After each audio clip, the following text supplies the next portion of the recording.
Welcome, everyone. This is your friend, the DN What If, here with another exciting fanfiction. Today, we're diving into the story of What If Deku's Power Was an Eldritch Abomination? If you enjoy this video, don't forget to hit that like button and subscribe for more fanfiction content just like this. Now, let's get started with the fanfic. Not all humans are created equal. Izuku learned that at the age of 4, when his mother finally told him what they were. See, he wasn't human. Not entirely, at least. A flurkin, she whispered, as if fearing someone would hear. The terrible beasts of legend that could devour entire cities and escape under an animal disguise. Izuku thought they sounded cool. His mother and father thought otherwise. His mother had a good reason for wanting to stay hidden. Izuku's father died when he was 3. The sole casualty of a villain attack. All because he was believed to be a villain too when he tried to use his powers to defend himself. The hero didn't bother saving him from the real attacker. Only focused on the bigger villain and arresting them. So from ages 4 to 12 he never used his other powers. He never tried to, knowing it would make his mother panic. He wanted to. So badly he wanted to see what he was capable of. His mother never used her powers to do anything but transform. With his father dead, and knowing of no other creatures like him, he had no one to show him what they could do. Logically, he knew he could eat big things from what all the stories said, but not how. Not how much or how big or just how. Was his mouth like a shrink ray? Was it like a black hole? Why didn't it work when he ate normal food? Could he spit things back out if he used his powers? Every question and more swirled around his head, even as a small child. The number just grew as he got older. He learned how to transform into a cat when he was 4.5. A cute, little, green kitten with curly fur. His mom was excited that he figured out how to transform. Izuku's new favorite thing was making cat noises and purring. Kaken wasn't as excited. He called Izuku useless, a Deku. A weak little kitty can't become a hero, he sneered. His lackeys copied him, and the rest of the class soon followed. But they forgot that all cats have claws, even if it takes a while for them to learn how to use them. See, in their world, nearly everyone has a type of magic or power, usually called a quirk. There were different variants, all of which were interesting to Izuku. First were the normal people that had magic. They had a designated type and couldn't perform it outside of that, but everyone was amazing and exceedingly cool. Second were the people who had mutations because of their magic, mostly to use it properly. Third and final were the creatures. Beings that held a resemblance to humans and were either full or part creature of some sort.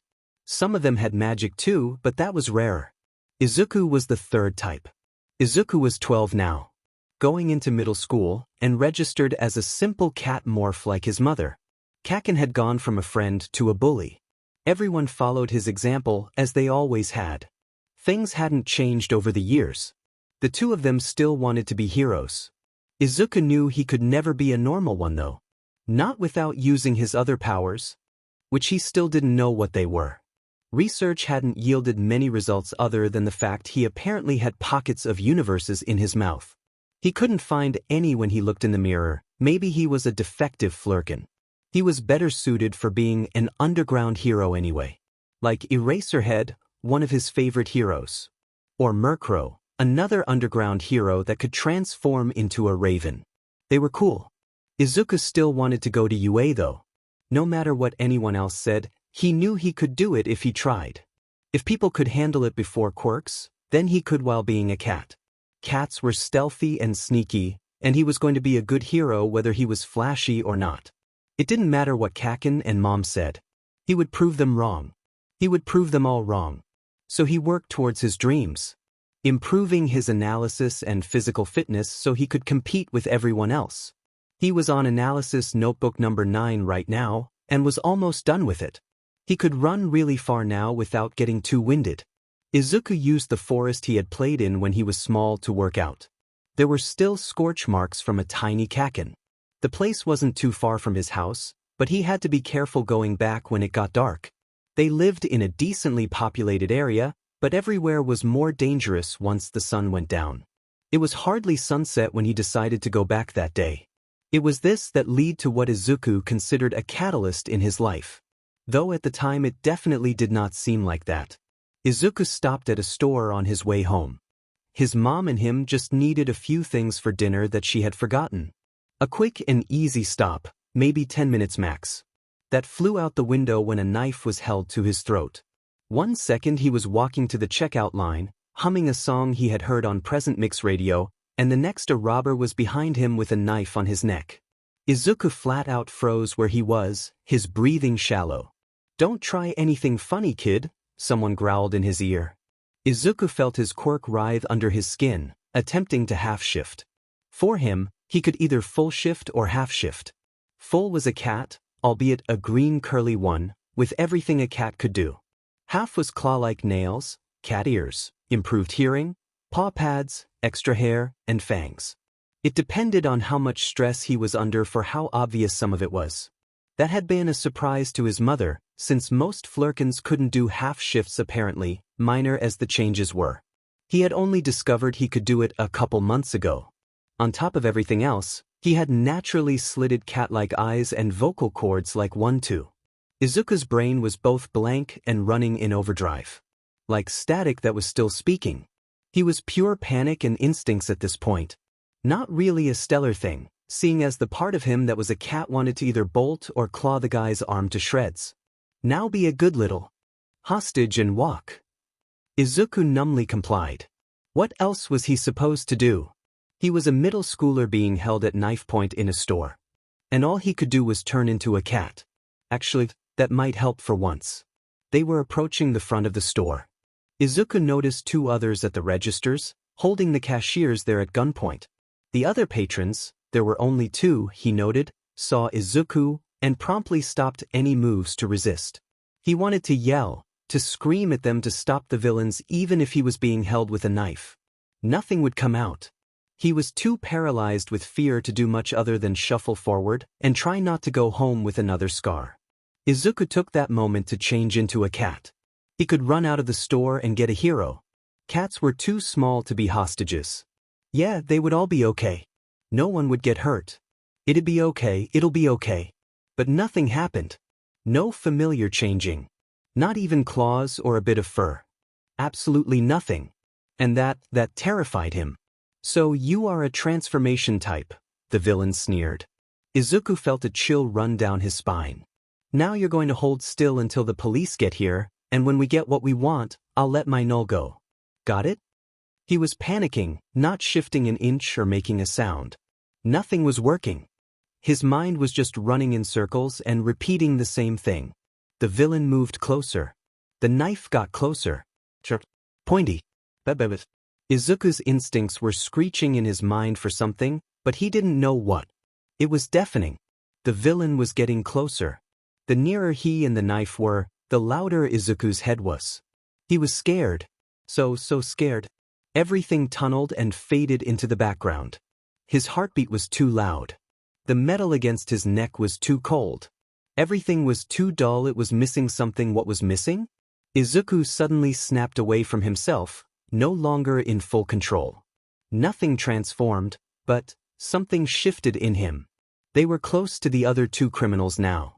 Izuku didn't know what that meant, but he knew it was important right now. He didn't really think, only moved. His slitted eyes zeroed in on the threats. Before he knew what he was doing, Izuku opened his mouth wide. And tentacles shot out, along with more mouths. All lined with jagged teeth. Quick as a viper, they lashed out, growing in size and obscuring Izuku's vision. He didn't know what happened. Izuku was panicking for a whole new reason now. He couldn't stop, whatever those things were. He took a step to the side, and the things reacted. A whole row of shelves were sent crashing down. He yelped at the noise, but that only made him bite whatever was coming out of his mouth. He swung himself around, trying to stop whatever he was doing. More shelves were knocked to the ground, some dented and bent. Izuku didn't know what was happening. Where had the villains gone? What were those things? Why was no one doing anything? A chunk of the wall was gone. When he turned back around, and he tasted it. Plaster was disgusting, he decided. People were screaming. They were running out of the store now. Where had the villains gone? Izuku felt exhaustion start to pull at him. like using a muscle he hadn't before. He felt heavy. There was a tingling at the back of his head. He was still scared. A sound finally broke through the din. A voice. Izuku didn't recognize it, but it calmed him. Enough to hear the words at least.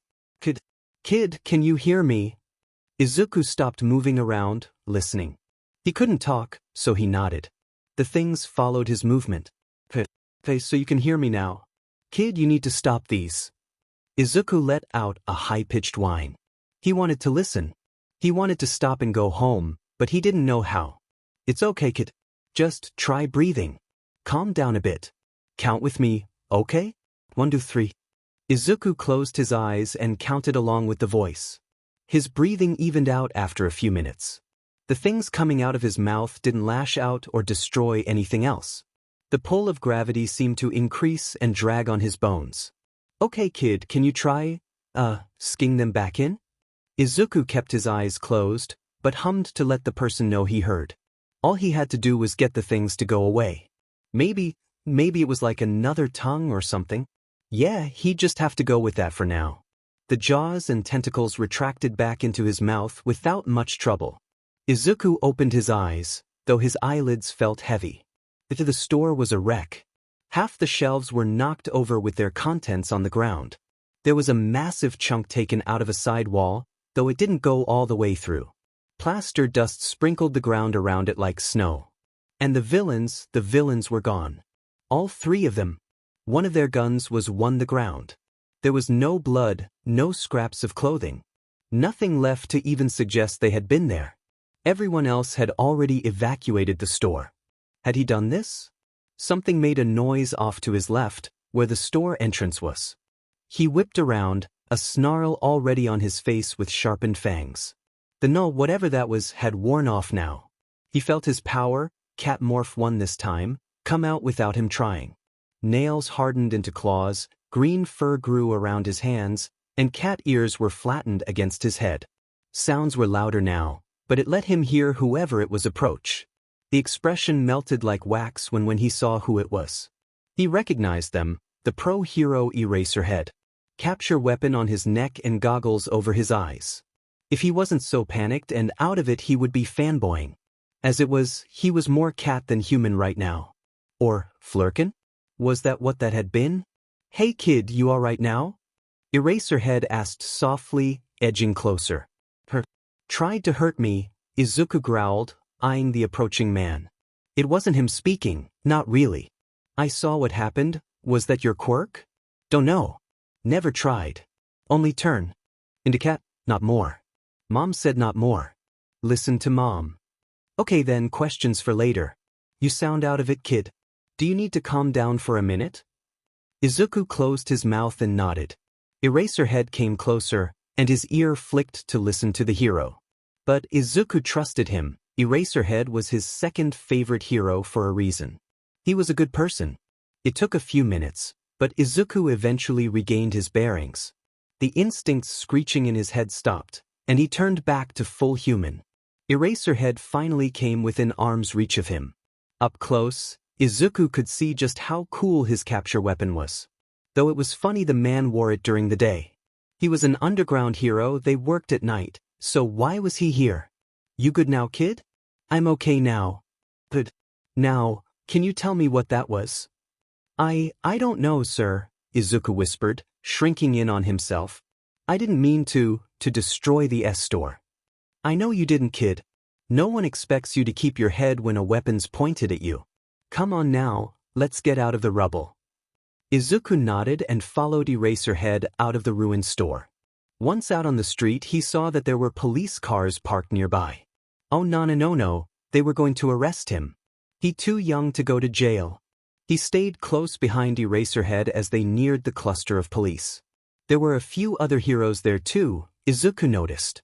If he didn't think he was in danger of getting arrested, he would ask for their autograph. Eraserhead seemed to relax when one of the cops came over. He was dressed in a tan trench coat and a fedora, which Izuku found funny for someone in the police force. The man walked over, obviously familiar with Eraserhead. Eraserhead, nice to see you, the man greeted. Do you know what happened here? 3 villains, 2 with guns, 1 with a knife. Took a hostage in a robbery. Come here, kid. Izuku cautiously edged closer, coming to stand beside Eraserhead.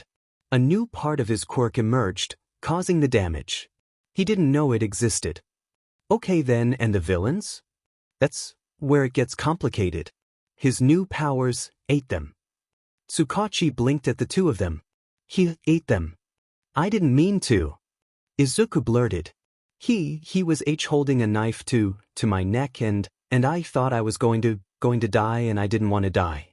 I don't know what happened, but then things came out of my mouth and the villains were gone and the store was a mess and I'm so sorry. Hey kid, it's okay. We know you didn't mean to, Eraserhead said quietly, putting a hand on Izuku's shoulder. What's your name? Tsukachi asked. Izuku Midoriya. Ah, that explains it. Izuku looked up and saw the detective looking at him in understanding. You're a flurkin, aren't you? Izuku reeled backwards and away from the detective. Hardly anyone knew what flurkins were anymore. If they did, they either knew one personally or they thought they were monsters. He had no way of telling which one this man was. What? Kid, it's okay. Calm down. Eraserhead sounded worried. Why was he worried? The detective put his hands up in surrender. Izuku was tense, ready to run. He couldn't outrace police cars, but a man with no visible quirk was feasible. Maybe not Eraserhead though. It's okay, Midoriya. I was familiar, your father. Izuku froze, staring at the man who had his hat in his hands. His dad.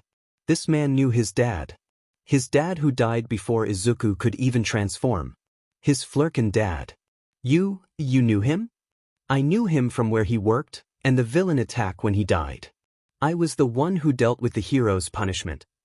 Oh, was all Izuku said. Mind filling me in? Eraserhead asked, looking a bit confused. Sorry, Eraserhead.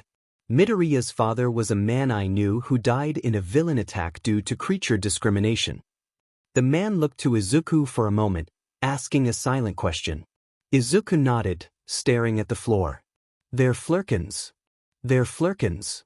Izuku flinched but stayed where he was, tensely waiting for what Eraserhead thought of him. There was a reason his mother insisted he acted as a cat morph and nothing more. That explains a lot. Izuku's head shot up at the complete lack of malice in Eraserhead's voice. Just understanding. Don't look so shocked, kid. I deal with black markets. I'm also a hero. It's our duty to know about these things. Eraserhead shrugged, like he hadn't just splintered Izuku's worldview. For most of his life, Izuku believed that telling anyone he was a flurkin was essentially a death sentence. That anyone who heard would chase him away, or at the very least pretend he didn't exist. It had happened a few times when he was little, before he knew any better, and the memories weren't pleasant. One woman had literally whacked him with a broom to make him leave her store. He had been 7, and that was the last time he told anyone what he was. Now Eraserhead, one of his favorite heroes, was telling him it was okay. That he wasn't going to hurt him for being a flurkin. He had even seen others apparently. Midoriya, Detective Tsukachi's voice brought Izuku back to the present. Eraserhead said you ate the criminals, correct? Izuku nodded. Do you think you can spit them back out? Izuku stared at the man blankly. Spit them out? How was he even supposed to do that? Didn't he just say he ate them?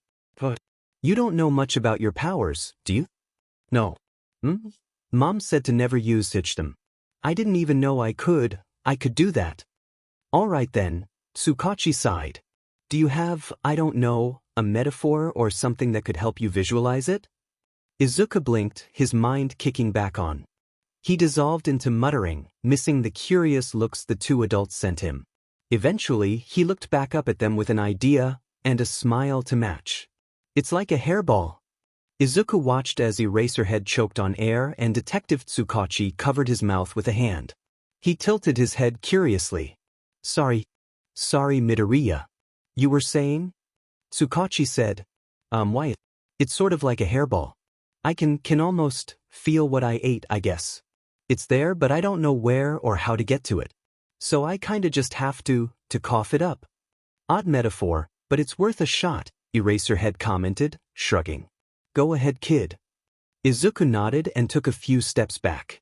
He had seen what the aftermath of the store looked like, and he really didn't want to unleash that near people again. The less said about Izuku's hairball memories the better. They weren't pleasant when he was a kitten, and they certainly weren't pleasant now. After some coughing and hacking, Izuku was surprised when the things came out of his mouth again. Not explosively like last time either. They spat out the 3 soggy criminals out on the floor, and then disappeared just as fast. Izuku stood there coughing for another few minutes before he could properly breathe again. When he looked up, the 3 villains were in ancient Sififes, and Eraserhead was standing nearby. "You good, kid?" I'm fine now," he answered, eyes trailing back to the villains. The very much alive and in one piece villains. "They're okay, right? You don't know about your own powers," Eraserhead sighed. "Flurkins can either eat things like normal, or hold them in pocket spaces. As long as you don't bite things in half, then they'll be fine. Might come out covered in spit, but otherwise unharmed. Goes for humans too, apparently." Izuku nodded along. He was learning more about his Flurkin powers in these few minutes than he had in 8 years. From one of his favorite heroes of all things. It was then that one of the villains, being locked in a police car, spotted Izuku. His 2 buddies were already in the vehicle. The police officer didn't see what he was looking at. "Hey!" he screamed, catching the attention of every person on the street. "Why isn't he being arrested? He's the one that destroyed the store." In an instant, Izuku's hopes sunk to the crust of the earth. Dozens, if not hundreds, of eyes turned to him. Some more hostile than others. He felt so small, so exposed in the open street. He had to get away. Had to get to safety. Without really realizing it, Izuku had stumbled away from Eraserhead, who was trying to talk to him again. It didn't reach his ears. There were so many people. So many glares. Izuku shifted into a cat and sprinted away, weaving between the legs of people before they could even react. Shouts followed him, but he didn't hear the words. He didn't stop running until he was safely tucked in an alleyway where no one could see him. The noisy streets were muffled there. Izuku didn't know how far he had run, but he was tired now. Maybe a small nap wouldn't hurt. Then he could return home and pretend this never happened. Except he couldn't. Even after he got home and reassured his mom he was all right, he told her about the villains. Of course he did. It just might not have been the full truth. He couldn't stop thinking about it. He hadn't even been meaning to, but he had caused a lot of destruction. What if it happened again? He had no idea how to control his newfound powers. At least now he knew what they were. Another part of him whispered about how good it could be for hero work. A hero who could transport criminals without anyone being even remotely in danger. A hero that could get rid of rubble easily, if only temporarily. A hero that could do both stealth and power. A hero that could save people with a smile and make them feel safe. It wouldn't leave him alone, and he knew he couldn't go and practice. Even quirk-based gyms wouldn't allow him in. Not if he was trying to wrangle power that had destroyed a store and eaten people. Not if he was a Flurkin. So all he could do was theorize or try to ignore it. The latter wasn't working whatsoever, so the former it was. He filled half a notebook on theory and questions alone. That notebook was one he kept hidden from Mom. Maybe if he got into UA they could help him. It was still years away, but better late than never. His new powers could still be used to be a hero. All he had to do was pass the exam and tell a teacher he was a Flurkin. Problem. Big problem. Problem so big it could squish him. Just because 2 people, one of which was the Eraserhead, knew he was a Flurkin didn't mean everyone would be okay with it. The constant questions, theories, and trying to work around his problem battered his mind for a week. A week that ended with a knock on their door. Izuku paused what he was doing when he heard the knock on their door. He knew Mom wasn't planning on having anyone over this weekend, and solicitors hardly ever went into apartment buildings. For a moment he panicked, thinking it was a police officer or someone finally coming to arrest him for what he did to the store. They never charged him for it or anything. Then he heard the person speak, and immediately panicked for a whole new reason. Izuku tripped over his chair trying to get out of his room. He burst into the hall and stared out their open door. Because standing in the hall was Eraserhead. The Eraserhead. He didn't have his yellow goggles on, but Izuku saw them tucked in his capture weapon. The hero looked past his mom to him. Izuku would later deny that he squeaked. "Izuku, do you know who this man is?" Mom asked politely. Izuku saw the underlying nervousness in her words. "Why yeah, it's okay mom. He's Eraserhead." "Oh, Tage, then come in. You said you had something to speak to us about?" Mom held open the door for their guest. Izuku led the way to the living room, trying not to show how scared he was. That seemed to be happening a lot lately. Eraserhead followed him almost silently. The three of them sat around the coffee table. Two way more nervous than the other one. "First, I would like to tell you that the store is not pressing charges for the destruction caused," Eraserhead started. Izuku felt himself relax a bit, but then tensed again when he realized Mom had no idea what he had done. The damage was covered under their insurance for newly discovered quirk, but that's not why I'm here. "Izuku, what's he talking about?" Crap. Mission abort. Mission abort. Oh no. Why did he think this was going to turn out okay? Oh, maybe because he didn't think Eraserhead would track down his house. I might not have told you all of what happened last week. When I got caught in that robbery. You see, when the villain H had me hostage, I used me flurkin powers and might have destroyed the store. Mom sat there for a minute, not saying anything, just processing. Izuku locked his gaze on the ground and didn't look up. "Ma'am, your son had no control over his powers. No one got hurt, but that might not be true in the future if he doesn't learn how to control it," Eraserhead stated. Izuku still didn't look up. "Which is why I came with an offer." Izuku's head shot up at that. He saw his mother do the same. Eraserhead was carefully blank at their incredulous stares. "Let me explain. Having someone with a powerful quirk out of control is extremely dangerous, especially considering what his powers are. I mentioned it to my boss, and he," Eraserhead sighed, looking at the ceiling for a moment, "he offered to train Izuku." Izuku glanced over at his mom. She was blank, just staring at her hands that rested in her lap. Suddenly, Izuku wanted to go and hide under something. "Izuku, we've talked about this. I didn't mean to use it, Mom. But I still want to be a hero, and that means I need to use my quirk. All of my quirk." Izuku was determined. He had worked towards his goal for years. Now that he actually knew what the other half of his quirk did, he wasn't about to let this opportunity slip through the cracks. It didn't matter who Eraserhead's boss was. If they could train him, then he wanted to do it. He needed to do it. So he set his jaw and prepared to tell his mom why. "You know how dangerous it is," Mom said quietly. "You know what happened to your father." "Exactly. Dad died from a hero that didn't like flurkins. If I become a hero, I can change that. And what happens when that doesn't work? People aren't kind, Izuku. They'll never see you as a hero." "I don't care," he cried, flying out of his chair. "I don't care what people say about us. I want to save people, and doing this can help. I know people don't like flurkins. I know they see us as villains, but Mom, I just want to save people. I don't care if I'm underground or not. If I can save more people by using my full quirk, then I'll do it."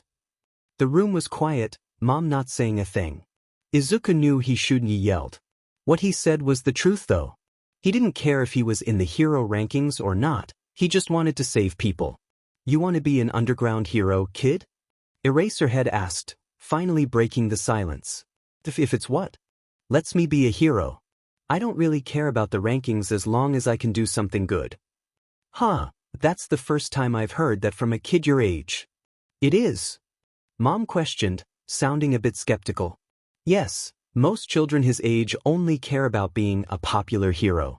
"You're in what, middle school?" Izuku nodded, pointedly avoiding Mom's stare. "With thinking like that, you have the potential to be a great hero, kid." Izuku beamed at the hero.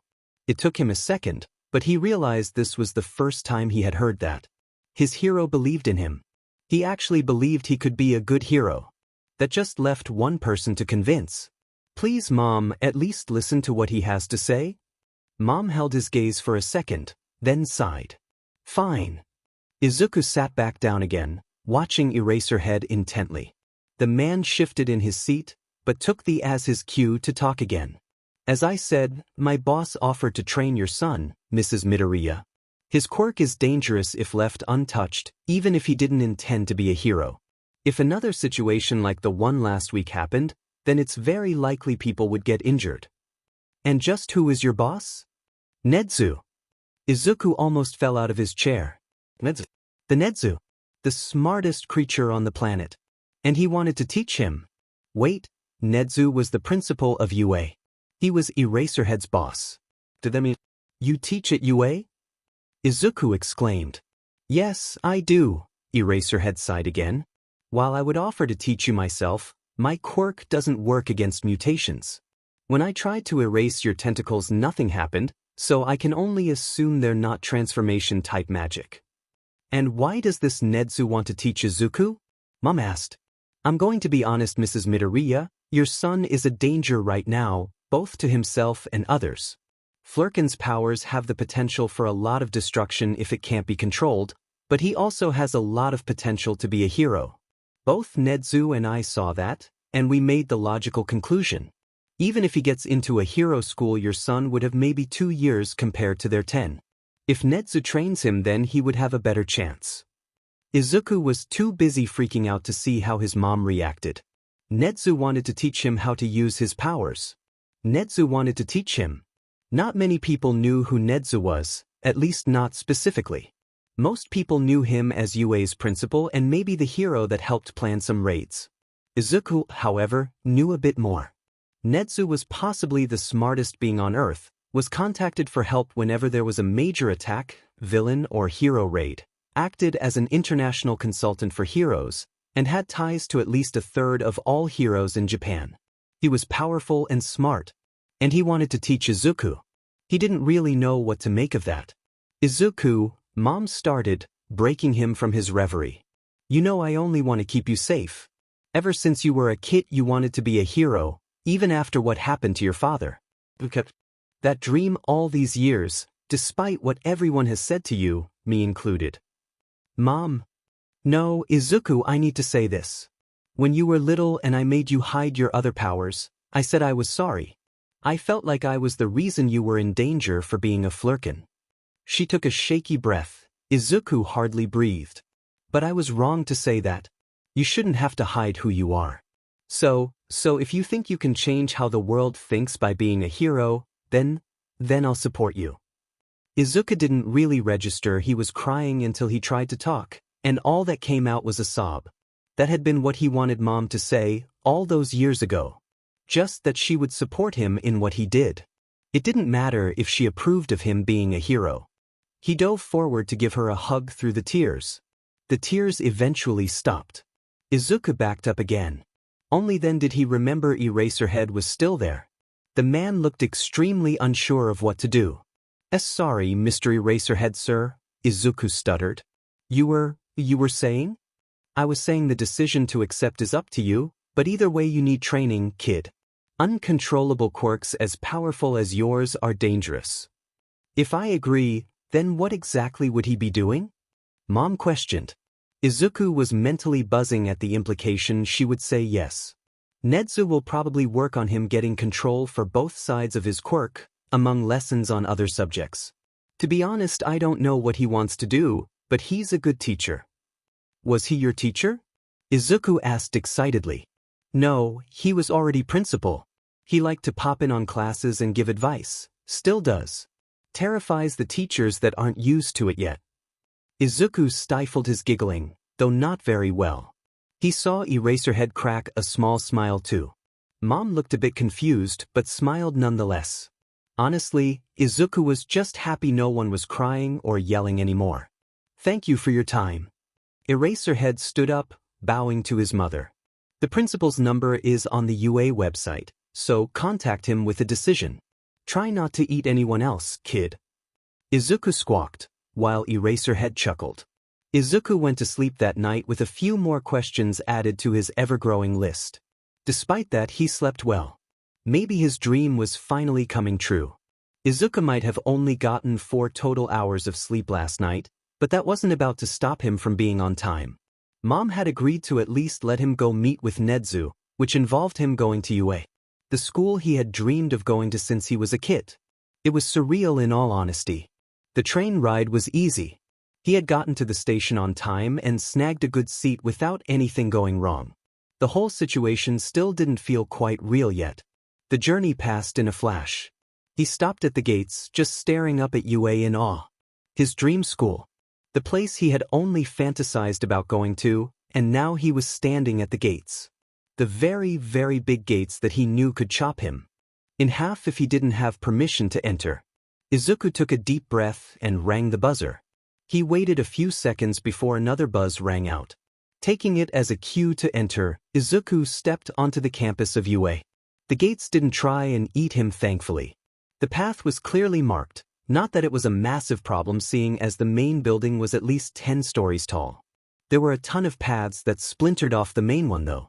All of those had signs, which Izuku figured made it easier for students to not get lost.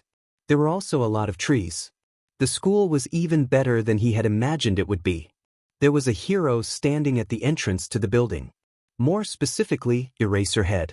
Eraserhead was standing there and waiting for him. The whole situation suddenly became a bit more real for Izuku. There you are, kid.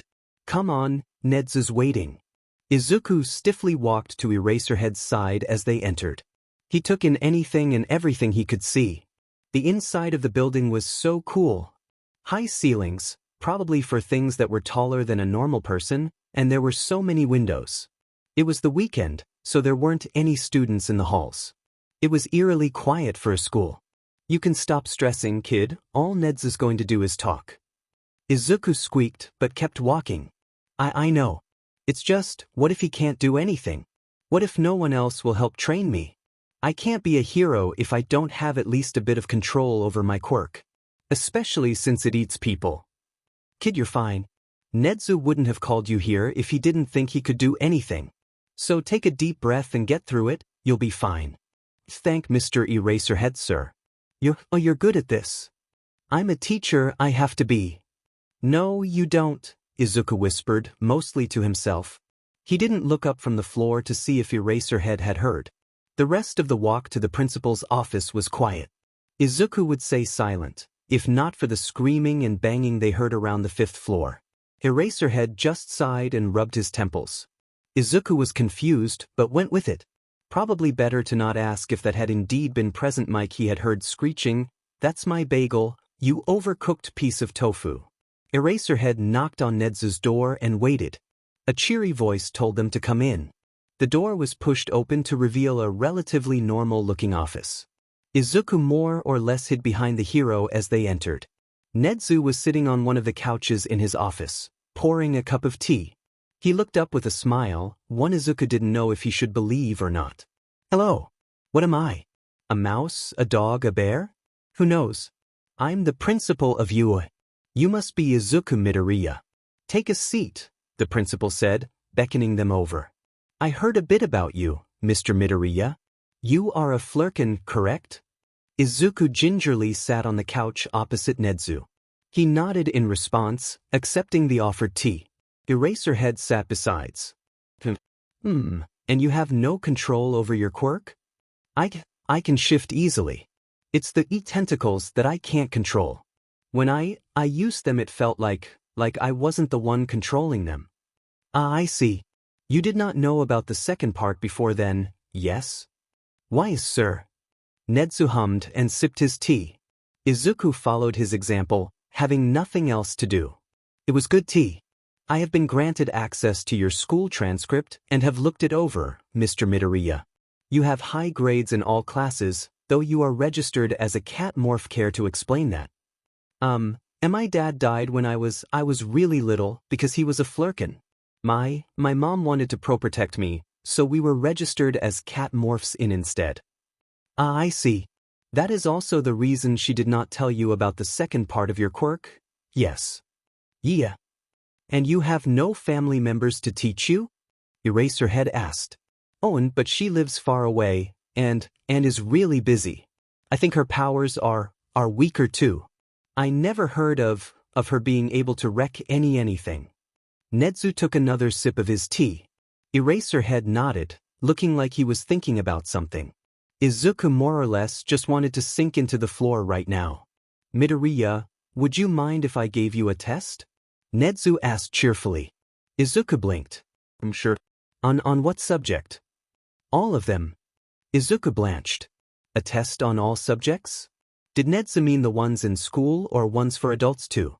Did it include physical fitness tests? He was so confused and his stress spiked. Don't terrify the child, Nedzu.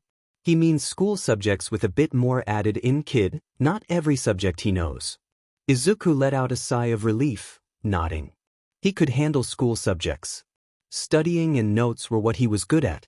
With no friends and bullies living nearby, he didn't exactly have many options.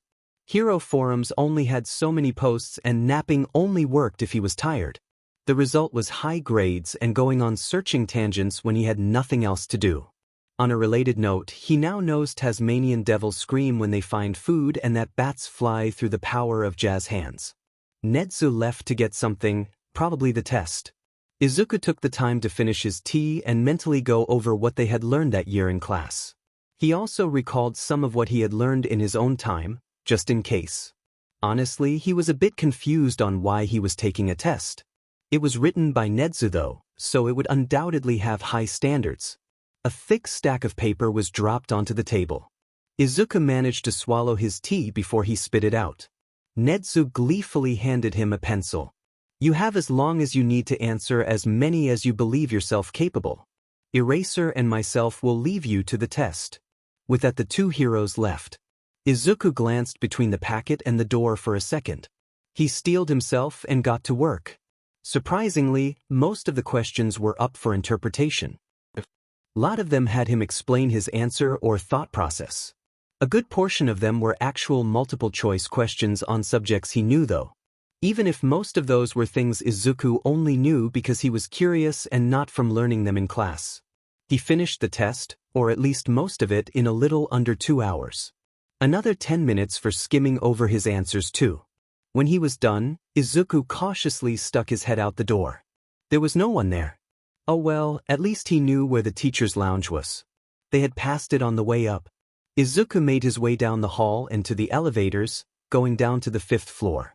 Once there he just followed the sounds of people. In an empty school, it wasn't exactly hard. The door was propped open, so Izuku pushed it in. There were only a few people inside, none of which noticed him enter. He stood there for a second, just taking all the people. Eraserhead and Nedzu were there, he expected that. What he had not been expecting were Present Mike, Midnight, Cementos, Snipe, and Vlad King to be somewhere around the room either sitting calmly or yelling. If you think pancakes are better than waffles, you can fight me, Namuri. Present Mike screeched. Bring it on, you oversized cockatoo. Midnight fired back. Can I please get a waffle? Cementos said, surprisingly calm despite the chaos surrounding him. Izuku was mildly impressed. No, you cannot. Kitty boy. Present Mike exclaimed. Izuku jumped. All of the attention was suddenly on him. The heroes, teachers, looked curious. Ah, Midoriya, did you have a question on your test? No sir, I finished. Izuku walked over and handed the thick packet to Nedzu. The principal didn't say anything, but eagerly took it and began reading it over. Izuku suddenly became aware the room was silent. Kid, how long did that test take you? Eraserhead asked from one of the couches. Around an hour and a half, maybe closer to 2 hours? Why? Holy s crap. Present Mike yelled, staring at Izuku. You finished Nedzu's hell test in nearly 2 hours? Yes. Wait, as in the hell test we had to take? Midnight. Altered for a middle schooler, but in essence, yes, Nedzu answered, not looking up from the papers. Various astonished curses were echoed around the room. Present Mike apparently the only one not shocked enough to censor his expletives. Izuku still had no idea what was going on. Holy crap, kid, what quirk do you have? Some sort of superintelligence? Present Mike asked, more like yelled but all the same. Aizawa and Nedzu had matching smiles. The rest of UA's teachers felt a sudden wave of suffocating fear. Nedzu's teeth were too sharp to be human, and Aizawa just reminded them of Totoro. I don't have a superintelligence, Izuku stuttered out. I have transformation magic and a mutation type. So you're saying you're just that smart by yourself? Snipe questioned. Izuku did his best to tamp down on his fanboying. Why, I like to study? Holy shit, he's adorable too, he heard Midnight whisper. Izuku's face started to heat up. Wait, Cementos spoke up. Isn't this the kid you decided to teach how to use his quirk? Why yes he is, Netsu answered. So then why did he have to take the hell test? Oh, that's simple. I needed a benchmark for his knowledge, and also to see if he was worth taking on as my personal student. Izuku blanched. Personal student? Of Netsu? Was he really worth that? All he wanted was to learn how to control his quirk so he didn't hurt anyone. Now Netsu, the smartest being he knew of, was proposing Izuku be his student? There was no way. That was for people like Kaken, not him. When he spoke up, his voice was small, yet everyone in the room stopped to listen. Why? Why what, Midoriya? Why would you choose me? I'm just someone with an out-of-control quirk. There are plenty of people with intelligence quirks out there, so why choose the one kid who can only turn into a cat? Just because I'm a flirkin doesn't mean I'm the one you should choose as a student. And why do you believe that? Netsu asked, tilting his head slightly. Because there's so many people with amazing quirks. People that could do amazing things if you teach them. I'm just Dash. Kid, all of us had to take that test. You finished in less than 2 hours, right? Why yes. You know how smart Mike is? Izuku nodded, not knowing where Eraserhead was going with this. He finished that test in 2 hours and 15 minutes. Izuku stood there silently, processing what he had just heard. His first reaction was to deny it. The test had been altered anyway. But Eraserhead had no reason to lie to him. Izuku turned to present Mike. The hero nodded in confirmation, smiling brightly at him. The decision is ultimately up to you, Midoriya, Netsu said, drawing his attention. What I've seen is more than enough for me to agree to help you master your quirk, in the very least. I will contact your mother with details. You may leave now if you wish. Aizawa can guide you out. Eraserhead groaned, but got to his feet anyway. The rest of the teachers said goodbye or waved while Izuku backed out of the room. His mind was still reeling from everything. The two walked back down the hall towards the entrance. Izuku zoned out most of the way. Eraserhead had his hands in his pockets as they went. Then Izuku heard a thunk. He stopped in the middle of the hall, paying attention to his surroundings again. The sound went off again. Izuku whipped around, scanning the area for what could be making the sound. He zeroed in on the vent grate to his left. Whatever it was made the sound again, louder this time. Izuku felt himself subconsciously half-shift.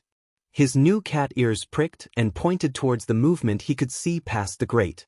Eraserhead had stopped too, he noticed vaguely. The man was watching him, but not doing much. Izuku didn't look away to glance at the man, too worried about losing his prey. Izuku carefully stepped closer on silent feet. He stopped a bit away from the grate, pressed up against the wall.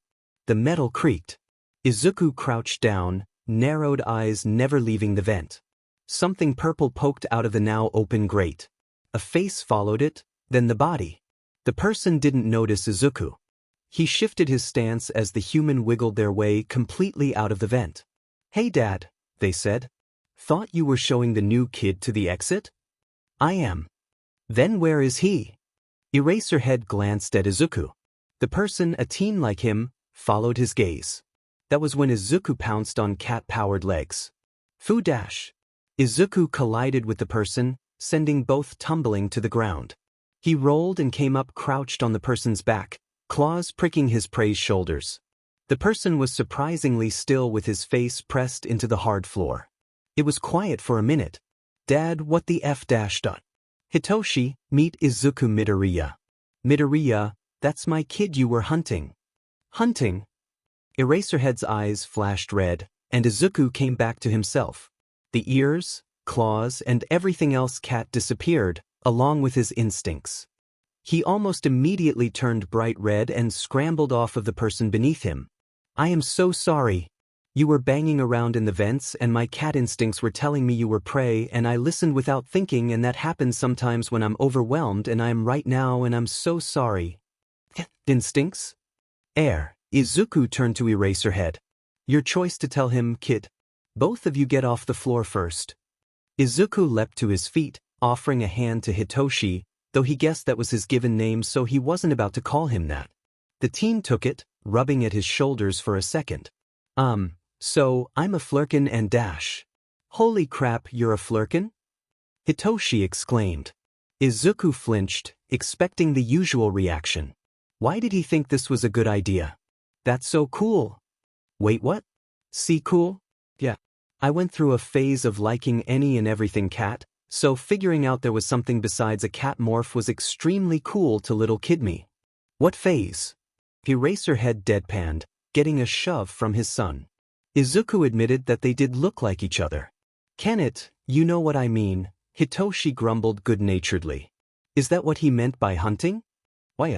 I have these sorta instincts that make me act like a cat. They take over sometimes if I'm not paying attention or when I'm overwhelmed. I thought you were a mouse or something in the vents. Huh. Was all Hitoshi said. Anyway, sorry about jumping at you. Hey, it's fine. Hey Dad, what were Aunt Namuri and Pop shrieking about? Midoriya finished Ned's hell test in under 2 hours. Hitoshi silently turned a wide-eyed look to Izuku. He shrunk back a bit under the gaze. Hitoshi very quietly said a few more curse words. Now if you'll excuse us Hitoshi, Midoriya has to get home, Eraserhead said, guiding Izuku out of the building again. It was only when they were outside again that Izuku spoke. Eraserhead stopped at the entrance to UA. Thank you, Mr. Eraserhead. Your son seems nice. He snorted but smiled. He's a troublemaker, but he means well. Nedza should get back to your mother about the test soon. And kid? Yes, sir. You can call me Aizawa instead of Eraserhead when I'm out of uniform. Hope to see you back here, kid. Don't eat any more people. Izuku squeaked, but nodded anyway. He turned away and went home. This time, he was smiling. Izuku's lessons start today, right after normal school. He was practically buzzing in his seat the whole time. He was also pretty sure it was annoying Kakin, but he wasn't about to focus on that right now. Nothing was going to ruin this day for him. Not Kakin nor another bully was going to dampen his spirits for this. He escaped the classroom as fast as his legs could take him. Kakin couldn't have time to threaten him if he was out the door right as the bell rang. Izuku didn't care if he ran most of the way to the train station, there was absolutely no way he was going to be late for this. Izuku was almost sure he was bothering the whole train car with his fidgeting. He couldn't help it. No matter what anyone said, he did not sprint to the gates of UA. He also definitely did not nearly fling his entrance pass across the street trying to get it out of his backpack. Nope, absolutely not. There was no hero waiting at the doors of UA this time, but that was okay. Izuku was told to wait outside the doors for Nedzu and maybe Aizawa, so they could go to one of the gyms. It was nerve-wracking though, since there were still UA students hanging around. Most of them gave him an odd look, but none of them did anything. He was led to a gym made of concrete once his teachers showed up. It was absolutely massive, and Cementos was there too. Izuku didn't care if he had already seen the hero before, he was still really cool. Now Midoriya, I was told you successfully spit out the criminals you ate, but do you know how to summon the tentacles in the first place? Nedzu questioned once they were at the gym. No, sir. It was easier spitting them out. I sort of felt them, I guess. There's nothing there and now. Izuku paused, thinking for a moment. Actually, there is something, but I don't know what it is. It's like, I know one of my muscles is there, but I don't know how to use it. Good analysis, Midoriya, Nedzu hummed. Could you possibly think of anything that could help you use this muscle? Izuku started muttering, looking at the floor. Nedzu watched with interest. Aizawa, having heard Izuku on a muttering spree before, flopped against the gym wall in his sleeping bag. It took a few minutes, but Izuku eventually stopped muttering. He smiled brightly at his two teachers before going to explain. If spitting things out of like a hairball, then maybe the tentacles by themselves is just like another tongue? Not my normal one, obviously, but sort of like a frog tongue. And can you use that to harness your quirk? See, can I test it? Netsu nodded, retreating to the other end of the room. Izawa relocated his napping spot, ready to intervene if he needed to. Cementos joined him in diligently watching. Once everyone was a safe distance away, Izuku closed his eyes. He hoped his analogy could help him at least summon the tentacle things. It did. Except he didn't account for the fact that he wouldn't be able to control them. The tentacles and teeth came into existence like they had last time, explosively and out of control. Izuku's eyes snapped open. Instinctively, he tried to move. That did not go well. Izuku recoiled as his mouth slammed full force into a wall of cement. Not a pleasant feeling. He flinched, retracting the things in the process. The wall now had a sizable hole in it. "Ooh. You okay, kid?" Izawa said, coming closer now.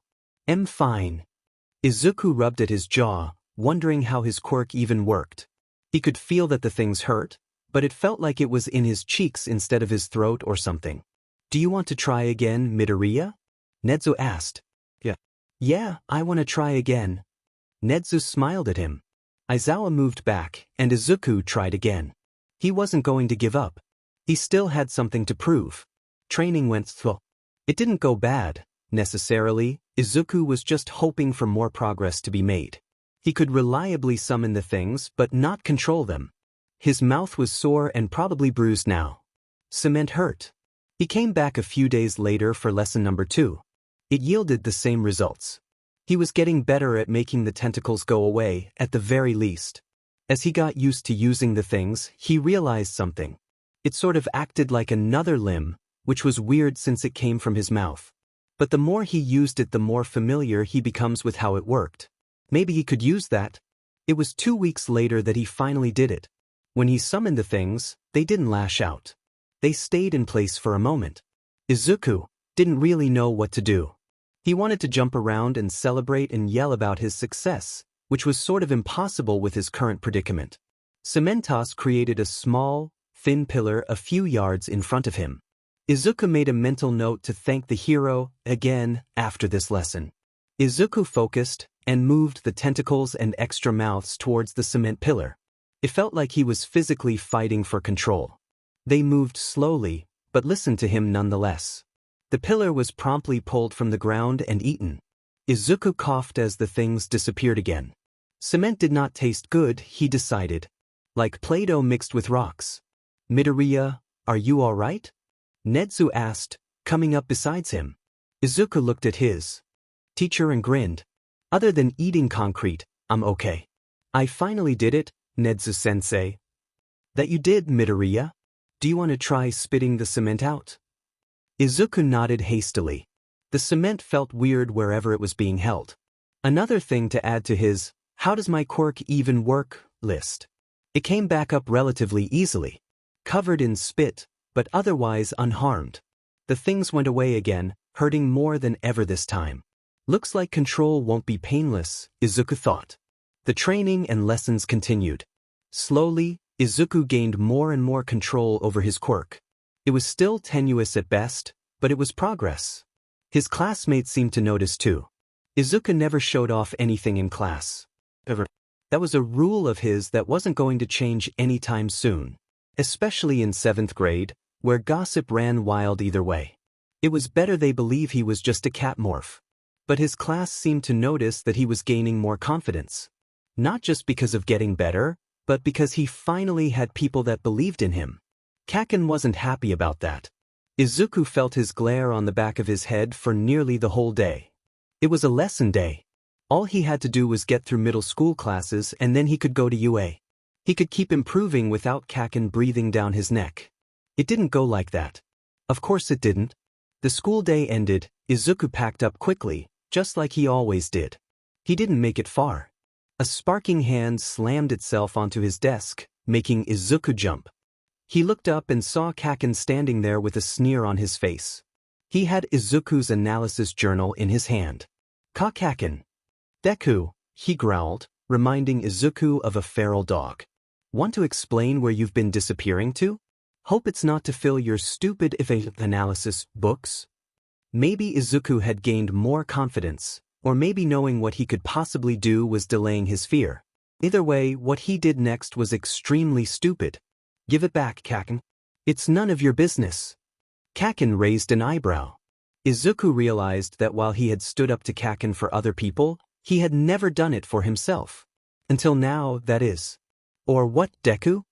A single spark lit Kaken's hand, and Izuku hesitated. Kaken's smirk returned. Not so brave now. You better not still be trying to be a hero with your weak but quirk, cat. Izuku felt something break. Not snap or shatter, more like something held together by tape finally giving way. All at once it was just gone. I'm not weak. What was that, cat? Weak? Izuku hissed, standing to his full height, even if it wasn't much. And you can't stop me. Kaken did not like that. His smirk twisted into a snarl. Izuku took that as his cue to grab his notebook and leave. If only he was so lucky. Izuku dove for his notebook, managing to grab it before Kaken exploded it. His arm wasn't so lucky. Izuku reeled backwards, one hand holding the notebook, and the other covering his new burn. Another scar to the tapestry. Kaken was smiling. How could you ever think you're strong when one little burn makes you cower? Izuku backed up a step, going over his options. Those were either fight Kaken, nope, or try and run. Considering he already had a hurt arm, fighting was definitely not an option. Not unless Izuku wanted to risk eating Kaken, which he wasn't. Escape then. He had to escape. The door was open, but Kaken was blocking it. It looked like no one else was in the halls now, so no one to intervene. His backpack was still open too. If he could put his journal in there, then he'd have a few less problems. There was no way Kaken would let him get to the door though. Not without more burns. Izuku was already going to have to explain the one he had to Nezu and Aizawa-sensei. He didn't need more. Then he saw the open window, and his adrenaline-addled mind gave him an idea. An idea that could very well fail extremely badly, but an idea nonetheless. All he had to do was put his notebook in the bag and dodge to the side before Kaken could get him. Simple. Probably. Hopefully. God, this was going to go so bad. Izuku slowly edged backwards, towards his bag. His notebook was held behind him. Kaken didn't move, but watched him sharply, waiting for quick movement. Sort of like an animal.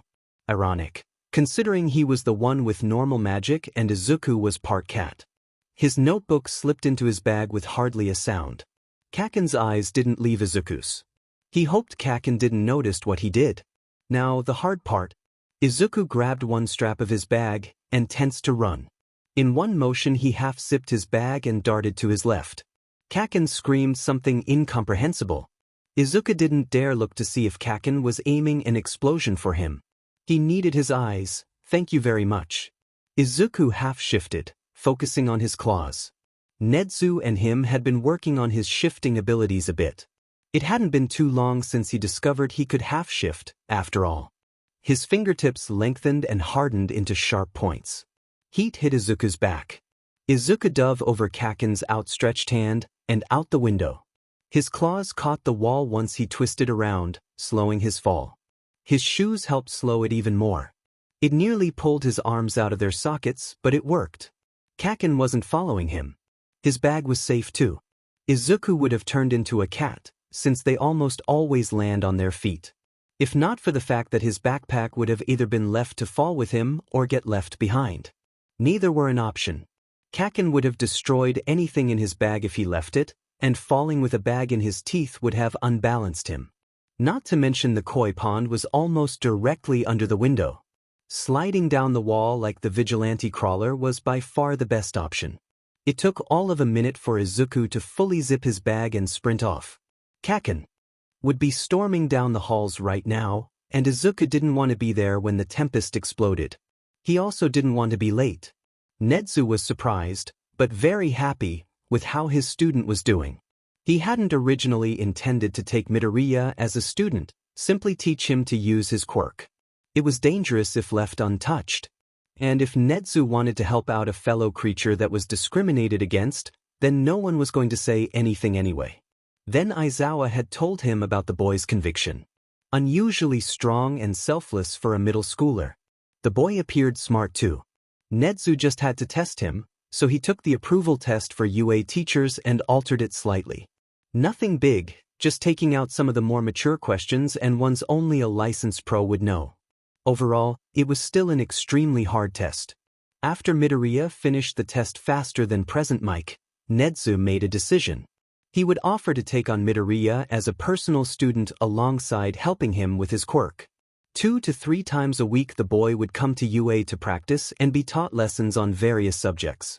Nedzu knew the boy's middle school would teach him the basic subjects, but Midoriya needed something more. Perhaps it would help him become a better hero too. Midoriya's analysis abilities were something Nedzu hadn't seen in a while. This middle schooler with no formal training was already on par with a few professionals. It would need to be cultivated, Nedzu decided, otherwise it would be an opportunity wasted for the boy. His student kept surprising him too. He showed Nedzu he could half-shift, something he hadn't known Flurkins could do. The boy had cat ears, claws, and paw pads while still looking mainly human. Possibly teeth and other things were there as well. His eyes were already that of a normal cat, minus being colorblind. Nedzu was curious, very curious. It had been a long time since he had seen such an interesting child. Nedzu admitted he was growing fond of the boy. Seeing him leap around in excitement after finally exhibiting a bit of control over his powers made him smile.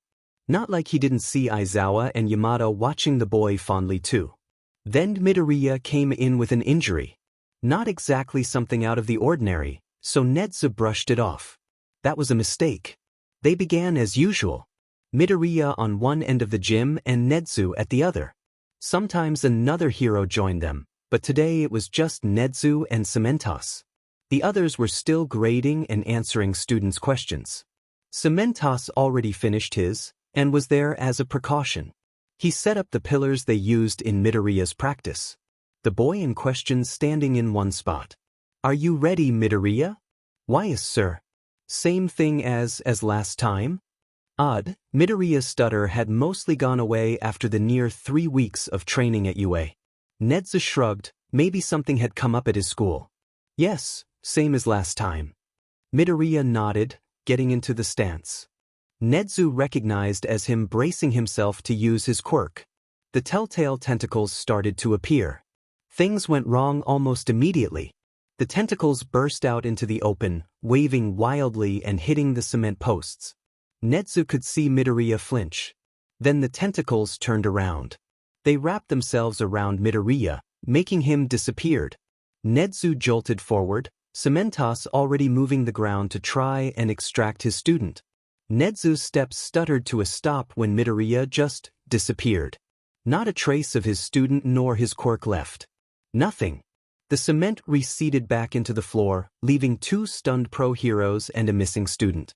1,000 scenarios ran through Nedzu's head. He cautiously walked closer, keeping his senses alert for any danger. There was nothing there.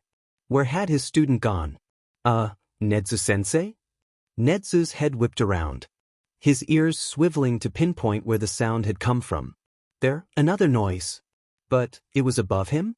Nedzu looked up to the ceiling. Lo and behold, there was his student. Midoriya was sitting in the rafters, clinging to one of the beams. He looked just as confused as Nedzu felt. "Nedzu-sensei, are you and Cementos okay?" Midoriya called down. "We're fine, Midoriya. How did you get up there?" "I have no idea. I was just trying to control my quirk and then it tried to eat me. I was thinking I just wanted to be away from it, and the next thing I knew I was up here." "Can you get down?" Cementos yelled up. "Yeah, just give me a minute." Nedzu hummed and relaxed. His student was smart and he was okay. Midoriya would probably get over to the wall and use his claws to slide down. They hadn't practiced that yet, but Midoriya had been able to shift stronger claws already. Nedzu proceeded to nearly choke on air as his student shifted into a green cat and leapt off the rafters into the open air. Cementos was a bit too shocked to move and catch Midoriya. Not that it would have been extremely useful, since cement is in no way a soft landing.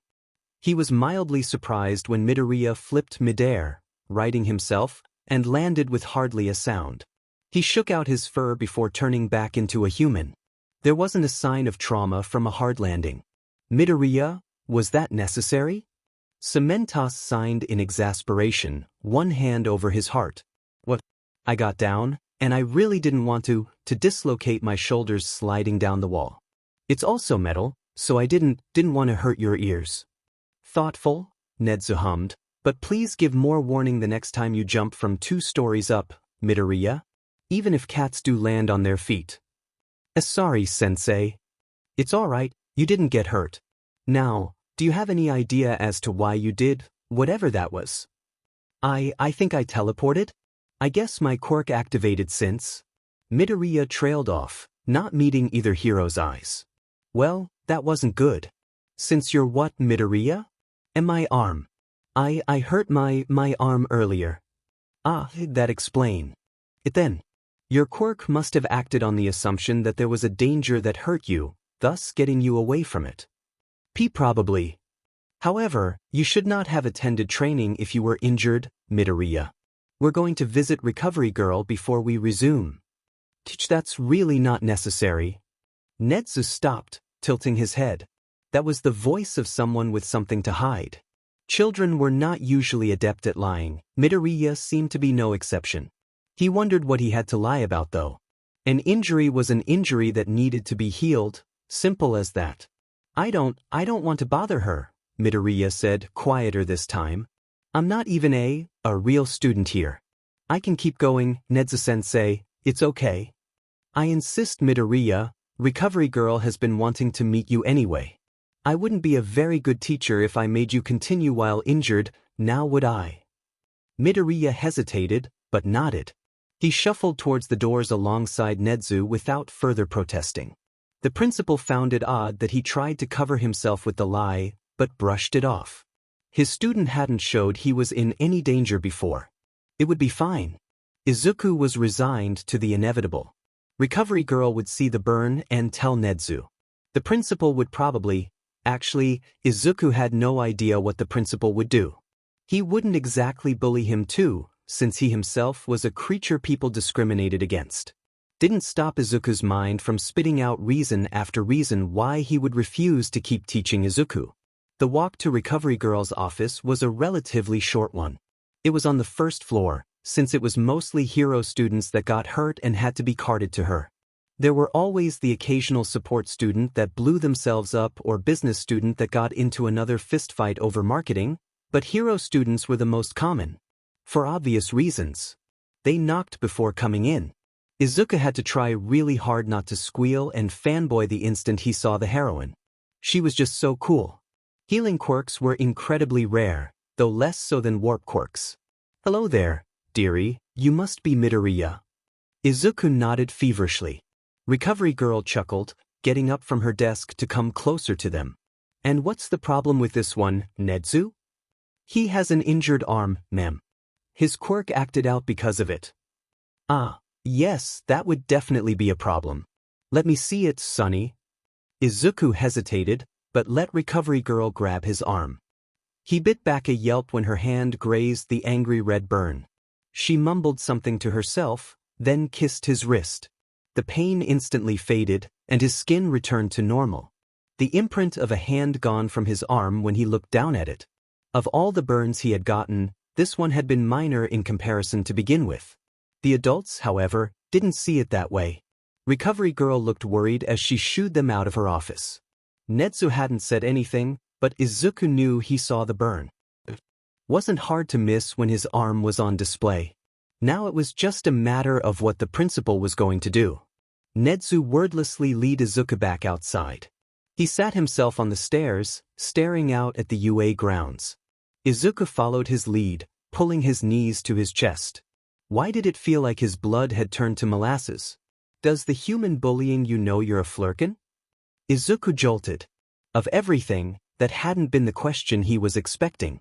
No, sir. He doesn't. Then I assume it is because of you being an alleged catmorph? They are not renowned for being the strongest. Izuku nodded silently. Kaken had his reasons. Izuku was as good as a catmorph anyway. He wasn't strong, couldn't do more than walk quietly. It wasn't even before a few months ago he learned he could half-shift. Kaken was still insistent he couldn't be a hero. Not while being a worthless, useless cat. He was crying, Izuku realized belatedly. He scrubbed at his face, knowing it was too late to hide it from Nezu. Maybe he really wasn't meant to be a hero if he still cried so easily. Which student was it? Izuku looked up sharply. In the time he had known Nezu, he had never had that much steel in his voice. His teacher had always been calm and collected. This was the first time Izuku was hearing him angry. And more than one, Izuku said softly. After all this time, he still wasn't willing to take any revenge on Kaken and his other bullies. They don't deserve to dash. Midoriya, they hurt you for being presumed weaker. If they wish to be heroes, then they must learn first. That's why they should be allowed to go where they want. Schools are for learning, right? Yes, they are, but that does not make it right. You are aware I could just look at the school security tapes, correct? I know, but then you'd have to explain why you did it. I don't think you'd want to go through the effort of doing that. He knew he guessed right when Nezu started chuckling. It was nice, knowing he was actually good at something. Even if that thing was convincing his teacher not to, accidentally, get his bullies blacklisted from all hero schools. Well then, would you like to continue practicing, Midoriya? I'm curious about that teleportation. Izuku got to his feet, grinning once again. He raced off back to the gym, his teacher following at a walking pace. He was still a kid after all. He was excited to discover something new. And since that thing was being able to teleport? Heck yeah. Busy. Inko picked up her phone with one hand, pulling a bag of flour closer with the other. Izuku was in his room doing homework, so the apartment was quiet. Hello. Good evening, Mrs. Midoriya, Nezu's voice chirped through the phone. Inko set aside her cooking for a moment. Good evening, Mr. Nezu. May I ask why you're calling? I will get straight to the point, Mrs. Midoriya. I wish to take young Izuku as my personal student. Inko nearly dropped the phone. You want to what? Teach young Izuku. It's come to my attention that he isn't getting sufficient tutelage in his current school. If you would allow it, I would like to take over his studies instead. May I ask why this is coming up now? He came to lessons with a burn, Mrs. Midoriya. One in the shape of a handprint. Inko felt like all the air had disappeared from her lungs. Only one person she knew could do that. But why? Why would little Katsuki do such a thing to Izuku? They had been such good friends, once upon a time. Inko herself was still friends with Mitsuki. Your son is exceedingly smart, Mrs. Midoriya. I want to assure that he has that encouraged. I know he's intelligent. He never told me anything past that he was having minor problems at school. It's not my place to tell you everything, Mrs. Midoriya, but please consider what I have said. Weiss, I will. Thank you, Nezu. Have a good evening, Mrs. Midoriya. Inko set her phone on the counter. Izuku was bullied. By little Katsuki nonetheless. There were so many questions she had. Why hadn't her son told her anything? Why was he bullied? He didn't tell people he was a flirkin, she knew that. So why? Either way, she had an offer to consider. But if it would help keep her son safe, then the decision was already made. Izuku learned he was being taught solely by Nezu the morning after the principal called his mom. It was a lot to take in. He wasn't going to normal school anymore? No more bullies? No more Kaken? It was a lot. Especially since that meant he was technically going to UA now. Nezu would undoubtedly be an amazing teacher, he already was. That didn't mean Izuku wasn't nervous walking into UA on Monday. He looked really out of place, not having a uniform and all. The halls weren't especially crowded, not since Izuku got there after normal classes started. He was suddenly thankful Nezu had insisted he start an hour later than the high schoolers. Of the 3 people he saw, none stopped him, just looked at him weird. That in itself still made him want to curl into a ball and hide. He didn't, but he was close. On a related note, UA had some nice sunbeams that came in through the windows. Nezu's office was on the top floor. It was a pretty big room, having its own sitting area and stove to make tea. Nezu's desk and the chairs opposite it, sat towards the back of the room. The entire back wall was made of windows too. Knowing Nezu, there were probably parachutes hidden somewhere. Being on the top floor made a good vantage point as well as an escape route. Along with another reason, but Izuku didn't want to dive down that rabbit hole.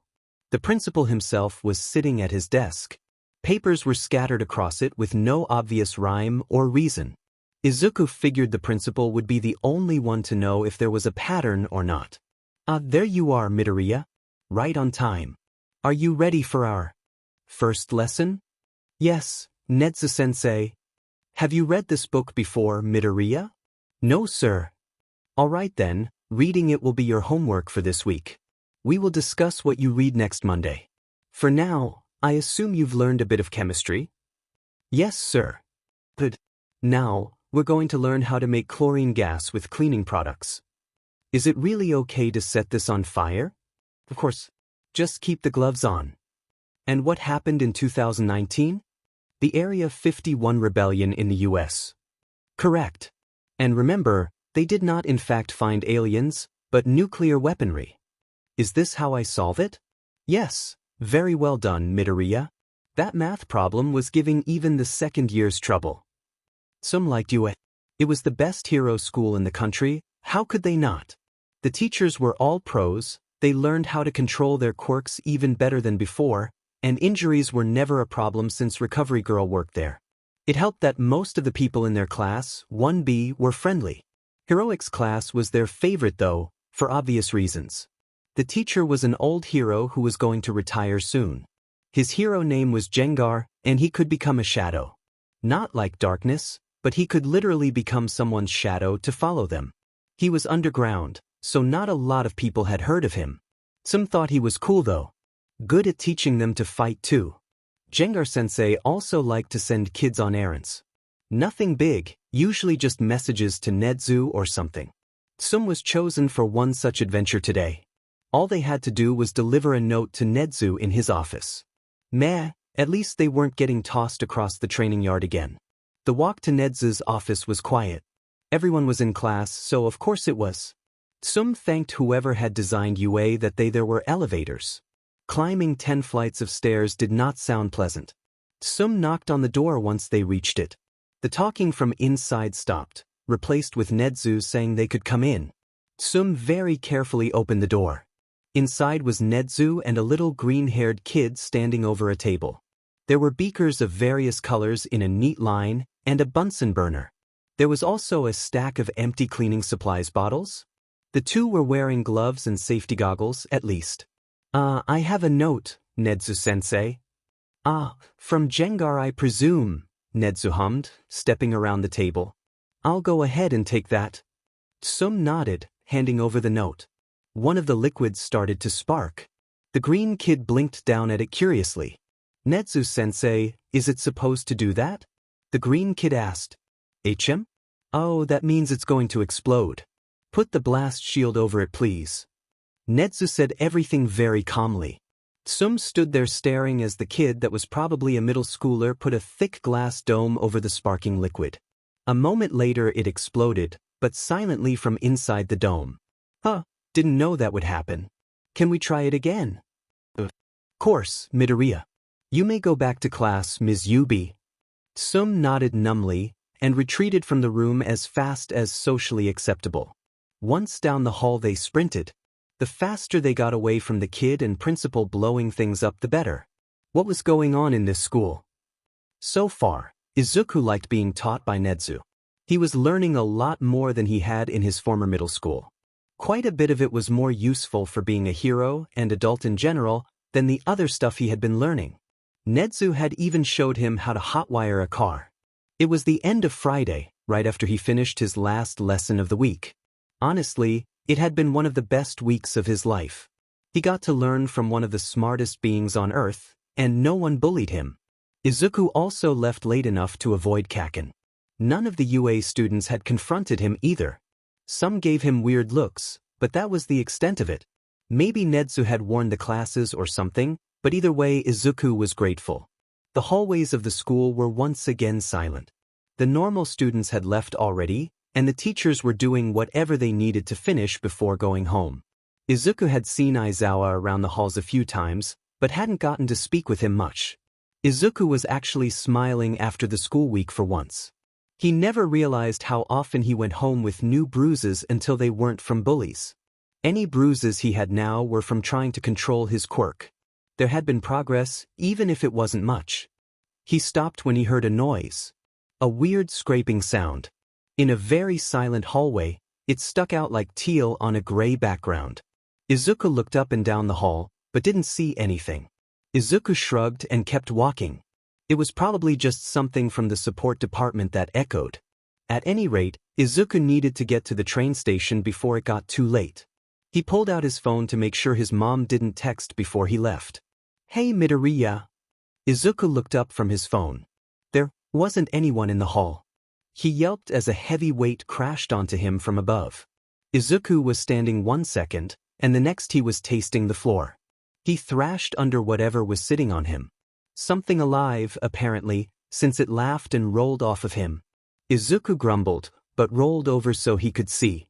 Hitoshi was sitting on the ground a few feet from Izuku. Aizawa's son, Izuku remembered, who had just jumped at him from somewhere. Finally got you." Hitoshi smirked, getting back to his feet. He offered Izuku a hand. "You're not hurt, right?" Izuku took the hand and stood too. "I'm okay. Where did you even come from?" "The ceiling."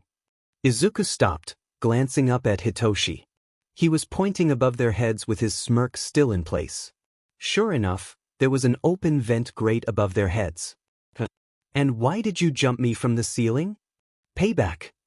Hitoshi shrugged, like it was the simplest thing in the world. "I haven't been able to catch you before now anyway." "I said I was sorry," Izuku whined, hiding his face in his hands. Yeah, I know. You have to get to the station, right? Mind if I walk with you?" Izuku's brain more or less short-circuited. He had never had people offer that. Well, he did once upon a time, but that had ended with him getting blown up on multiple occasions. Hitoshi didn't seem to have an ulterior motive, but that didn't mean a thing. Not when he'd been hurt so much before. Hitoshi must have noticed because he spoke up again. "Hey, I'm just offering. If you don't want me to, I'll stay here." "No, it's okay. I just don't have very good experiences with being offered that." "Oh." Hitoshi's face twisted for a second, but smoothed out the next. "Well then you don't have good friends." "Try none," Izuku muttered. "Guess we have more in common than I thought. So, want to walk to the station?" Sure, but won't your dad worry?" "Nah, he knows what I'm doing." Izuku nodded, leading the way out of UA. Hitoshi followed quietly, just looking around at everything. They reached the gates and began walking down the sidewalk. "What did you mean when you said we had more in common than you thought?" Izuku asked, not liking the silence between them. "I don't have friends either. They're too scared of what I might do to them." Izuku glanced at Hitoshi curiously. He sort of just looked like a tired purple panda. Why would anyone be scared of him? He became aware he said that out loud when Hitoshi barked a laugh. "Oops." Izuku buried his red face in his hands again. "I'm sorry." "It's okay." Hitoshi fell quiet for a moment, looking like he was thinking over something. "I'm a siren." Izuku lit up. Hitoshi almost stumbled when he turned to look at him. "Really? That's so cool. What type of siren? Is that why your eyes are purple? What can you do? Do you want to be a hero too? You'd make a cool one.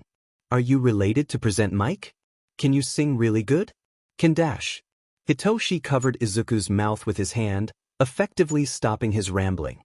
Izuku glanced over, and his face was red. Good, they were even now. He uncovered Izuku's mouth after a second. You think I could be a hero?" "Yeah, why wouldn't you be? Definitely a better one than me, anyway." "I will cover your mouth again, don't tempt me. You'll be an amazing hero, and if you bad-mouth yourself again, I will drag my pop over here to lecture you about self-worth." They held eye contact for a moment, before bursting into laughter on the sidewalk. Izuku was smiling so much more lately. It was nice. "Seriously though, what can you do? Sirens have a big range of quirks." I can control people if they respond to a question." Izuku clapped a hand over his mouth before he went on another muttering spree. There were so many questions he wanted to ask, but not enough time. He could already see the station up ahead. Hitoshi's expression dropped. Izuku very quickly realized his mistake and might have gone a bit overboard trying to fix it. I'm not scared of your quirk, don't worry. I just have so many questions and I don't want to annoy you and there isn't enough time and your quirk just sounds so cool and oh no I'm rambling again. Izuku took a deep breath, not missing the shocked expression on Hitoshi's face. Sorry. Why already know I'm a flirkin, so if anyone's going to be scared of your quirk it's not me. Oh, okay. Anyway, I have to go. Do you want to exchange numbers so we can talk? Hitoshi handed over his phone without saying anything. Izuku put in his number before cheerfully waving goodbye. He watched his new friend wave back, then turn back towards Yue. It wasn't until halfway home that Izuku realized he just made a friend, and that he still didn't know Hitoshi's actual name. The end of the school year was approaching quickly, and Izuku had improved so much in that time. He still didn't have as much control over his quirk like normal kids his age, but it was a far cry from where he had started. They had a few mishaps in that time, mostly when people had decided scaring Izuku was a good idea. That either ended in them having to hit the deck to avoid claws, or they got eaten. Izuku always spit them out quickly and apologized. The most memorable was when Midnight snuck up on him. She had apparently wanted to give him a hug, but Izuku hadn't known that. The instant she touched him he spun around and accidentally ate the hero. When he spit her back out a cloud of her quirk came with her. It tasted weird. Not that he had very long to think that, since he was knocked out a second later. Hitoshi and him were good friends now too. He did in fact learn his name. It was Shinso, and was Aizawa and present Mike, Hisashi Yamada, he learned, and proceeded to freak out over knowing the hero's real name, adopted son. Shinso taught him how to hide in the vents. There were blankets and food stashes if you went far enough. It was no wonder he hid in there a lot. As long as he didn't accidentally fall to the next floor, he was good. Izuku didn't have that problem. He could turn into a cat and fall safely. It also meant space wasn't a problem. Shinso complained about it not being fair, since he had to crawl on his stomach to get around the vents. Netsu had also been an amazing teacher. Izuku already knew everything he was required to, on top of skills he could use in the real world. Like how to make good tea and how to create acid from common cleaning supplies. The standardized tests were a breeze, especially compared to Netsu's hell test. Izuku was excited for whatever the next year would bring. Mostly because Aizawa promised to start teaching him to fight. Izuku wasn't scrawny, but he wasn't exactly muscular either. Hopefully that could change soon. Shinso was still going to a different school, but he would join them to spar sometimes. It sounded exciting in Izuku's opinion. For now he was still trying to get full control of his quirk. It didn't usually lash out anymore, which was really good. Sometimes it listened and other times Izuku's quirk seemed to have a mind of its own. Netsu proposed that it was because of the circumstances it appeared and how long he repressed it. Both entirely plausible. Unfortunately, they couldn't exactly ask the quirk. His shifting has gotten even better too. Izuku could focus on certain aspects and improve them even further. He could hear even better than Netsu if he enhanced his ears. That had resulted in him accidentally hunting Shinso again, but they both laughed it off this time. Aizawa-sensei got yet another video of it. Izuku would be embarrassed if he didn't know his mom had a dozen videos just like that. At least they hadn't used a laser pointer like mom did when he was a kid. Either way, in another week, he would be done with his first year of middle school. Over the break he would dedicate time to controlling his quirk more. His goal was complete control, or at least close, by the time of Yue's entrance exam. Izuku was curious how that was even going to work. He knew it was robots, so would he just eat them? Would the points count if he just spat them out again once the exam was done? It sounded ridiculously easy for physical quirks in his opinion. If he hadn't learned the other half of his quirk then he would have been going in there with only shifting. As good as his claws were, they couldn't destroy metal robots. Netsu had given him homework for the weekend. It wasn't especially hard stuff, but mom probably wouldn't appreciate him hijacking their dish soap for an experiment. A stop to the store before going home then, he decided. Not the same one he had gotten held at knife point. It was in the opposite direction and one he'd been to a lot in elementary school. Izuku popped in his headphones along the way, turning on present mix radio. It was a bit weird knowing the man and being friends with his son, but the station was still his favorite. He hummed along as he walked down the sidewalk.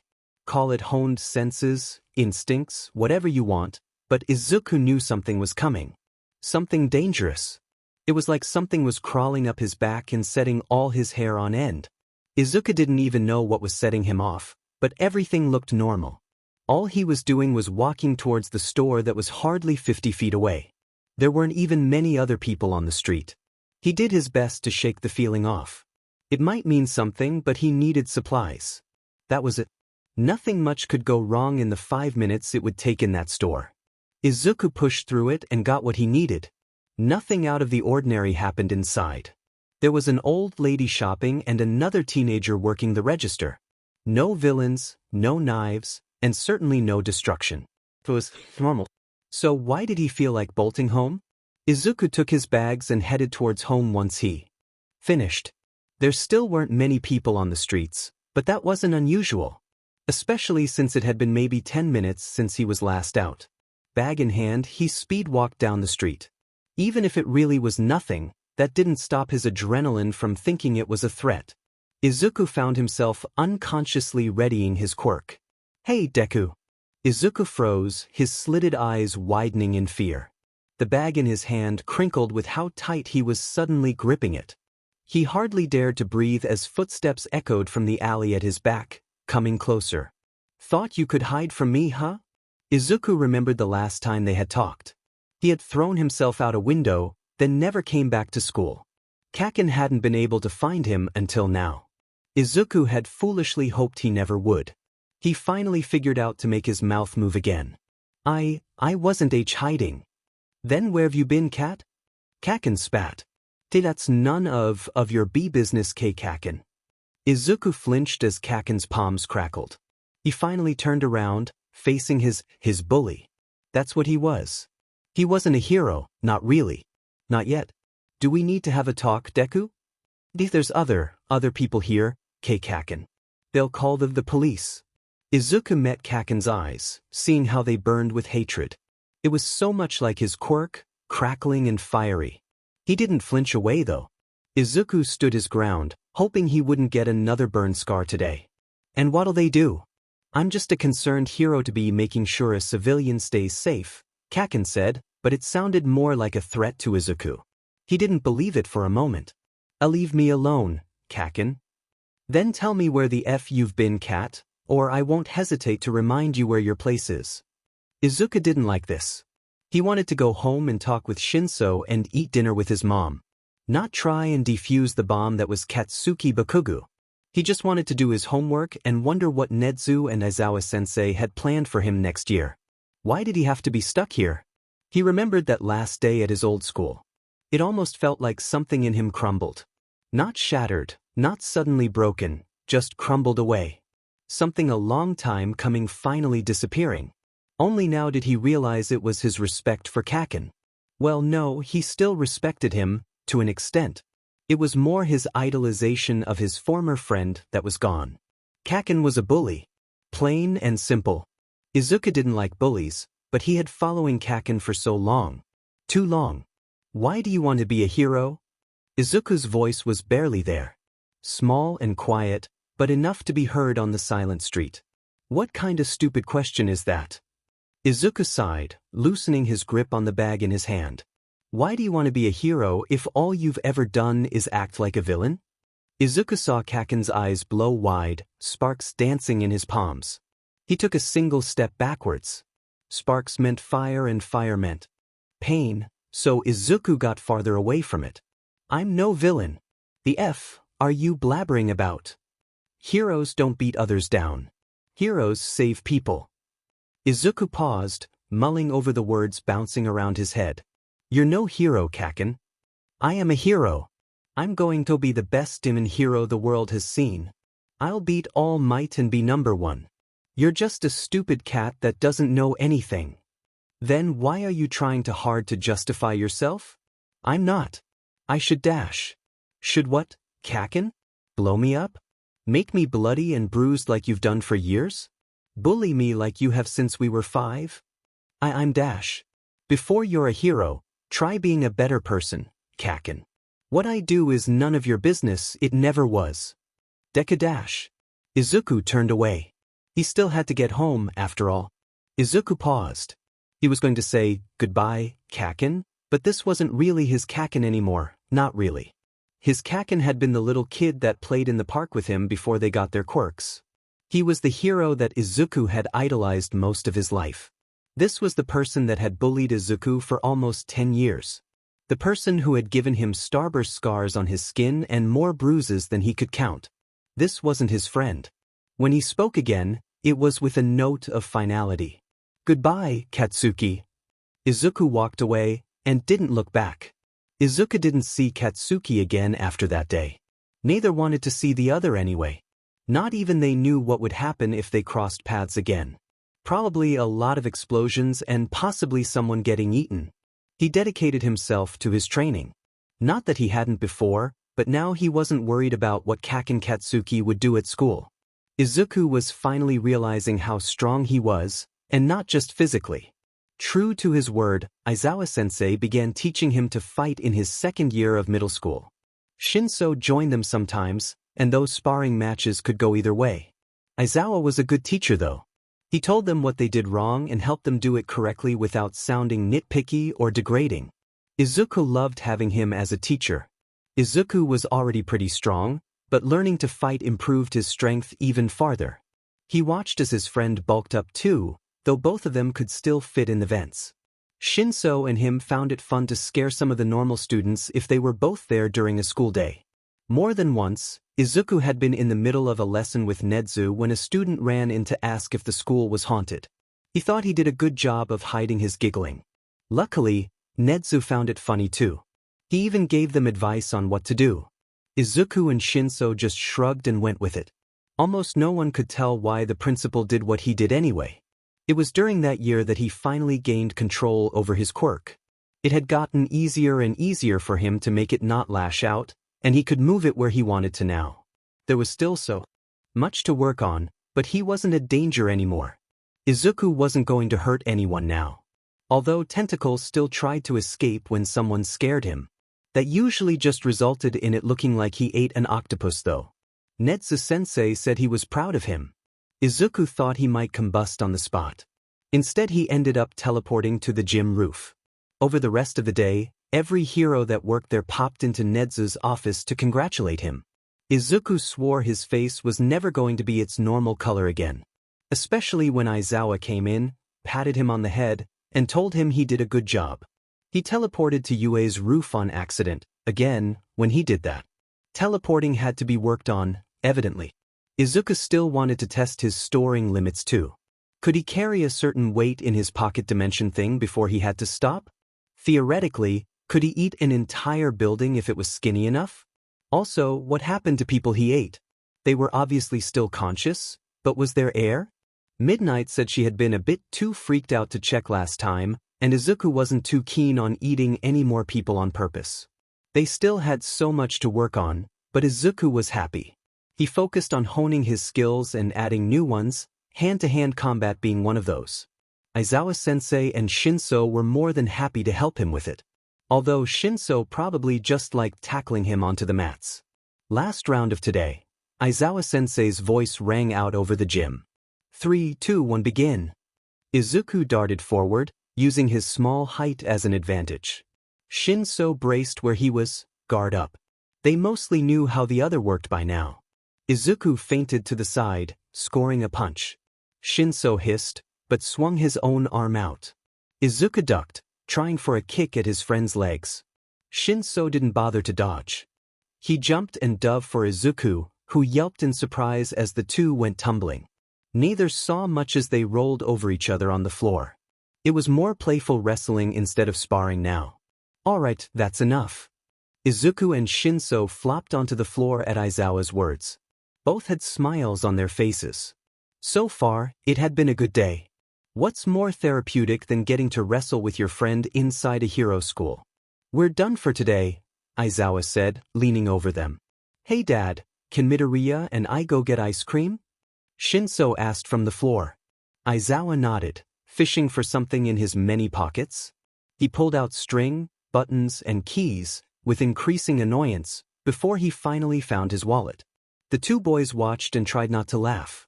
Here, said Izawa, handing money to Shinso. Just be back before the time we usually leave. Thanks, Dad. Shinso hauled Izuku off the floor. Not exactly hard, considering how small he was. Something he was going to be bitter about until he got taller. They chattered away on their route into the city, UA growing smaller in the distance as they went. Izuku knew a good place for ice cream somewhere nearby, so he led the way. The topic turned to their favorite flavors as the door chimed their entrance. I can't believe you actually like that stuff. Well, excuse me for being cultured, Shinso scoffed, playfully shoving Izuku's shoulder. It's not cultured if it's disgusting. Australians have something so disgusting that people eat it as a challenge. I think a little pistachio ice cream is fine. But it's green. So is your hair, you dork. All Might-themed ice cream isn't much better. I was right, you are uncultured. Shinso squawked in fake indignation. Izuku just laughed, moving to the counter to grab their ice cream. His friend joined in on their way outside. There were tables, and it was nice out anyway. I'm just saying, Present Mike would be a very effective dog whistle if he could change his frequency. Oh, believe me, Pop tried. He broke every window on the street. Pretty sure Dad was answering annoyed dog owners for a week after that. Izuku's head hit the table as he cackled. The mental image of Present Mike, one of his favorite heroes, and a hero he knew personally now, acting as a very loud and high-pitched car alarm was utterly hilarious to him. I can't believe. Princess also scratched Pop when he tried it. Their ice cream was forgotten in favor of laughing at funny stories they knew. Izuku told one of when he had accidentally turned into a kitten in the middle of class. He had been in second grade, and the little girls had claimed him as the class pet. The boys were jealous, despite all of them being 7. Shinso told Izuku about the time Izawa strung Yamada up from the gym rafters when they were still students. Also how that was because his parents weren't especially good at the whole feelings thing. It was fun. Izuku loved having a friend he could laugh and joke around with. He loved having an actual friend instead of a false idol he followed after. Well, what do we have here? Izuku went rigid. No. He knew that voice. He knew it. He didn't want to know it. A villain sitting amongst the sheep, they drawled. Izuku heard them stepping closer, but he couldn't see them. They were at his back. Bad, his mind screamed. Never turn your back. Never let them out of sight. Never. He glanced up, seeing Shinso flinch. Anyone else might not have noticed it, but Izuku did. That was the moment he realized the bully wasn't here for him, but Shinso. They had never called Izuku a villain. Plenty of other insults, but never villain. You know, when my cousin told me he had a villain in his class, I wasn't expecting to see them around town. Wonder if I should call a hero. Save us all the trouble. Shinso didn't move. He didn't look up from the table either. Izuku saw him tense as the footsteps came closer. So, you gonna say something, villain? Suddenly, Izuku's fear disappeared. Because he could be bullied all day, but the minute his friend was threatened, he'd fight back. No one deserved what he had gone through. Especially Shinso. Leave him alone, Haidoi, Izuku said quietly. Wait, Deku? Are you serious? Haidoi burst out laughing where he stood. Izuku got to his feet and turned to face the bully.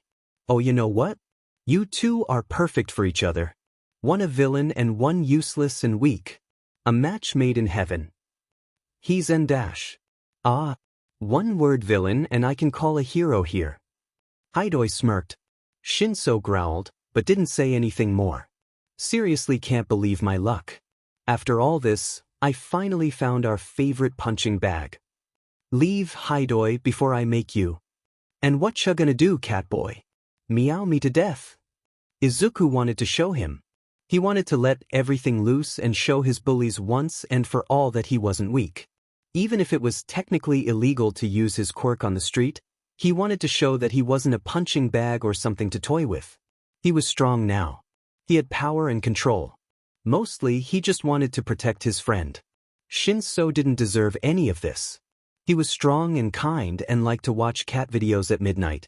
Haidoi was annoying and knew how to play with words. His quirk wasn't especially powerful, and neither was he. All it would take is one punch. One swung and he'd run with his tail between his legs. Midoriya, it's not worth it, Shinso whispered sharply. Izuku didn't look back at him. Yeah, run away, cat. Just a scared little kitty. Izuku growled at Haidoi, the noise akin to a car engine. The boy obviously hadn't been expecting it, judging by the way he took a step back. It wasn't worth getting in trouble, Shinso was right, but he couldn't walk away unpunished. Izuku let himself half-shift. His ears immediately went back, his hands turned to claws, and he grew fangs. He made sure to show them when he smiled at Haidoi. Maybe I am a cat, but you know what, Haidoi? Izuku cooed, edging closer. He knew his green eyes were narrowed to slits. Lions and tigers are cats too. Izuku hissed, and the bully yelped. Haidoi turned tail and ran right then and there. Izuku didn't stop glaring until he was out of sight. As soon as he let himself go back to normal and breathe a sigh of relief. Midoriya, you okay? I'm fine. I knew him. From my old school. He called you Deku. Nickname from my childhood friend. It's another way of reading my name. It also means useless though, doesn't it? What friend would call you that? He's not my friend anymore. We've been avoiding each other for almost a year now. And Netsu teaches me, so I don't have to worry about bullies. But you used to. You do too. Izuku stared unflinching at Shinso. Do they hurt you? Shinso sighed, knowing Izuku wouldn't drop it. No. Everyone mostly just ignores me. They don't know how my quirk works, so better safe than sorry, I guess. Izuku paused for a moment, before walking around the table to the other side. He sat down and leaned against his friend without a word. A silent comfort. They left that place knowing not everything was better yet, but it would be one day. They had each other as friends, so they weren't alone anymore. One day, they'd be heroes. They'd show people they were strong and trustworthy. And Izuku couldn't wait for that day. The second year of middle school went just as fast as the first. Before he knew it, Izuku was turning in his final test and going home for the small break between years. He still hadn't crossed paths with Katsuki, which was good. Honestly, he didn't know what he would do if they ever did have to interact again. Shinso and him had only grown closer. It wasn't uncommon for Aizawa to crawl into the vents and find them asleep with a movie still playing on one of their phones. A blanket was usually wrapped around them too. Aizawa had always been confused on why Netsu insisted on such big vents, and vent junctions that looked like a mini-room inside the ceiling. Still didn't, if anything, but at least the boys were having fun. The teachers at UA had more or less adopted Izuku. Midnight gave him snacks between classes, Cementos helped him with readings Netsu assigned, and Present Mike gave him tips on English. If he ever looked sad, he had at least half a dozen adopted aunts and uncles asking what was wrong. Izuku never would have thought this would be his life. Even now it was hard for him to believe. UA exams would be taking place this year. Izuku knew he'd do okay on them, but he was still worried. What if he got scared and hurt someone on accident? What if he teleported into a wall? There were so many variables that could make everything go wrong really quickly. Especially considering what he could do. The recommended and support exams would be held earlier though. Izuku was interested to see who would be taking them. One was supposed to be Endeavor's son apparently. That would be cool to watch. He didn't quite know what he was going to do himself, so he brought it up to Netsu on his first lesson back. I'm recommending you, of course. Izuku choked on his tea. Of all the responses, that was not one he was expecting. You're what? Recommending you. You are my student, Midoriya, and have been for almost 3 years. Not many can keep up with me, so that is a feat in and of itself. Why, but me? Go up against the other recommendation students? Sir, I don't think I can do that. Oh, But I never said you would take the recommendation exam. You are my personal student, Midoriya. That comes with certain advantages, such as taking a different exam to get into the school. And you're wasting it on me? Wasting? No, I am giving my personal student a way into the school while still letting others in. Netsu's black eyes gleamed for a second. After all, none of the other examinees would stand a chance against you. Sir, I don't dash. Midoriya. Netsu set down his teacup. You could very well win both categories of the exams. Academically, you are well above the average student. In the physical, you could eat all the robots before another person can touch them, thus rendering the test useless. The normal recommendation exam would be easily won by eating the other competitors. Another test is the only way to truly test the skills you have. Izuku, thoroughly scolded and blushing at the praise, nodded. The principal had a point. It wasn't like the thoughts had never crossed Izuku's mind either. He knew how powerful he was, how dangerous he could be, and testing him with the normal exam would be too easy. Eating all the competition wasn't a viable option, seeing as he still wanted other people to get into UA. His physical skills were nothing to scoff at either. What exam will I have then? Netsu smiled, and Izuku suddenly felt like he shouldn't have asked. Every teacher is allowed to choose a student they wish to give a different exam.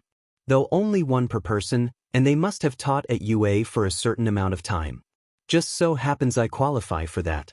The test will be created by the UA teachers, so even I don't know what it will look like. Perhaps something to do with rescue, as that is where you lack some skills. Izuku nodded again. It made sense actually. Fighting, even quirkless, was natural to him. Netsu had called it part of his instincts as a flurkin, which was cool. Thank you, Netsu-sensei. It's no trouble, Midoriya. Now back to our lesson. This month we will be focusing on crafting bombs from kitchen appliances. Izuku brought it up to Shinso the next day. He was Aizawa and Yamada's son, so he would probably be given the same offer since both of them were teachers. Or something similar at least. His response wasn't what Izuku had been expecting though. Nah, I'm not taking a different exam. Izuku raised an eyebrow, looking away from the movie they were watching. The two of them were in the vents again, of course. But Aizawa and Yamada are both teachers here and heroes. Only one person can take that special exam a year. Neither of my parents qualify for it anyway.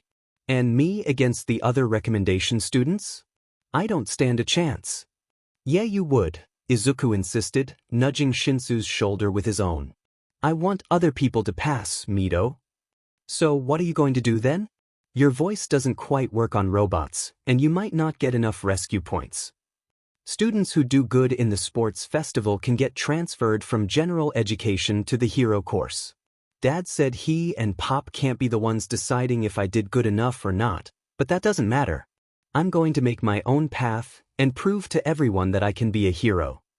Izuku smiled, bumping his head into Shinsu's shoulder affectionately. You're gonna do awesome, Shin. The Gen Ed student whose quirk doesn't work on robots, and was too nice to take the recommendation exam, fights his way to the top and into the hero course. Everyone loves an underdog story. Hiya. Makes it sound like a comic book origin story when you say it like that. Well, how do you know we aren't characters and this is our origin story? Izuku and Shinso held eye contact for a moment, before bursting into laughter. What a ridiculous notion. They finished watching their movie, The Moment Forgotten. Izuku felt a twinge of guilt for Shinso not being able to take the exam with him, but there wasn't really anything he could do. Not if Aizawa and Yamada didn't qualify for it in the first place.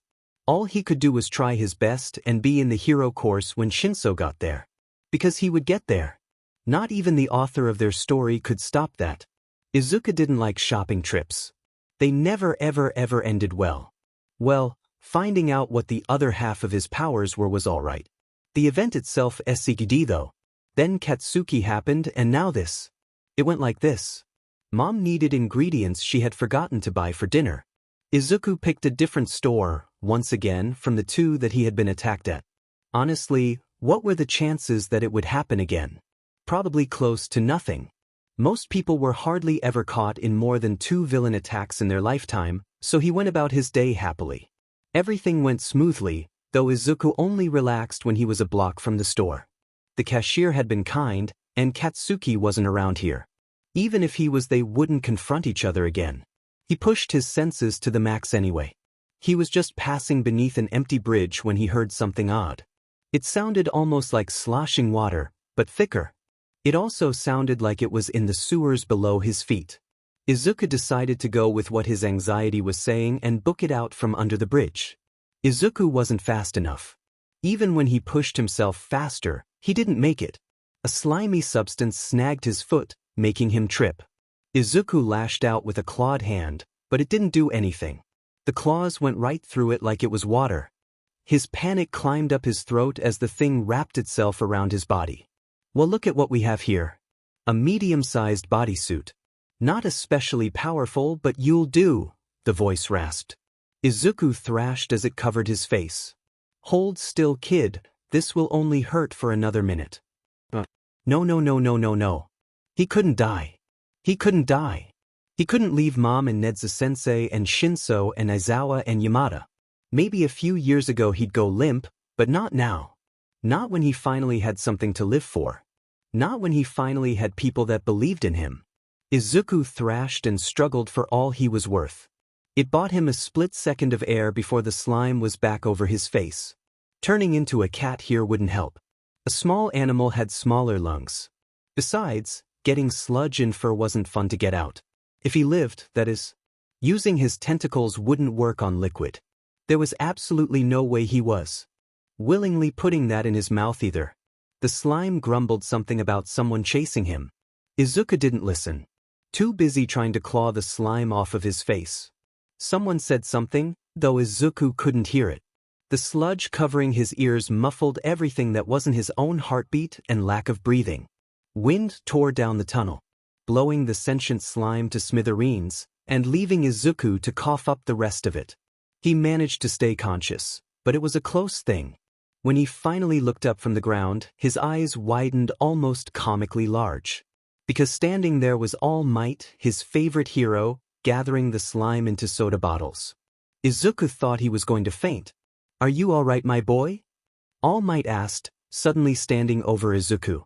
And oh god, he was even bigger than he looked on TV. Izuku only realized he said that out loud when All Might laughed. It was a sound that shook his chest like a bass drum. "I have been told I appear shorter on the television." All Might boomed. Izuku had to crane his head back to see his face. "Now if you excuse me, I must me off." Wait, what? He was leaving? Just like that? Wait, I need to ask you something. All questions can be directed to my website. Good day, citizen. No, he couldn't go. Izuku had to know. He had to ask All Might something. He had to know. If anyone could know if he'd be a good hero, it was the number one. So Izuku did something that, looking back, was extremely stupid. Like backsassing Katsuki-level bad idea. He leapt forward and clung into All Might's leg. Small claws dug into his suit, though they didn't hit any skin. His suit was too strong for that. They rocketed off the ground at speeds that probably broke the sound barrier. Felt like it, at least. Izuku squeezed his eyes shut and clung on for all he was worth. They landed on a building halfway across town. Izuku detached himself and shifted back to normal, clutching his chest and trying to breathe normally again. All Might stood near the railing on the edge of the building. "That was very reckless, young man. I must be off, but that door is likely unlocked." "Wait, I need to ask you something. I really must dash. Can someone with a volatile power become a hero?" The roof was eerily silent. Izuku stared at his shoes, not willing to see the look on his hero's face. At least, until he smelled steam. Izuku glanced up and promptly stumbled back. That wasn't his hero. Where'd All Might go? He demanded, automatically moving into the defensive stance Aizawa-sensei had taught him. "I am All Might, kid," the skeletal man said, sitting heavily on the roof. "You know how guys SCK in their gut to impress people at the beach? My quirk is like that. But that would mean you have strength-enhancing and also transformation-type magic. It's true that people had theorizes on your quirk for years, and it's never been confirmed, but this would mean that dash. Geez, kid, you're a talker. The man. All Might apparently lifted his shirt. It revealed the most gruesome scar Izuku had ever seen. I got this nearly 5 years ago. Even at my full power, I could just barely defeat the villain. But Toxic Chainsaw couldn't have done that. True, the man chuckled.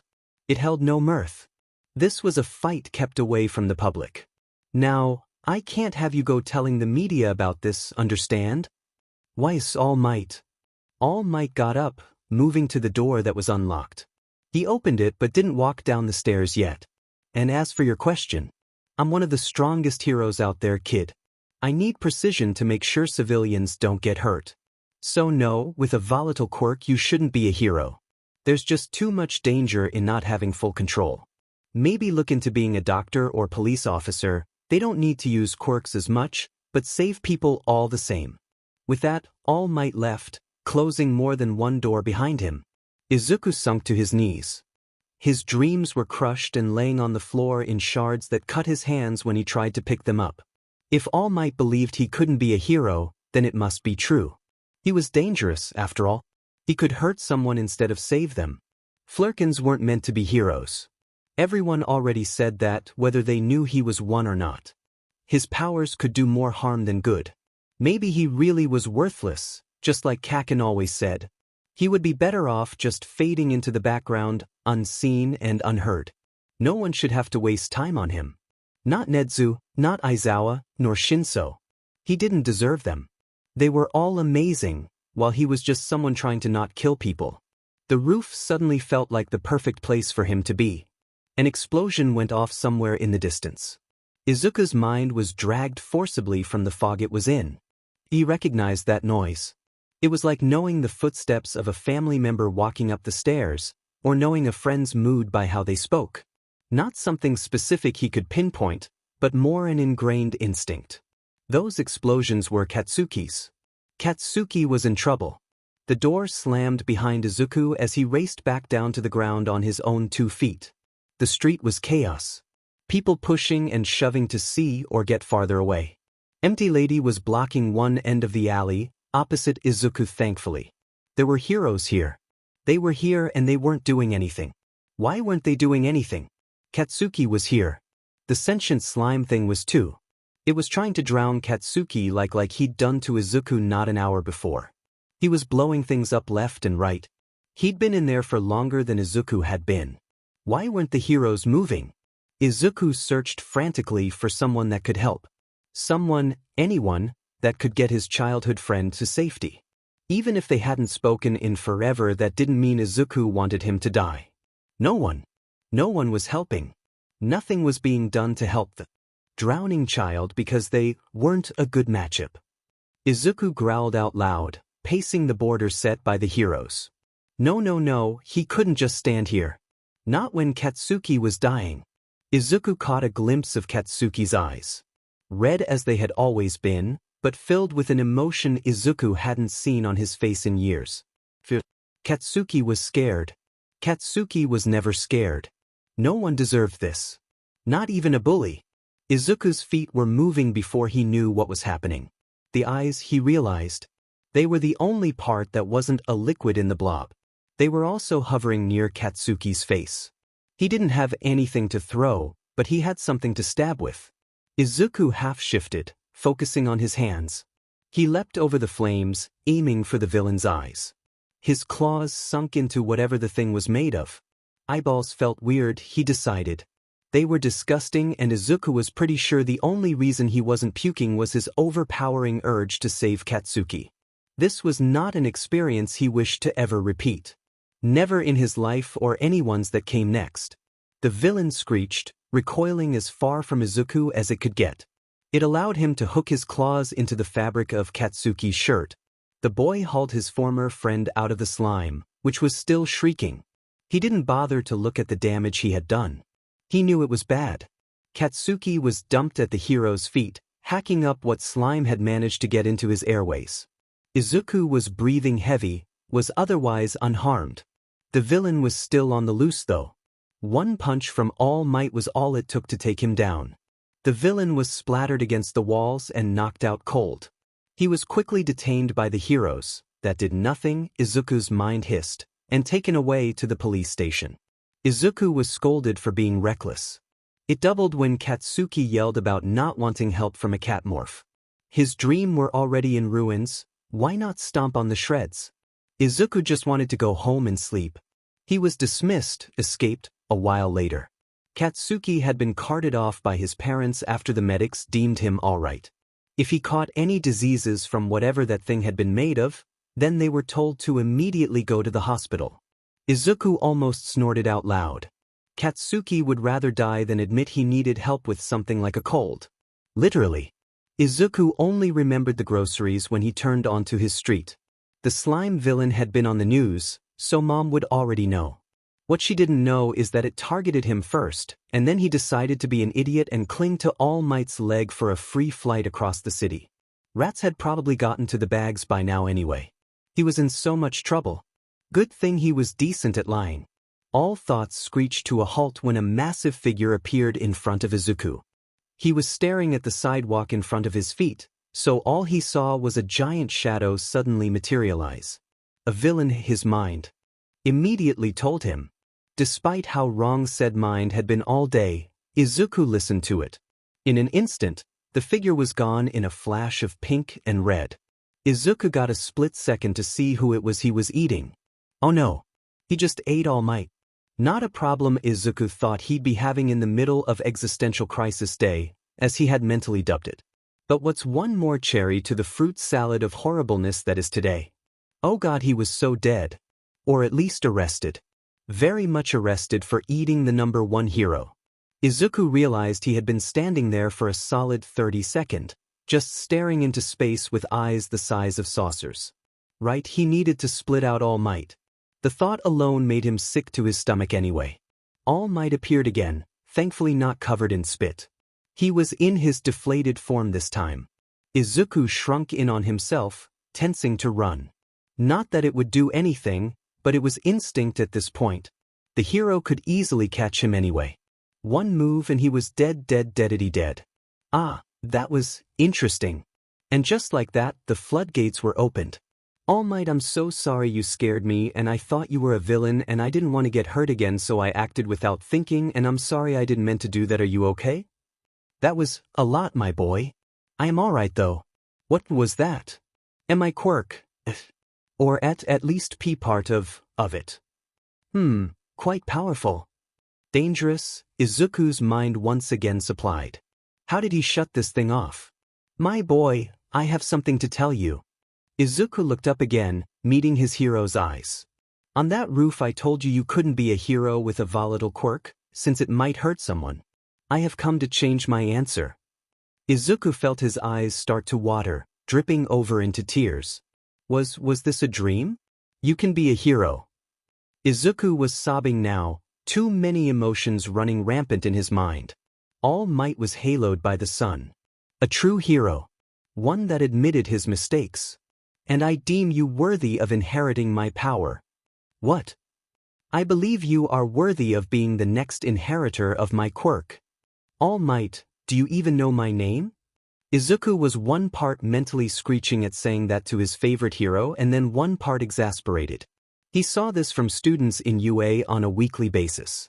Except with them it was romance and idiotic actions. For example, some support course student decided to test a flamethrower in UA's front yard without telling his teacher. Midnight had knocked him out, 'cause she thought he was a villain. Izuku didn't think he'd ever witness the number one hero using the same 4 brain cells as a high schooler. Yes, I do. Your name is Midoriya. And my first name? All Might, you're my favorite hero, but please think about this for more than 5 seconds. All Might blinked down at Izuku. For a second his mind supplied the image of him still being arrested. Could All Might charge someone for doubting him? Honesty. Ah, that is true, young Midoriya. Perhaps I have been hasty. However, the sentiment remains. You still want me to what? Inherit your power? How is that even possible? Izuku devolved into muttering. All Might stood there staring, wondering how one kid could speak so many words in such a small PRD of time. And with so little air. Kid, can I explain please? Sorry All Might. I have a power that can be passed down from person to person. It's a stockpiler, so it retains the strength from each user. I am the 8 holder. So you have the strength of 8 people because of your quirk? In essence, yes. My power is called One for All. Izuku could almost hear the thunder and cymbals. A shiver went down his spine. And you wanted to give it to me? Why me? I didn't do anything. I can't do anything. Young man, a lot of good heroes are heroic from a young age. One thing a lot of them say is that their body moved on its own. That's what happened to you, isn't it? Why yes. Izuku stifled another sob. Was he dreaming? I believe you can be a hero, young Midoriya, with or without One for All. You do not have to accept my power, it is ultimately your decision. I need to think about this for a bit, All Might. That's understandable. Here kid. All Might took a card out of his pocket. It had a number on it. This is my phone number.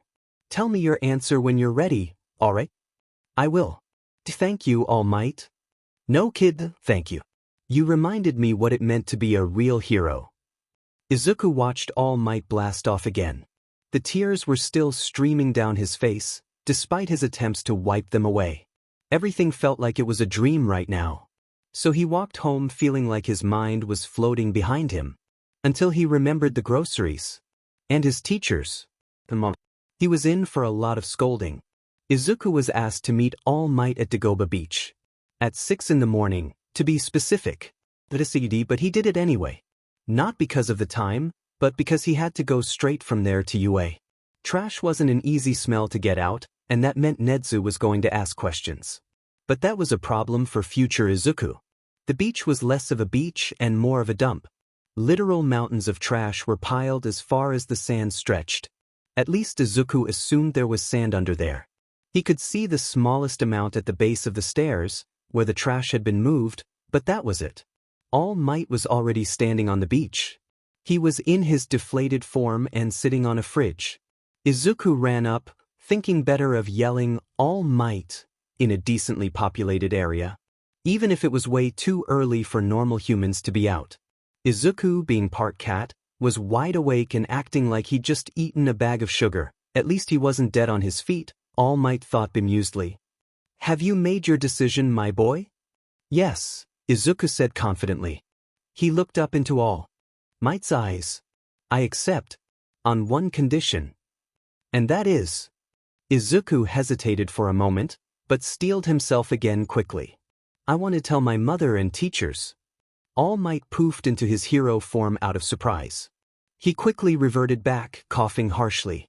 Izuku quickly backtracked. I don't have normal teachers. They're heroes and have been teaching me for years, and I don't want to leave them in the dark because they know what I am, and I think one of them would figure it out anyway. It just doesn't feel right to not tell them after all they've done for me, and Aizawa-sensei is training me to fight, so him knowing about One for All would help me with it, so please. All Might blinked, taking in the mess of words that had spilled from Izuku's mouth. He deflated again, and boy was that weird to think, a person deflating like a balloon, looking contemplative. Just who are your teachers, my boy?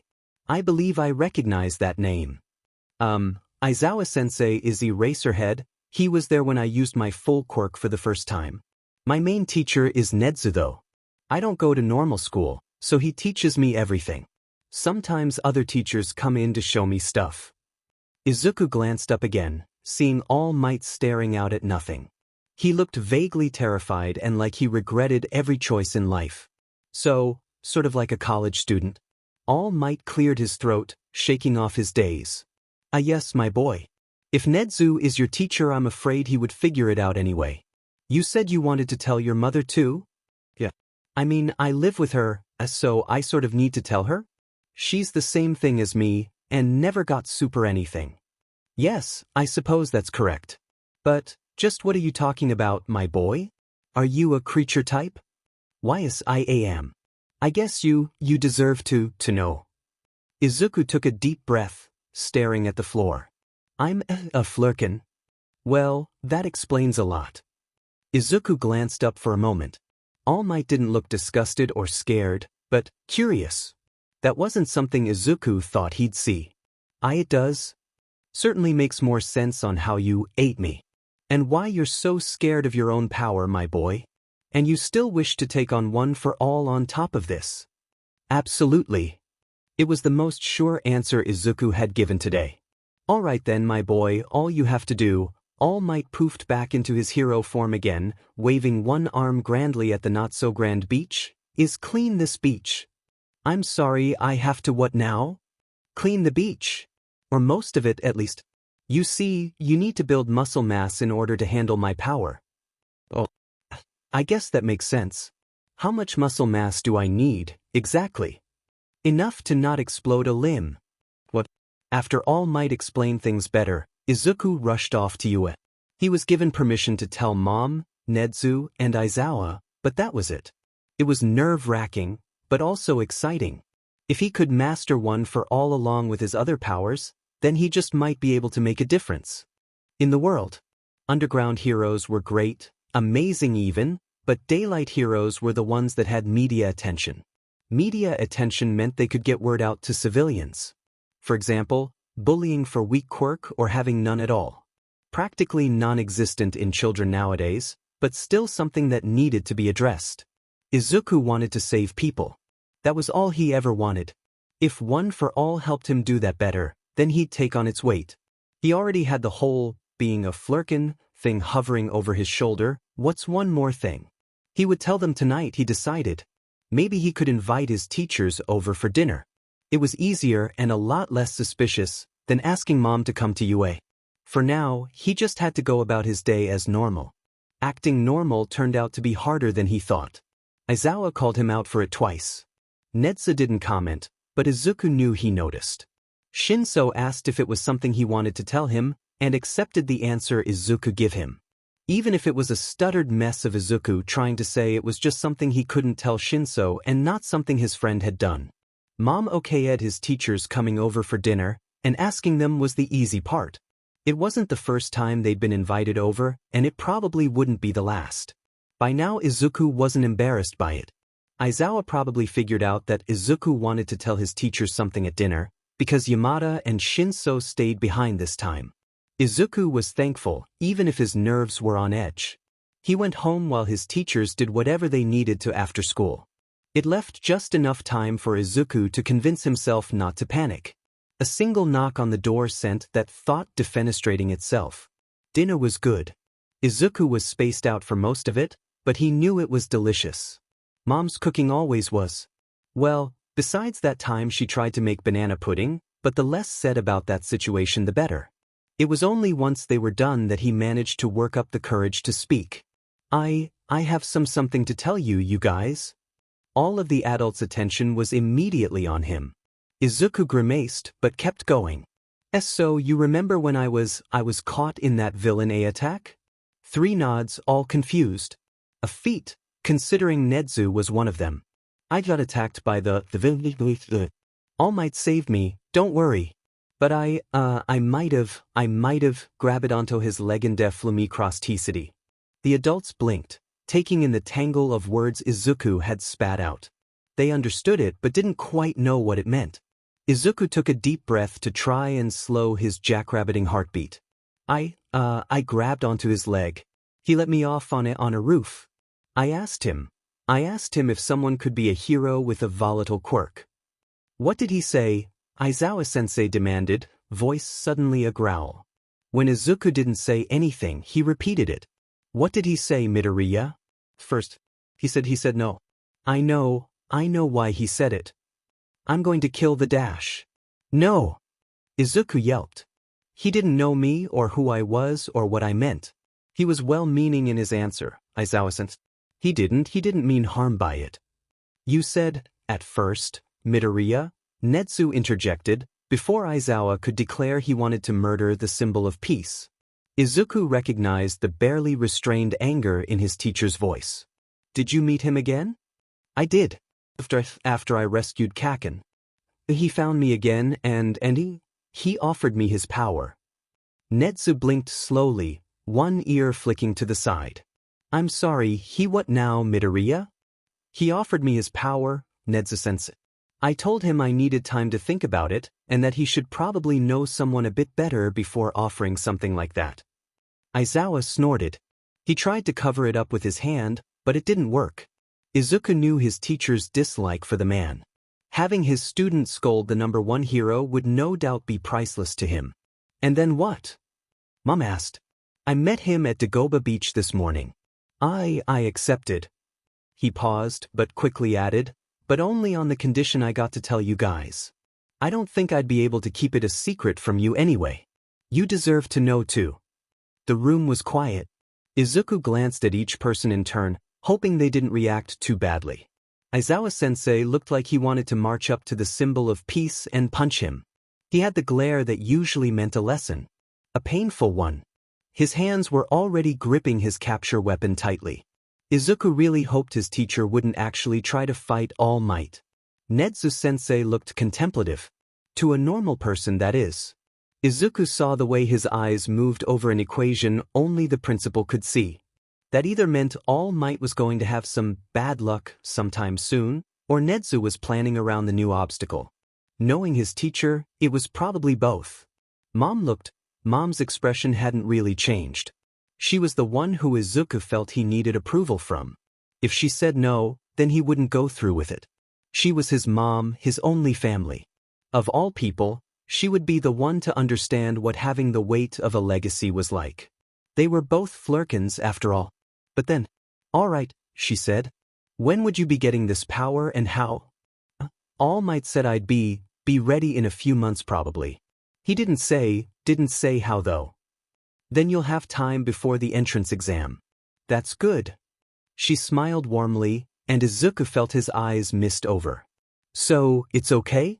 Izuku walked forward, leaning down to hug his mother. When had he gotten that tall? He felt the first tears fall. Oh sweetie, I don't think I could stop you if I tried, she laughed, heavy with emotion. You've always been that way. If you want to take on All Might's power to be a better hero, then you can do it. No one will be able to stop you, Izuku. They never have. He was weeping on his mother's shoulder now. So much had changed.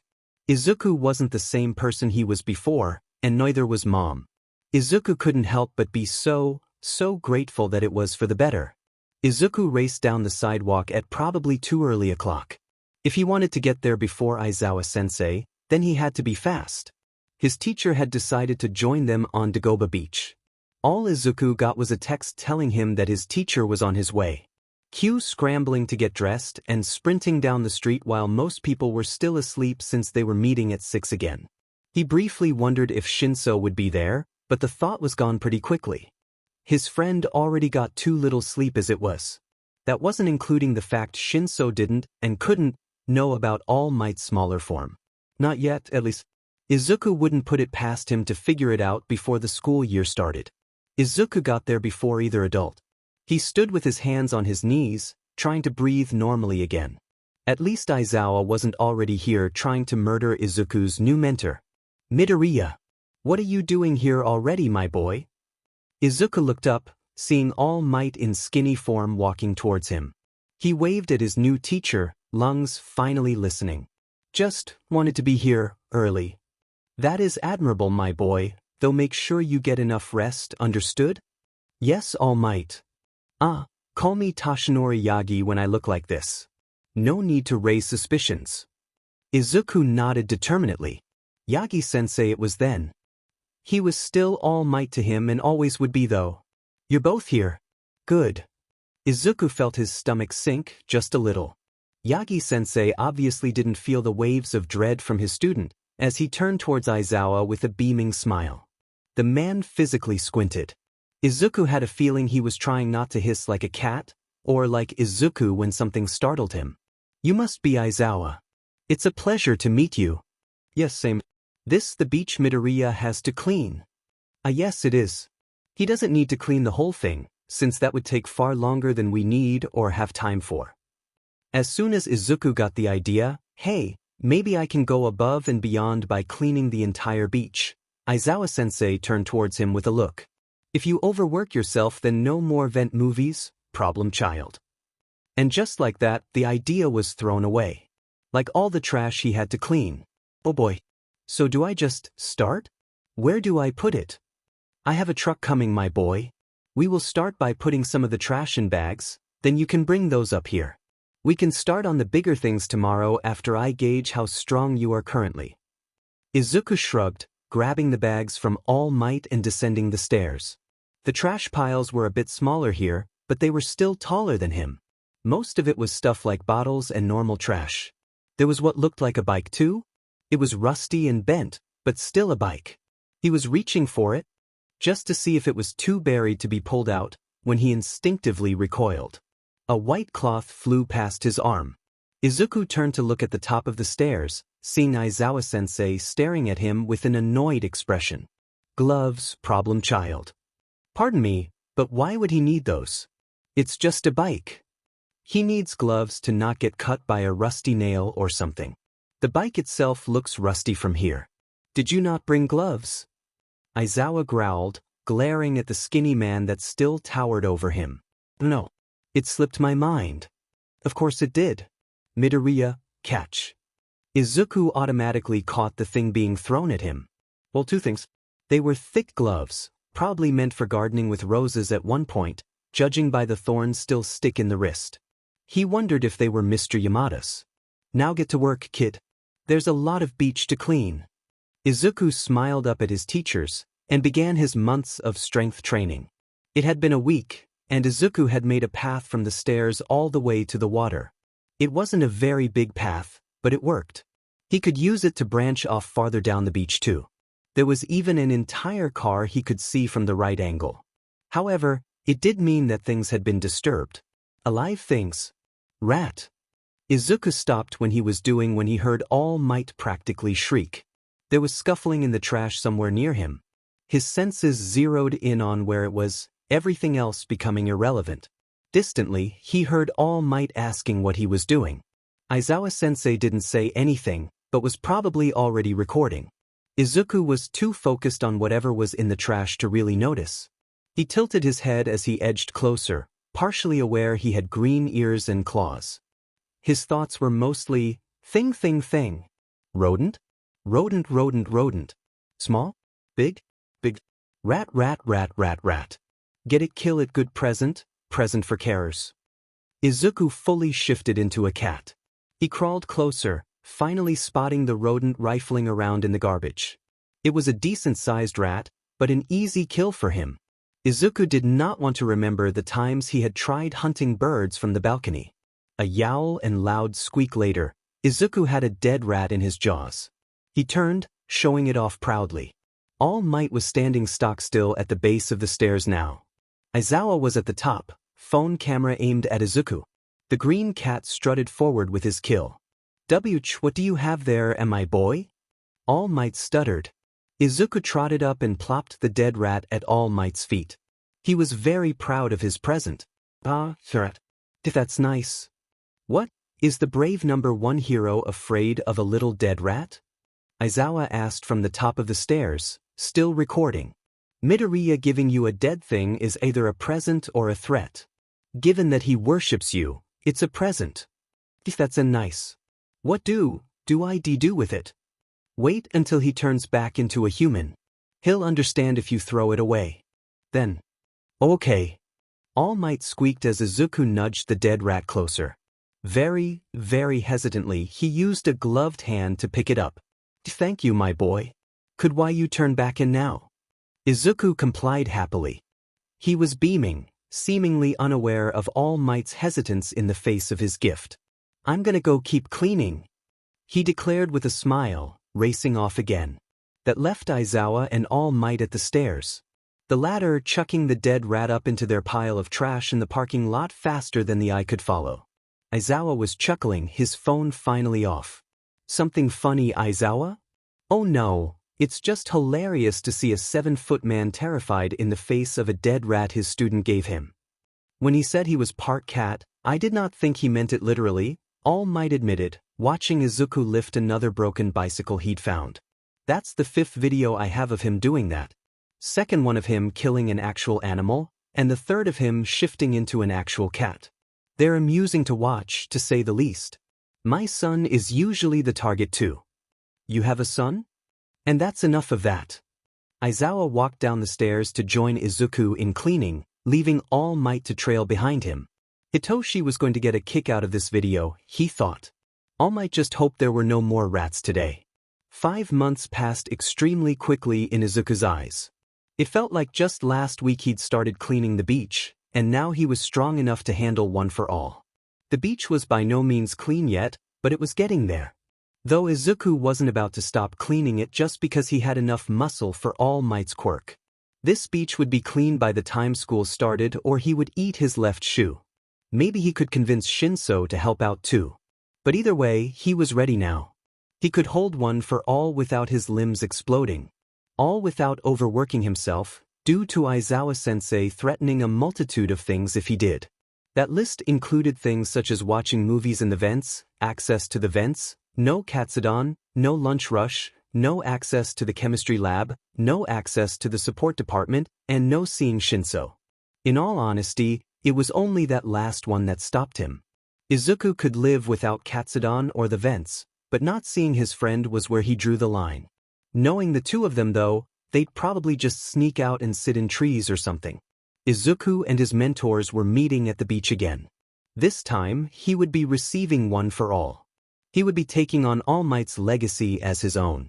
It was a lot, but Izuku was ready. He stood at the top of the stairs looking out at the sunrise. Neither of his teachers were here yet, he had come too early for that. Maybe he could find a high vantage point while he waited. It could be his cat instincts talking, but he liked being high up. Seeing everything from a tall place was amazing. It wasn't just that things looked smaller, but you could see so far. Izuku wondered if that's what it was like to fly. There was a stack of flattened cars off to the side. They would be perfect. Eyes narrowed in concentration, Izuku scaled the slightly rusty metal. It was tall, but decently easy to climb. He had thick shoes and claws to protect him. Before he knew it, Izuku was crouched at the top. He was right, the view was worth it. A rising orange sun greeted him. There was no trash until further down the coast, so the sun looked like it was rising out of the water. It was beautiful. Midoriya, my boy, what are you doing up there? Izuku turned towards the noise quickly. Too quickly. It unbalanced him on his already unsteady footing. He had a single second to think, oh no, before he was sent back to Earth. He was caught before he hit the ground. All Might gently set him back on his feet, before deflating out of his hero mode. He had to save every minute, after all. Aizawa showed up not a minute later, perpetually dressed in his black jumpsuit. It was honestly better than some of his other choices. Izuku didn't want to think of the time he showed up to one of his weekend fighting lessons in neon pink sweatpants and a cat pun shirt. He thought he might internally melt at trying to comprehend his teacher having such an awful sense of fashion. Shinso, on the other hand, found Izuku's existential crisis hilarious. "Sue, how do we do this?" Izuku asked, standing in front of the two adults. "Do you just give it to me or something?" All Might poofed back up into his hero form. The rising sun haloed the hero in golden light, making All Might look angelic. Truly a great man, a hero and pillar of their society in all his glory. Aizawa looked like an angel in an emo phase that had been dragged along. All Might plucked a hair from his head and held it out with a flourish. "Eat this." Izukuri had crashed. Restart? Floating. What? Oh, would you look at that, Aizawa-sensei beat him to it. He must ingest some of my DNA to inherit the quirk. Wouldn't a drop of blood be better than hair? Well, I figured some of my hair would be better. It's not exactly easy to draw my blood, Aizawa. Then get a needle or something. I know for a fact you've been to a doctor because Shizenji complains about you whenever I'm stuck in there for more than 10 minutes. Speaking of, please go see the woman, she's extremely close to hunting you down herself. I will do that. Anyway, Midoriya, it's your choice. Izuku blinked slowly, still processing this situation. He reached out and grabbed the hair, ignoring Aizawa-sensei's grumbling. Much to All Might's horror, he broke the hair into 2 pieces, one significantly smaller than the other. DNA is held in the root of the hair. If don't have to eat a whole hair, then I'm not going to. I've had enough hairballs, Thank you very much. Aizawa snorted, while All Might relaxed slightly. Izuku stared at the piece in his hand and put it in his mouth. Tasted like hair. Shampoo and conditioner, maybe with some hairspray, but still definitely hair. Izuku had tasted for enough time to be knowledgeable on the subject. Somehow, he managed to not choke on it. That was not pleasant, he declared. When will it take effect? In a few hours. You may do what you want until then, my boy. Yeah, no. We're going to UA to train, kid. Hitoshi's been wanting to spar. Izuku brightened, racing to grab the things he'd left by the stairs. All Might looked baffled, and Aizawa-sensei seemed to be relishing in it. Even training Izuku alongside the man for months hadn't fully mellowed his dislike for the hero. Let's go. I want to show Shinso a new move I learned. A couple hours and at least a dozen sparring rounds later, All Might came in. Not in hero form, since it wasn't needed. Shinso had already left to do something else. Aizawa said he needed to work on something with Izuku specifically, so he took that as his cue to go scare people from the vents or study. Maybe both. Terrifying people by whispering the quadratic equation from above their heads was hilarious. Izuku would know, since he did it first. Izuku hadn't felt the power coming yet. Not consciously at least. His fights with Shinso had been enough to distract him. He hadn't accidentally punched his friend across the room, so it either wasn't in yet, or he had to actually think about using it. Sort of like the second half of his quirk. Shifting was ingrained by now, and he hoped the other two parts would be like that too someday. All Might, Aizawa-sensei, and Nezu-sensei stood at one end of the room while Izuku was at the other. Sort of like it had been when he trained his quirk before. Now they were here to see if his new one had settled in. How do I do this? He called down the gym. Clench your butt cheeks and yell, smash, as loud as you can. He was supposed to what?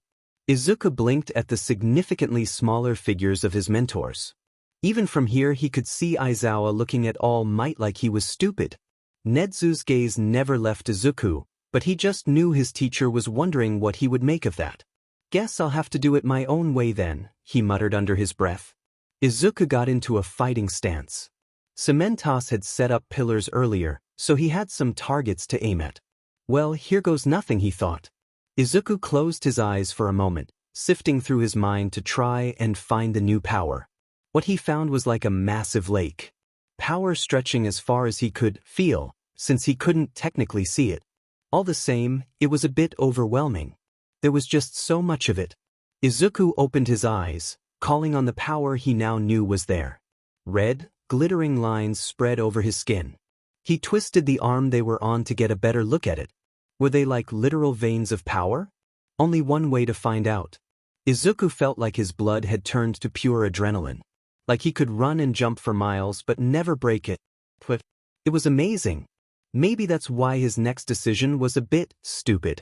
Izuku reeled his fist back and struck at the cement pillar. He realized his mistake a moment too late. His arm felt like it was on fire now, and the red lines were gone. The first pillar was also gone, as well as the other 4 Cementos had set up. The pieces left were embedded in the wall as shrapnel. Even then, that might have only been the farthest two. The first was nothing but concrete dust. That was a lot of power. Midoriya. Izuku turned at Aizawa-sensei's call and footsteps. He was running over. Are you okay, kid? What was that? I think that was one for all. No is kidding, kid. Young Midoriya. All Might boomed, stopping next to Izuku. Is your arm okay, my boy? Oh. Izuku glanced down at it, but quickly looked away. It was purple. Arms aren't supposed to be purple nor bend that way. I'm pretty sure it's broken. Kid, are you kidding me? One trip to Recovery Girl later, and Izuku no longer had a broken arm. He did, however, have a bruise on his shin from her cane. All Might had a matching one. Multiple matching ones. Izuku never thought he'd see the number 1 hero cowering in the face of a tiny doctor. Then again, Recovery Girl could be terrifying when she wanted to be. All Might was sulking in the corner while Aizawa and Nezu went over how to, make him not break his bones. Izuku sat there quietly, thinking a mile a minute to try and figure out his problem. It might have come out as muttering. It also might have mildly scared All Might, not as much as Recovery Girl though. Then a thought struck him. Not how to fix his situation, but another question he had. All Might, he said, grabbing his attention.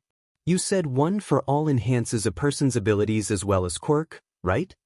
Well, yes, that's what my master told me. So, theoretically, does that mean my shifting and the tentacles things are more powerful now? I suppose so. Please do not test it indoors, my boy. Izuku nodded, before racing outside. All Might Squawk followed him, as well as Aizawa's Sai. Nedzu was probably following him out at the very least. Standing on the grassy lawn on UA, Izuku waited for his teachers before trying anything. Reckless as he was, he really didn't want to get in trouble again. He was practically buzzing as Aizawa finally got there. Okay, so I'm just going to try half-shifting for now. Izuku didn't really have to concentrate for this. All he had to do was think of half-shifting and he did it. This time was a little different though. His senses were not usually this sharp. His eyesight wasn't good enough to pick up the rustle of a leaf on the other side of the field. He couldn't normally smell exactly what a person smelled like and whatever else was around him. Some of it smelled really far away, so how? Either way it burned like he'd put something directly under his nose. And his hearing. It hurt. He could hear every breath his teachers were breathing and the sound of that mouse over there and a dog barking down the street, and it hurt. Izuku didn't even realize he had fully changed into a cat. His brain was too muddled. It didn't hurt anymore, but thinking was like moving through a pool of honey. He distantly registered that Aizawa was talking to him, and he heard it, but the words didn't make sense. You okay, kid? What happened? Izuku, as a green cat, looked at his teacher. The kind man dressed in black. He smelled like other cats and coffee. Izuku meowed, sniffing at the man from where he was. Kid, can you change back? Izuku tilted his head curiously. What did that mean? Midoriya? Another person. This one looked like a massive rat. No hunting that one. He wore human clothes. Izuku knew him, he was a friend, they all were, but why couldn't he remember why? He can't change back, can he? I don't think so, the rat man said quietly. Dark Man extended a hand, letting Izuku sniff it. He meowed again, rubbing his head against the hand. It was gentle and kind. A good human. What happened? The tall man said. He sounded scared. One for All has never done that before. Previous users has transformation magic, but nothing like this ever happened to them. Perhaps it had something to do with Midoriya being a flurkin, Ratman proposed. Izuku trotted up and wound himself around his ankles.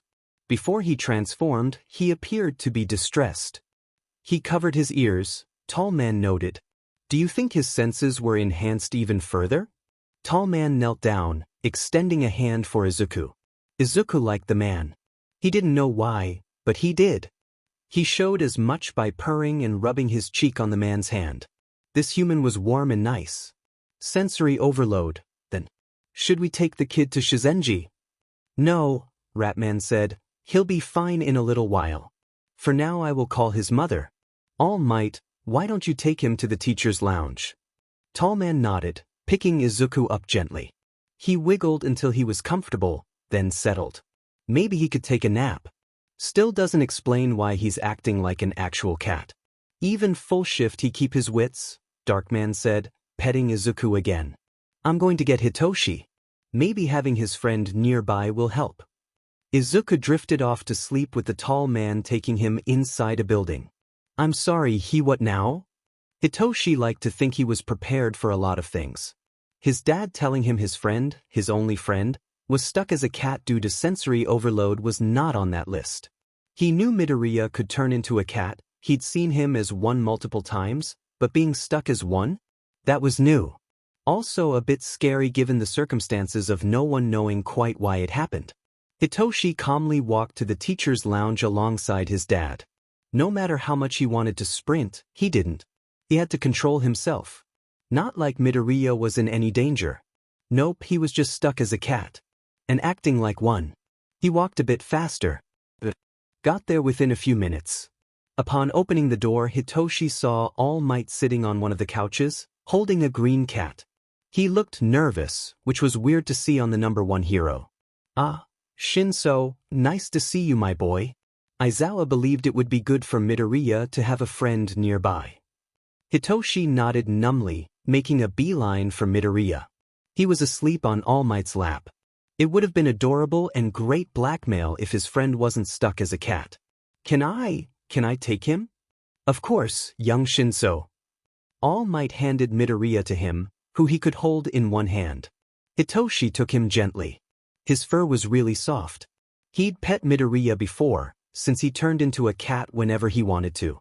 More than once Hitoshi had found him asleep, as a cat, in a sunbeam that was shining through a window. Midoriya woke up as Hitoshi retreated to a corner of the room.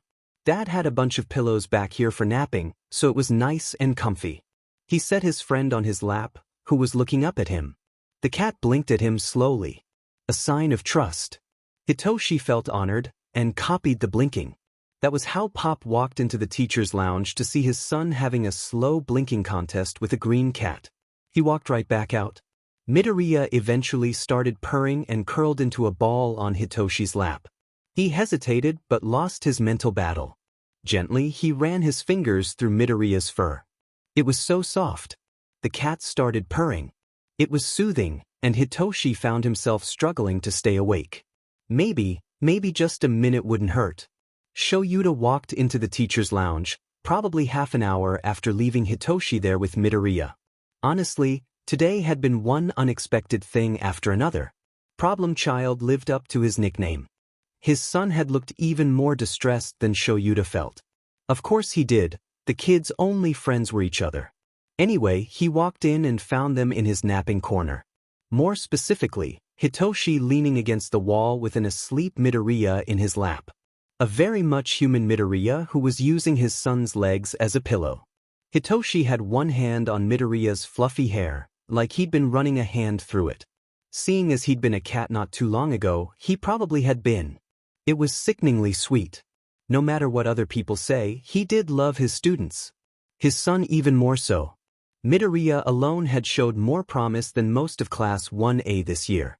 So seeing his son and favorite student, and he wasn't about to tell anyone but Hisashi that peacefully asleep together was one of the cutest things he'd seen this week. Second only to his husband lying on the floor, hair down and reading a book, with Princess curled in a ball on his back. Shoyuta very quietly got out his phone and took a picture. He would probably tease Hitoshi about this at home. Hisashi would too. With his job done, Shoyuta retreated from the room to find said husband. And Nedzu, since the principal would undoubtedly want to know that Midoriya was human again. They had all been worried. He maybe also wanted to show Namuri the picture. She'd find it cute, and he owed her for getting him coffee last week. He made a silent promise that he was going to show the picture at his kid's wedding.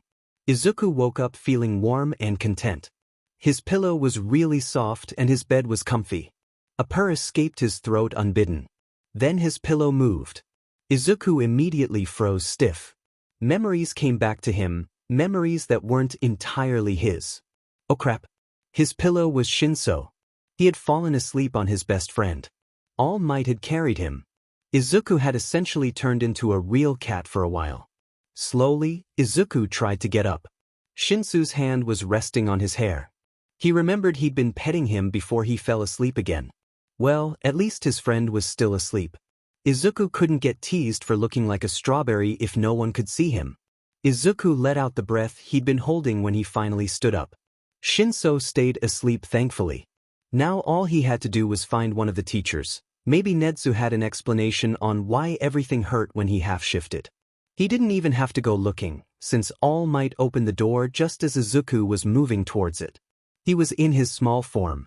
"Young Midoriya," he whispered, knowing Shinso was still asleep. Even then it was still loud. "I'm glad to see you're all right." "Yeah, sorry about whatever that was, All Might." "No worries, my boy. We were just concerned over your well-being. May we sit?" "Yeah, sure. Do you want me to explain what happened from my view?" All Might sat on one of the couches while Izuku sat on the one opposite it. He could see Shinso, still fast asleep, from where he was. So I guess you saw me half-shift, but it was different this time. It hurt. I think there was too much information that my senses were trying to take in. One for all definitely made them stronger. Maybe it overloaded my brain into turning into a cat for a while. It's certainly possible, my boy. Did you notice anything else? I don't know. I could see, hear, and smell a lot better, but everything hurt too much for me to notice much else. I figured as much. Perhaps that was another instance of your quirk trying to prevent damage to you. By turning me into a cat? Izuku raised an eyebrow. Then he thought about it some more. Well, I guess it would work. Cats are built for filtering those sort of senses. Maybe one for all just gave me normal cat senses, but in a human body? It was too much, obviously, so maybe it was trying to protect me? Izuku stopped his muttering, looking back up at All Might again. That's certainly possible, my boy.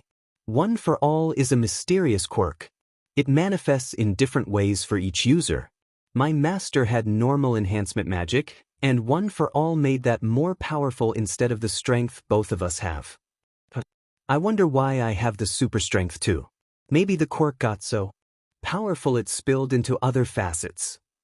Izuku started muttering again, too quiet for All Might to hear more than the general sound. The man stayed quiet though. Even in snippets, he could hear his student's train of thought laying itself out.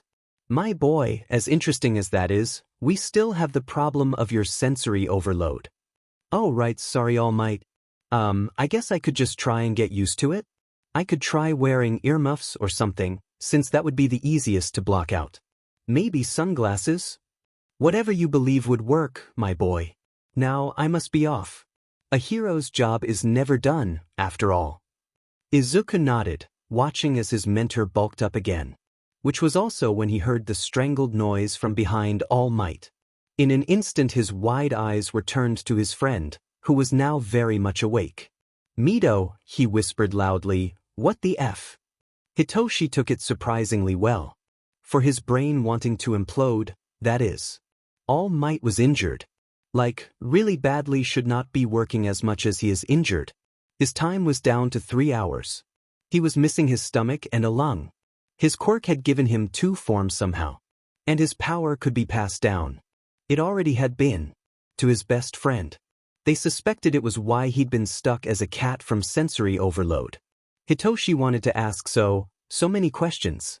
Although all his brain wanted to make into a coherent sentence was a mantra of, what the F, what the F, what the F. He didn't say that though. Instead he listened as his only friend explained how all of this had happened. All Might had had to leave already, since he needed to go out and be a hero. Hitoshi swore he heard the man mutter something about paperwork before he left. He also couldn't tell anyone besides the UA staff, who already knew. If the secret of one for all or All Might got out, then there would be chaos. The number 1 hero getting weaker? A power that could be passed down? It all would have sounded ridiculous if Hitoshi hadn't seen it for himself. So yeah, that's how he found himself asking Pop to borrow his soundproof headphones. Midoriya wanted to try half-shifting again, but didn't want to get stuck as a cat. His mom was still at work and couldn't get off early, so she wasn't there yet. Hitoshi personally thought this was a horrible idea, but at least Dad would be there. They were in one of UA's indoor gyms. Less stimuli apparently. Thanks to it being UA, it didn't smell like dirty feet and sweat. Hitoshi stood off to the side as Midoriya put the headphones on top of his head and tied a bandana around his nose. Midoriya couldn't exactly wear the headphones on his normal ears, since those disappeared when the cat ones came out. They were really just guessing how this would go. The bandana was easier, at least. Remember Midoriya, change back if you get overwhelmed. Don't hurt yourself, kid. I won't. Hitoshi very highly doubted that statement. If Midoriya felt he had a justifiable reason, he very well would hurt himself. He literally stood up to a former bully because he threatened Hitoshi. He didn't say any of that though. Instead he stood by his dad and watched. Midoriya closed his eyes and began to change. The ears looked bigger than before, but that could just be Hitoshi's mind playing tricks on him. Midoriya reached up and tried to adjust the headphones before the ears were fully formed. His eyes were still closed as he stopped changing. Hitoshi noticed a few key differences. First was that Midoriya's claws, usually more like slightly longer and sharper fingernails, now looked like talons. The whole top first segment of his fingers turned into pointed claws. Second was harder to see, but Hitoshi almost squealed. Because his friend had finger beans. Soft little pads on his fingers under the claws. He wondered if he had them on his feet too. Actually, did he have claws on his feet? Lastly, he had a tail now. Like a legitimate cat tail. It was green, fluffy, and looked really soft. He didn't have a tail before. Was this new quirk literally making him bones for that? He stayed still for a few seconds, not freaking out thankfully. So the headphones and bandana were probably working. The enhanced seeing problem was mostly fixed by Mito keeping his eyes closed. Hitoshi watched carefully as Midoriya cracked open his eyes. He didn't immediately close them or turn into a cat, so he figured that was a good sign. After another few minutes, Midoriya was taking off the bandana, and then the headphones. Hitoshi and Dad waited patiently. The last thing they needed was for Midoriya to get startled. "Are you okay, kid?" Dad said very softly once Midoriya finished getting used to everything. "Why yeah, I think so. Do I look different?" Hitoshi eyes the new tail and claws. "Yeah, just a bit." "Oh, how do?" Midoriya lifted one hand, marveling at the new claws he had. He squeaked when he noticed his finger pads. Hitoshi noticed Mito's bigger-than-before fangs when he smiled. "These are so cool. I'm just more like a cat, I guess." Then his own tail brushed his leg, and Mito jumped almost comically high. Hitoshi stifled a laugh, but it came out as a snort. Midoriya was spinning in circles now, trying to see his own tail. Sort of like an overexcited puppy, which described Mito perfectly despite him being a cat. Midoriya finally stopped, staring at Hitoshi and his dad with eyes blown wide. "I have a tail. Aizawa-sensei, I have a tail." "Why do I have a tail?" "I have a tail, Aizawa-sensei." "Shin, stop laughing, I have a tail, why do I have a tail?" Hitoshi was on the floor cackling at this point. Even Dad was burying his face in his capture weapon, which meant he was trying not to laugh. Midoriya was still trying to look between them and his new appendage. "You really are a PFF a cat now, huh?" Hitoshi giggled, trying to get control of his own lungs again. Midoriya froze, spine going rigid and tail stopping where it was. When he spoke, it was hardly above a whisper. At least it was at first. "I'm not a cat." Mito, you okay?" he asked. He didn't like this. His friend didn't usually act like this. It didn't even sound like him, like he was sleep-talking. "I'm not a cat," he mumbled, tail lashing now. "But, you're a flurkin? Aren't they like part cat?" "I'm not a cat," Midoriya growled. Hitoshi racked his brain for why his friend could be reacting like this. He was literally a cat, that was all Hitoshi meant by it. The only other time he'd acted like this had been with that bully. The bully that had called him Cat, with a capital C, as in a nickname. A nickname that obviously didn't have a good meaning behind it. Hitoshi edged closer, hands out to show he meant no harm. "I mean a literal cat, Mito, not anything the bullied called you. You're like a kitty?" The anger and fear on his friend's face melted away as snapped back to himself.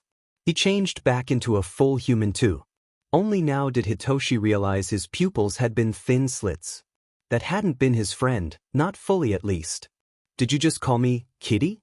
Maybe?" I panicked, "okay? I didn't want to use kitten and cat set you off, so..." "Yeah, sorry. The bullies. They used to call me Cat before they hurt me. I guess I fell back on instinct." "Well, I think it's a good nickname. Also, you're a literal cat, and kitty sounds too lovey-dovey." They both made faces like they'd smelled something bad. It didn't matter how much Midnight shipped them, neither wanted to date. Not until they were both in the hero course anyway. Hitoshi couldn't deny the thought crossed his mind before, but hell would freeze before he told his Aunt Nemuri that. "Wait, why didn't you use kitten? Wouldn't that have made more sense?" Hitoshi felt his face turn bright red. He also heard Dad walk closer from the other end of the room. Well, if Hitoshi was going down then so was he. "Pop calls Dad kitten," he said louder than necessary. He didn't even wait to see what Mito's face was before sprinting out of the building as fast as his feet would carry him. Annoyed yelling followed him. It was worth it, he thought. He had to do dishes by himself for a week, but still worth it. Izuku walked into UA a week later to see someone new. Someone that was most definitely not a student. He had heard stories of this man from Nedzu. Gran Torino stood proudly in the middle of the gym. All Might was next to him, but looked like he was trying to inch away. Izuku had also heard stories of the old hero from his teacher. They were not pleasant. This is the kid you chose, Toshi? He doesn't look like much. Ah, he is quite strong, Gran Torino. I will see. What's your name, kid? Izuku Midoriya, sir.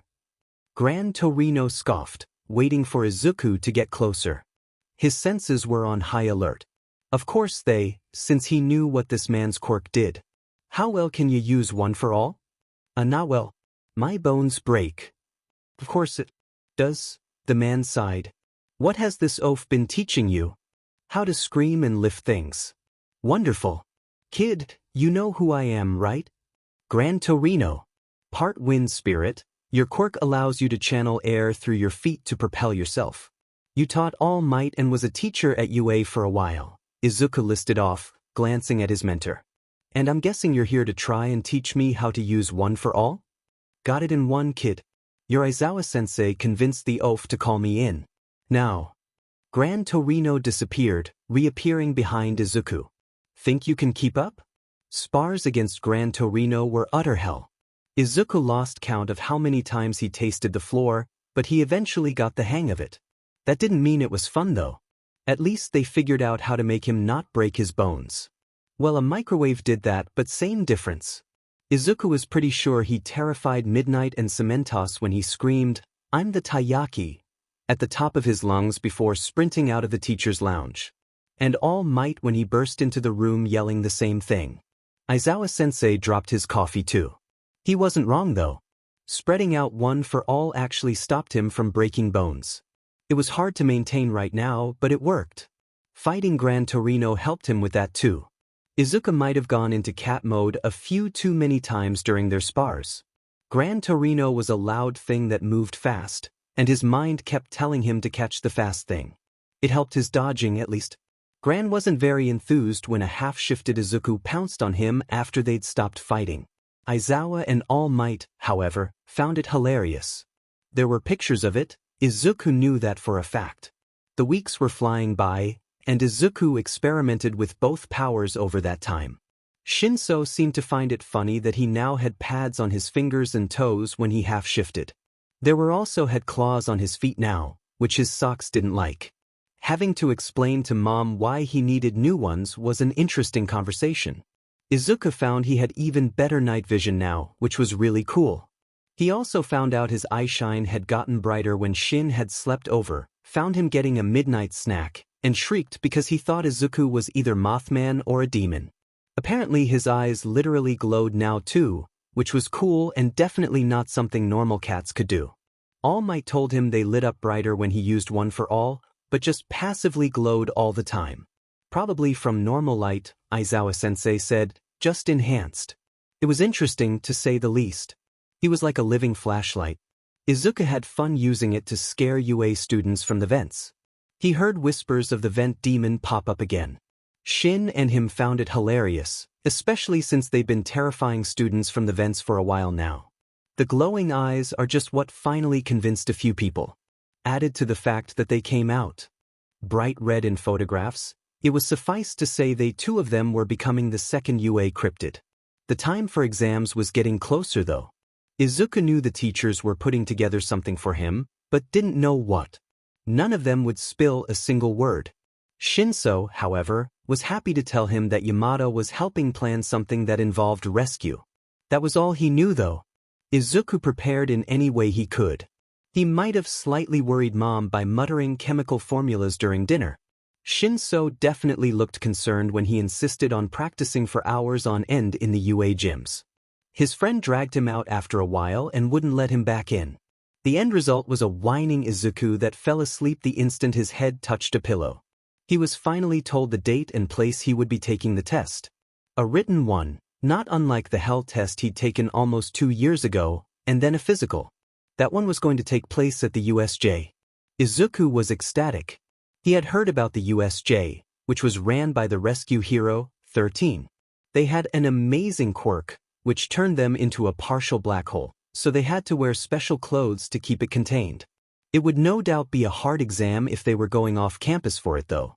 Now all he had to do was wait and prepare. The day came all too soon. Izuku could only hope he was ready for it.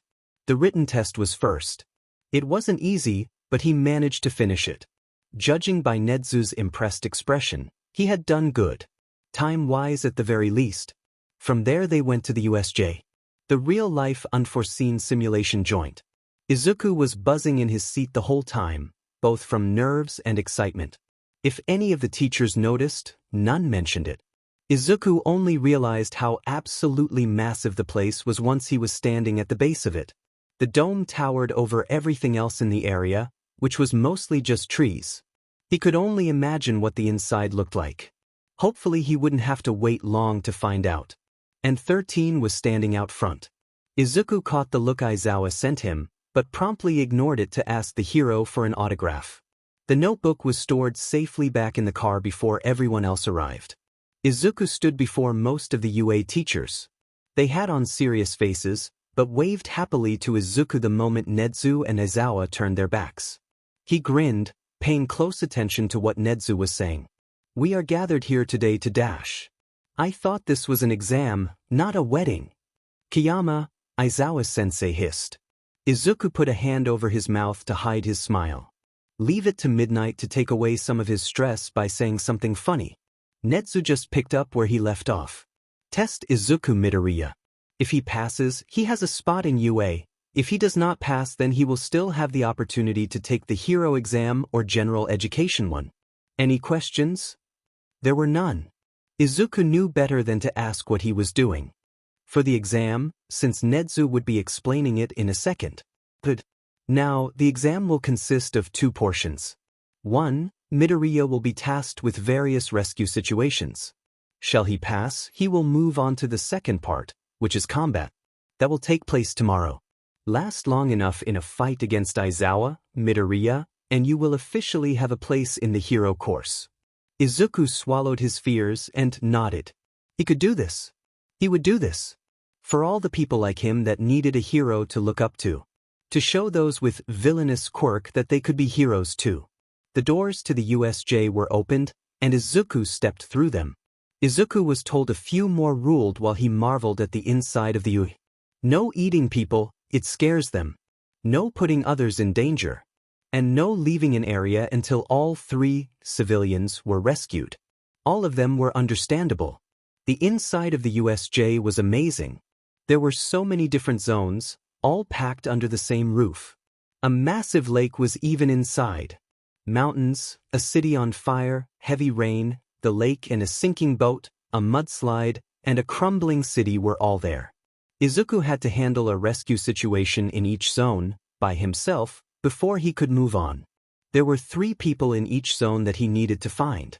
Nezu told him that sometimes heroes have to handle a situation by themselves before backup arrives.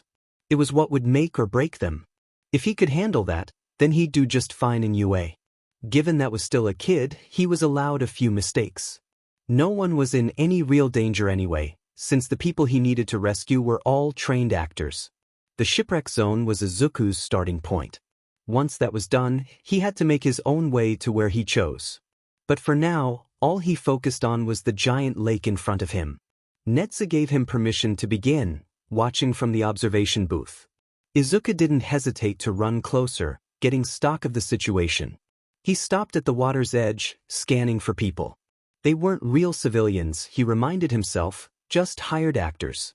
All 3 were on the ship, thank goodness. Izuku wasn't a strong swimmer. At all.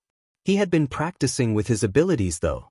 While his teleporting was dubious at best, he could still get within the general area he wanted. The ship was a big target. Hard to miss really. In a flurry of red and pink, Izuku found himself on one of the lower floors of the ship. He quickly found the stairs. They proved to be a challenge to climb, since the ship was built listing to the side. He burst onto the deck, startling the actors. None looked injured though. I'm here to help. Is anyone injured? No, one of them answered. But the ship is sinking fast. All right. Izuku racked his brain for a solution. This was one of the hardest zones for him. He didn't like water, and eating people to teleport them was generally frowned upon. Maybe he could use one for all? How far could he jump with? Well, he knew he could hold up a person with his tentacles. As much as he hated using them on people, maybe if he jumped while holding them he could make it. To the shallows at least. Okay, can you all swim? Yes, all three answered. Okay, good. I'm going to need you three to hold still and stay calm, alright? Everything will be alright. None of them made a comment. They did, however, squeak loudly when the tentacles slithered out of his mouth and around their waists. Izuku really hated doing this, but at least it wasn't worse. With the three people feeling like feathers, he half-shifted. The tail helped him balance on the railing, and sharper eyesight would make aiming easier. Izuku activated one for all, the green light sparking off his skin. He knew his slitted eyes were glowing brightly now. With a moment taken to aim, Izuku pushed himself off the railing. It was barely enough power to get them to the shallows, but it worked. Izuku paddled the four of them, the three civilians held above the water, to the shore. All three saved shipwreck past. He directed them to the medical station, since none were injured. Now he had to make his own way to the next zone. Part of the test, Netsu had said, is finding your way to the victims. So Izuku made his way to the rain dome. Once inside the dome, Izuku realized rain wasn't an accurate term. It was more like he'd stepped into a hurricane. There was a lot of wind, only a few lights from buildings, rain pelting him from every direction, and he couldn't see more than 5 feet in front of him. He kept one for all up just to be safe. The rain near his face looked an almost radioactive green from his glowing eyes. He half-shifted, knowing it would hurt his ears, but also knowing it would help find more people. The wind was too strong for him to go full shift here. The first civilian was easy to locate. Just a person huddled under an awning that needed to be escorted to the door. Izuku did just that, and asked if they'd seen any other people. When they told him yes, he immediately took off in the direction they pointed. People numbers 2 and 3 were near each other, thankfully. One was a kid stranded in a mini lake too deep for them to walk through. The other was stuck in a building with broken-down automatic doors. One for all took care of the second problem easily, and Izuku just waited to the kid. Soon enough, he'd conquered the second zone. This was going faster than he had expected, in all honesty. Then again, it was only 2 zones with 3 people each. Maybe he was just lucky so far.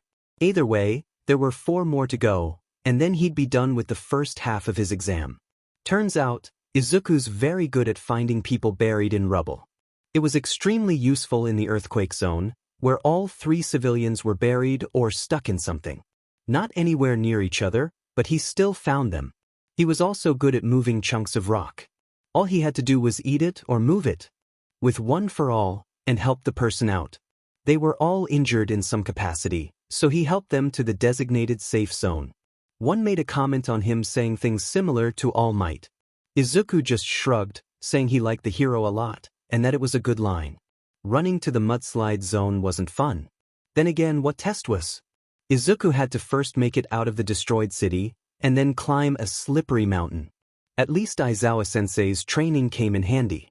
Izuku hadn't shifted back since entering the earthquake zone. A good thing too, since his enhanced hearing immediately picked up on at least 2 of the people. The closest he could already see, and they were stuck in a tree hanging over a ledge. Izuku briefly wondered if they did that on purpose or not. The irony of him rescuing a human from a tree wasn't lost on him. The second one was under a rock, which he ate. The person looked extremely confused when the thing keeping them there suddenly disappeared. Izuku asked if they were hurt before lifting them out. With one person left, Izuku pushed his senses to the limit. He had 2 more zones after this, and then he'd have to fight Aizawa-sensei tomorrow. So far, he was doing alright. He finally heard the person yelling. It wasn't too far from him, so he sprinted over, making sure to watch his footing. The person was laying on the ground, thankfully not buried under anything. Izuku knelt by them quickly. Are you injured? Yes. My leg, I think it's broken. Izuku nodded, carefully lifting the person. It'll be okay. I'm going to take you to the medical center now, okay? He got down the mountain without slipping. All three actors were safe now, so he moved on to the next zone. A literal mountain this time. The mountain zone wasn't as bad as he thought it was going to be. He had to rescue one person from under more rocks, and another who had gotten lost apparently. Izuku took a second to scan the USJ below him when he reached the top. He could see everything from up here, even the observation booth where Nedzu was. He turned when he caught moment from the corner of his eye. Just a flash of black and what he thought was light blue. Maybe the third person was lost too. There wasn't anyone there though. Probably just a falling rock then. Izuku shrugged, moving on swiftly. He had to find the last person and then complete the fire zone, then he was done. They turned out to be stuck on a ledge. Izuku used one for all to get up there, then carried them down. With that, he picked his way down the mountain. He was ready to throw himself into the fire. Literally. Izuku noted the sprinklers running along the ceiling of the dome, as well as the teacher posted outside the door. He nodded to them, then dove in. 3 people and limited time because of the fire. He had seen the actors only go inside once they saw him running down the mountain. They weren't in as much danger, but fire was nothing to mess with. For all he knew, this could become real very, very quickly. The first things he saw were the ash-covered streets and soot-soaked buildings. Second were the actual flames, consuming everything they could reach. Nearly every building was on fire. The streets weren't, but that could change. Especially if this simulation had realistic oil spills or something. Izuku pushed his sight as far as it would go. Smell would overload him with all the smoke, and all he could hear were the roaring flames. Sight would be better for this. It was times like these where Izuku wished he could figure out how to increase a sense without half-shifting. As it was, he couldn't yet, so he had cat ears and a tail while sprinting through flames. He took off down the streets, stamping out what small fires he could. The streets had to stay open. He had to get back to the doors to get the civilians to safety. Izuku finally spotted someone. They were crouched behind a car, standing outside a building and looking panicked. Izuku ran up, careful not to scare the person. Quirks tended to go off in high-stress situations, even if a person didn't mean to. He knew that better than anyone. "Sir, are you okay?" "My wife. She's still inside. The doors got stuck and please save her." Suddenly, Izuku wasn't so sure this was a simulation. Someone stuck in a building, trained to deal with disasters or otherwise, wasn't safe. Especially if it was on fire. He grit his teeth and nodded. "I'll get her out. Stay here, I'll be out in a minute." Izuku took a deep breath, steadying himself, and ran up to the building the man had pointed at. The doors were covered in rubble, but luckily the building seemed relatively stable. Enough that he could remove the debris at least. Izuku didn't eat the rocks this time, mostly because he didn't want to inhale ash and soot. They were placed off to the side using one for all instead. The light sparking off his clothes looked eerily like jade fire. The door was clear soon enough, leaving Izuku to enter. It was smoky inside. He fell to his belly, army crawling on the floor. He shuffled to the next room over, hearing the person in there. "Ma'am, are you okay?" He called, careful to not let any of the pulsing fear into his voice. "Why are H here?" "Thank goodness." The door was BL blocked. "I know. Come on, we have to get out of here." "Are you injured?" "No." Izuku guided the woman to the door and out of the building. The man was waiting there anxiously. "Thank you, hero." "It's no problem, sir. Do you happen to know if there's anyone else near here?" "Alright. I saw someone a bit farther. They were limping." "Thank you. Can you make it to the medical center?" "Yes, we'll be alright now." Izuku nodded to them, taking off at a one-for-all powered sprint again. One more person. One more and then he'd be done and everyone would be safe. One more and he had probably passed. It didn't take long to find the person. Izuku skidded to a stop beside them, kneeling down. There was a kid. Well, an actor that looked like a kid, that had an injury. "Hey there, it's okay now. Is your leg hurt?" "Why yeah," they sniffled. "Okay then. I'm going to pick you up, all right?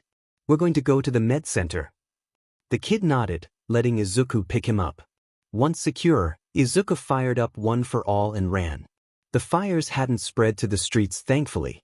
He had to be careful where he put his feet, but other than that he was as good as home free.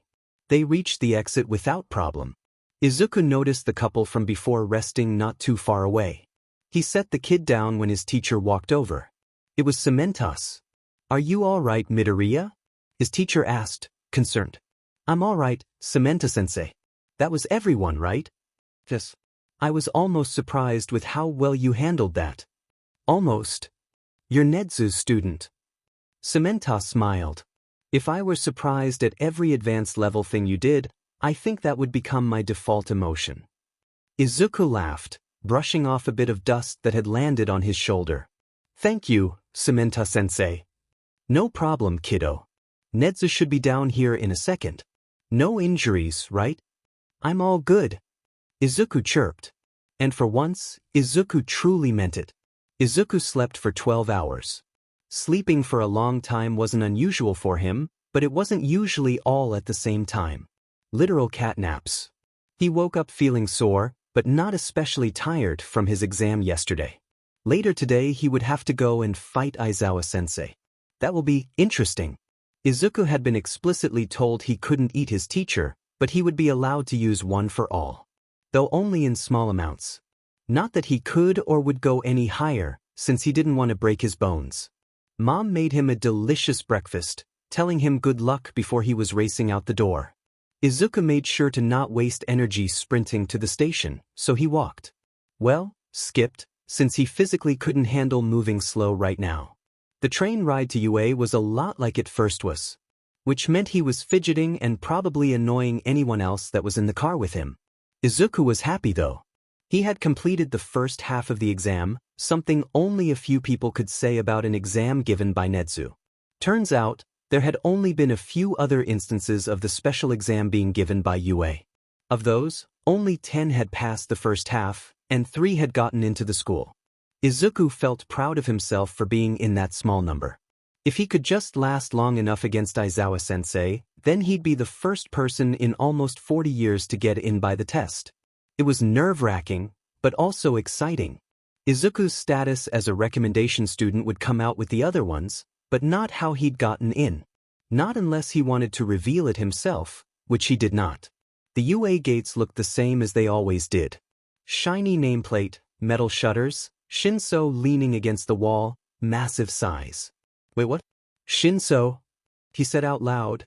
Wandering closer. Yep, that was his friend. "Hey Mido." Shinso waved, waiting for Izuku to run closer.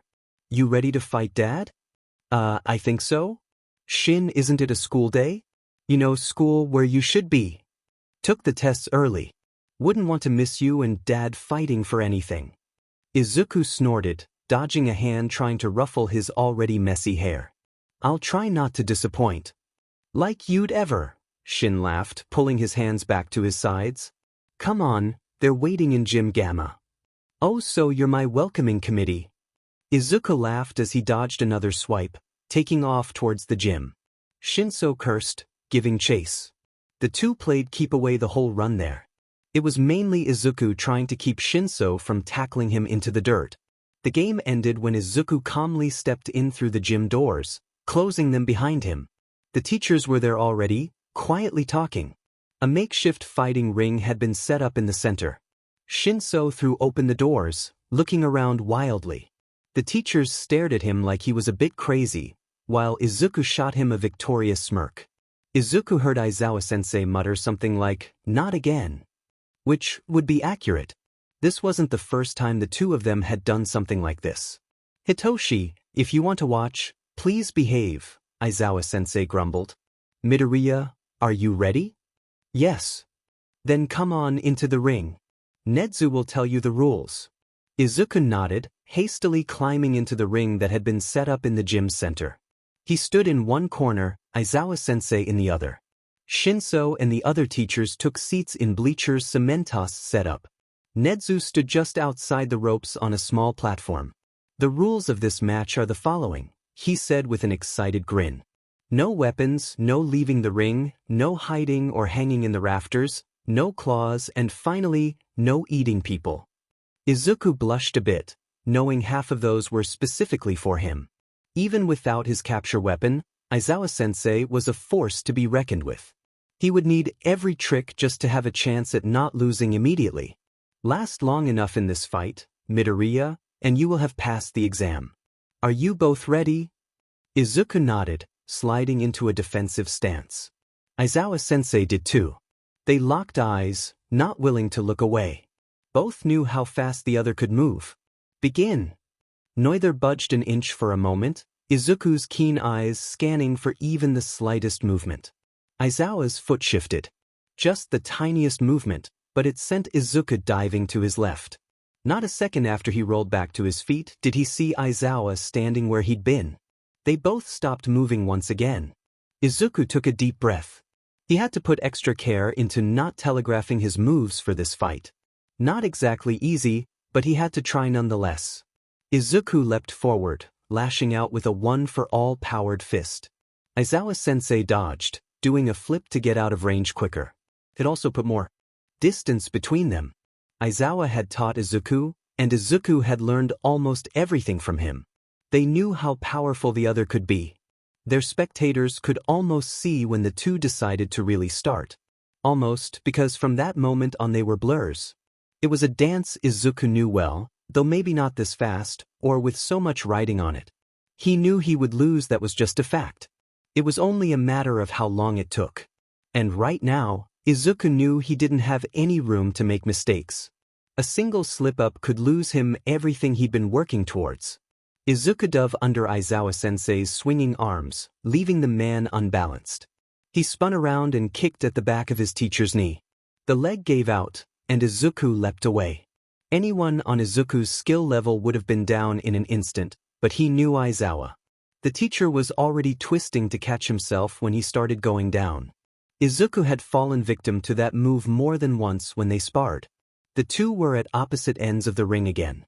Izuku was catching his breath, fists still held up in a guard. Aizawa was hardly sweating. Kick his butt, Mido? Izuku laughed, smiling to himself. He was sure Shinso saw it, even from the stands. It really helped, knowing he had someone cheering for him. Whose side are you on? Aizawa yelled back in mock annoyance. Though Izuku could see him smiling too. Betrayed. Betrayed by our own son. Yamada cried. Izuku saw him dramatically flop himself over Midnight, who shoved him off.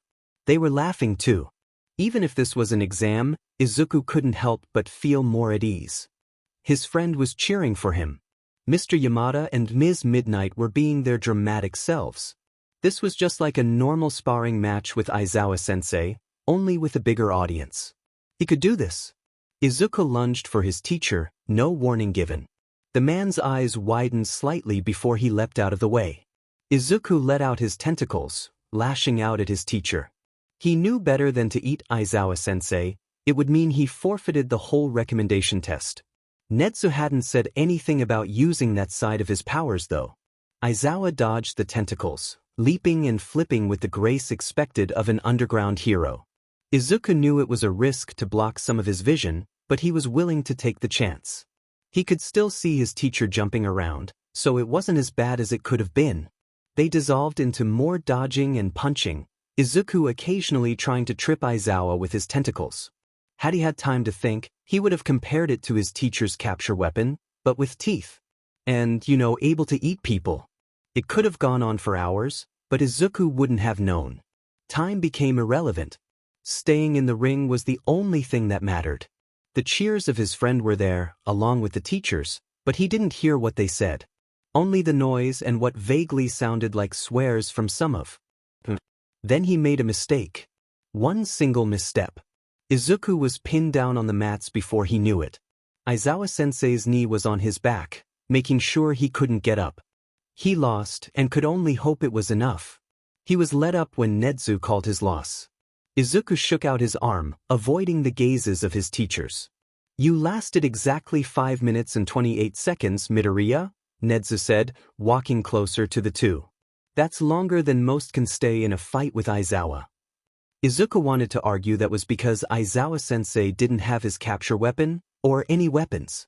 He had used his quirk the few times Izuku had tried to shift, but that didn't happen often. More out of instinct to try dodge if anything. But he didn't say anything.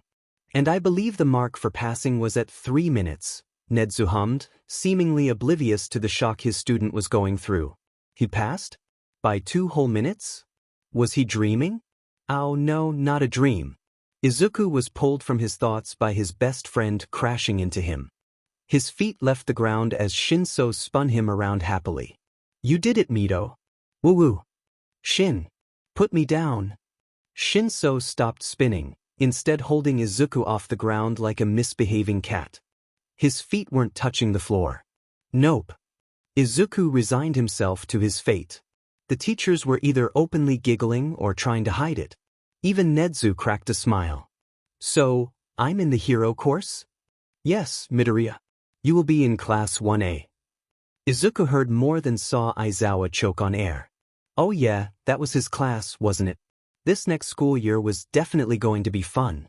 He pushed a smile away at the thought of trying to see how many times they could sneak Shinso into class without his dad noticing. The vent system was a wonderful thing. Welcome to your hero academia, Midoriya. Midoriya was allowed to come and watch the normal hero exams. Shoyuta would have wondered why if he didn't know his favorite the student could pick apart quirks in less than a minute. It was interesting to hear him mutter about different ones he saw. His habit of speaking too quietly had long since been broken, as well as the proper place to actually say it out loud. His words stuttered when he saw a particular examinee. Shoyuta didn't get to see who it was, since the camera switched shortly after, but now he was curious. It could either be an old classmate, or someone Midoriya had met once. One glance though, and Shoyuta could tell Midoriya wasn't going to answer any questions about who it was. Shoyuta shrugged. As long as they weren't dangerous, then the boy didn't have to tell them. They would trust Midoriya's judgment on this one. It was, however, extremely amusing to watch Hitoshi pay close attention to the ramblings of said green-haired boy. He almost had stars in his eyes. Shoyuta shook his head fondly, trying very hard not to fall into reminiscing about when he and Hisashi were students. Shoyuta had looked at him just like that whenever Hisashi had rambled about music. He still did, if anything. Time to release the 0-pointer. Nedzu said gleefully. It was terrifying. The massive robots rumbled out of the ground and onto the different fields. Shoyuta had watched this for years now. There weren't many examinees that surprised him during this part anymore. In one area, a girl was stuck under rubble. Shoyuta saw Midoriya jolt from the corner of his vision. Right? He hadn't been told about the safeguards on the 0-pointer. She's trapped. Midoriya exclaimed, flailing his hands. Isn't someone going to save her? Don't worry, kid, the 0-pointer can't actually hurt her. Well, I figure that, but the students they don't know she's not in danger. Shouldn't they try and save her? Not all people are as heroically reckless as you, Mito, Hitoshi pointed out, earning a squawk from his friend. Besides, they don't know about the rescue points. It helps weed out some of the selfish ones, even if the exam is rigged. Yeah, I guess so. Midoriya, Shoyuta called in a warning tone, knowing that look on his student's face. I'll just be a minute, Aizawa-sensei. And with that, the problem child was gone. Blipped out of existence in the room. Shoyuta sighed. Loudly. The kid couldn't teleport somewhere unless he knew the place, but he very much did in this case. Back on the screens, Shoyuta wanted to bang his head on the desk when Midoriya appeared beside the trapped girl. He shoved the rubble off of her, telltale green light flickering over his limbs. He got the girl out and away from the 0-pointer in almost record time. Hitoshi looked like he wanted to smack his friend over the head. At least none of them could say Midoriya wasn't heroic. Time was called and Recovery Girl was sent in. As soon as the girl was in safe hands, Midoriya disappeared from the screens. He reappeared in a flurry and Red standing next to Nemuri. They were still working on his accuracy. Midoriya, care to explain what that was? I wanted to help? Problem child, I swear. Hey mom. What honey? Izuku dashed into the room, backpack unzipped in his arms. Do you think I'll need the flash bombs? Izuku, why on earth would you need those at school? Because Nedzu's there and All Might's teaching us? Anyway, can I leave the tie at home?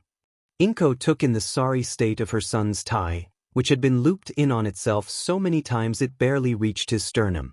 Sweetie, just let me tie it. How you managed this is beyond me. Mom, even I don't know. Inko smiled sadly. Maybe if Hisashi was still alive. No, she shook her head. Thinking like that never led to good places. Her son was here, and safe, and going to hero school. She never would have thought the day would come where she allowed something like this. Yet here they were. Mom, you okay? Yes, I'm fine. You're just getting so big, my kid. Inko wiped away a tear, reaching up to try and tame her son's wild hair. Mom, I'll be. All right, he said softly. I've been going to UA for years now, so it's not like I'll get lost. Inko laughed, wiping another tear. Go on then. Show the world you are here, my kid. I will, Mom, I promise. And just like that, he was out the door. Inko's one and only child off to become a hero. She knew he'd be okay though. If anyone could save people and make change for the better, it was her son. He was going to be amazing. Izuku walked down the halls of UA, humming happily to himself. He was sure as ever of the way to his new classroom. He could probably walk it with his eyes closed if anything. This whole thing was terrifying, but at least Izuku knew he wouldn't get lost. Worst case scenario was that he took the vents instead. Who knows, maybe he'd find Shin hiding in there too. It was exciting being an actual student here now though, especially in 1A. He had watched the classes plenty of times from the vents and security cameras, but Izuku had never actually been taught in one of the classrooms. It was a bit nerve-wracking, but he knew it would be fine. Aizawa-sensei was his teacher after all.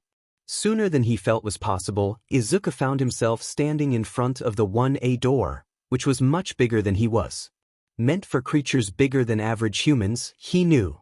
There had been quite a few students in the past that had needed the big doors. Well, here goes nothing, he thought. Izuku took a deep breath and slid open the door. Only to be greeted by two people yelling at each other. The door was promptly slammed shut. Nope. Too early to deal with explosions, screaming, and seeing Katsuki again. He recognized the other one too. Tenya Ida, younger brother to Ingenium, who had super speed. Izuku had seen him during the exam. He was the type of kid that was a stickler for rules and was overly loud without knowing it. Izuku knew he'd have to go in at some point. But maybe he could delay it a bit. Perhaps Shinso was in the vents and they could hide from people together. Hello. A voice chirped from down the hall. Izuku turned and saw the girl he'd saved during the exam. I never got to say thank you for before, so thank you. Did you get into 1A too? Izuku brightened and smiled. At least he knew one person in the class. Maybe it wouldn't be as bad as he thought. Yeah. My name's Izuku Midoriya, what's yours? Ochako Uraraka, it's nice to meet you. So, why didn't you go in? There are people arguing. I didn't want to try and get past them. Oh, okay. I can make them stop if you want. You saved me in the exam, so it's the least I can do. You can try, I guess. Uraraka nodded determinedly, sliding the door open again. Izuku trailed in after her, if only to make sure Katsuki didn't blow her up. She looked nice, and he was usually right about that type of thing. He really didn't want to see her get hurt. Hey, knock it off. You're scaring my friend. Izuku's thoughts stuttered a bit at being called her friend, but ultimately moved past it. He entered just in time for Katsuki to see him. The blonde froze, explosions falling silent. Ida was still talking loudly, but neither heard him. Deku. Hello again, Katsuki. The blonde winced minutely, like he expected Izuku to still call him Kaken. Yeah, not happening. The two didn't move from where they were having a staring contest. Uraraka looked concerned, and Ida still hadn't noticed. Izuku heard someone open the door again. If you're here to socialize, you can leave, Aizawa-sensei droned, appearing in his sleeping bag, which Izuku, and the rest of the staff, had been calling the caterpillar cocoon for years now. Even All Might had started calling it that, nervous around Aizawa as he was. Most of the class squeaked or yelped in some way. All of them were taken aback at the man on the floor. Izuku blinked impassively, having seen this sight countless times. It was almost funny how he was the only one that wasn't fazed by Caterpillar Man. Aizawa-sensei rolled to the front of the classroom and stepped out of his sleeping bag. Izuku took his seat, wondering if anyone was going to get expelled this year. The answer was most likely yes. It was a little selfish, but Izuku was sorta hoping Shinso could get moved up sooner rather than later. The first thing their teacher did was pull a box out from behind his desk and set it where they could all see. "I am your teacher. You lot can call me Aizawa-sensei. Put these on, we're having a test." With that elaborate explanation, Aizawa walked back out of the room. No one moved for a couple seconds. Izuku eventually sighed, walking up to grab his new P uniform since no one else was moving. The rest of the class scrambled to follow as he left the room. None of them knew the school, so if they didn't hurry then they'd get lost. Izuku just hoped they got the memo. His new classmates trailed after him like ducklings as he led the way to the lockers. Thankfully no one got lost, so Izuku considered it a victory. He slipped in and changed as fast as he could, ignoring the loud chatter around him. Katsuki being around was putting him on edge. Honestly, he wouldn't be surprised if his hair was puffed up more than normal. Once outside, they all lined up near Aizawa-sensei. He looked mildly impressed, but Izuku was probably the only one to see that. The others were all shifting nervously. Aizawa-sensei explained that they were doing fitness tests, but with quirks. Izuku was confident he'd do all right. He watched the tests last year, so he already knew that they were doing. It was essentially just stretching, running, and throwing. Then someone had the bright idea to say it sounded fun. Izuku knew the look that crossed their teacher's face. Oh boy. Of all the ways for him to say this, it was after someone said that. Well, since it sounds so fun, the person in last place gets expelled. Well, at least Izuku knew how to not break his limbs anymore. He might get a good place. Then he watched. Katsuki launched the ball over 700 meters, and he suddenly really wanted to go home. They started with the 50-meter dash. Izuku just teleported to the other side, the machine chirping a happy 1 second. All his classmates saw was a flurry of red and pink, since he had been practicing to teleport faster. Katsuki looked ready to explode after that stunt though, so Izuku avoided him like the plague. Grip strength was decently easy. 1 for all helped him get a good score, but it was by no means the highest. That went to Shoji, a literal giant with multiple arms. Izuku was tempted to go on a ramble about his quirk, but stopped himself. He had enough memories of Kaken telling him it was creepy and weird. No matter what Nedzu and Aizawa-sensei said about his rambling, that didn't change what Katsuki thought. The standing long jump was also easy. It wouldn't have been if he still broke limbs with 1 for all, but since he didn't, he cleared the sand entirely. He also almost landed in a tree, but that was irrelevant. Side steps weren't fun. Izuku saw Mineta, a kid with purple ball things on his head, get first in that one. Something about him seemed but with no evidence, Izuku couldn't do anything. Next was the ball throw, which didn't go as planned. Izuku knew he wouldn't break bones using 1 for all as long as he stuck to his limit. Nedzu and Aizawa had been adamant about him staying in one piece, especially at school. No, it wasn't that went wrong. Izuku wound up the ball, firing up his quirk.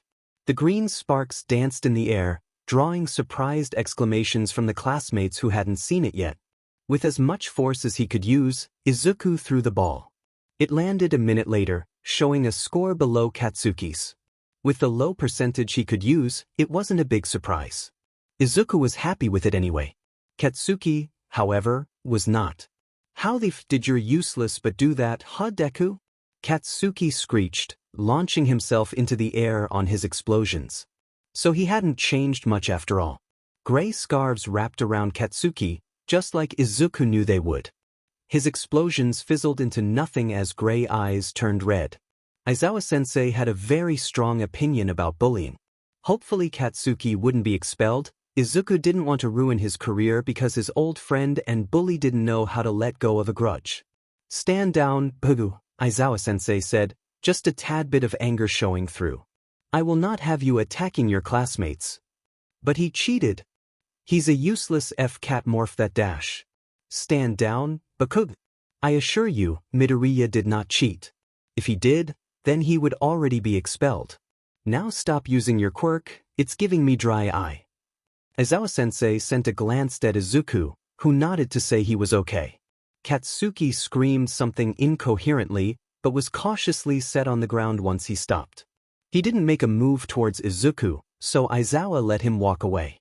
Izuku couldn't help but think that Shinso was going to get a kick out today's story. They continued on with the tests. The seated toe touch, sit-ups, and a distance run were all that was left. Izuku had always found stretching easy, being part cat and all. Although he might have scared a few people when he decided to show off and do an backbend that touched his heels instead of the normal stretch. Aizawa-sensei had already marked him down for passing it anyway.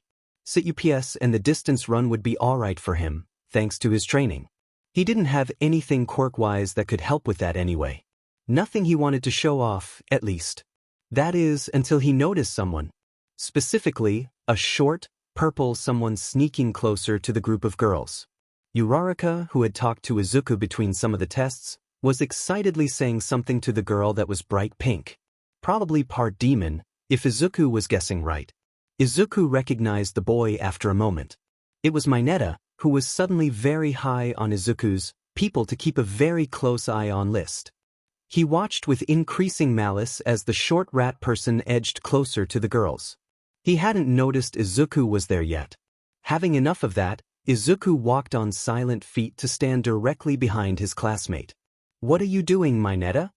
The boy jumped, spinning around to face Izuku. He relaxed when he saw who it was, but Izuku just added another tally to his mental checklist. The fact that he was nervous at all meant he knew he was doing something wrong. "Oh, it's just you, Midoriya," Mineta sighed, then got a creepy look Izuku didn't like one bit. "Hey, you wanna help me?"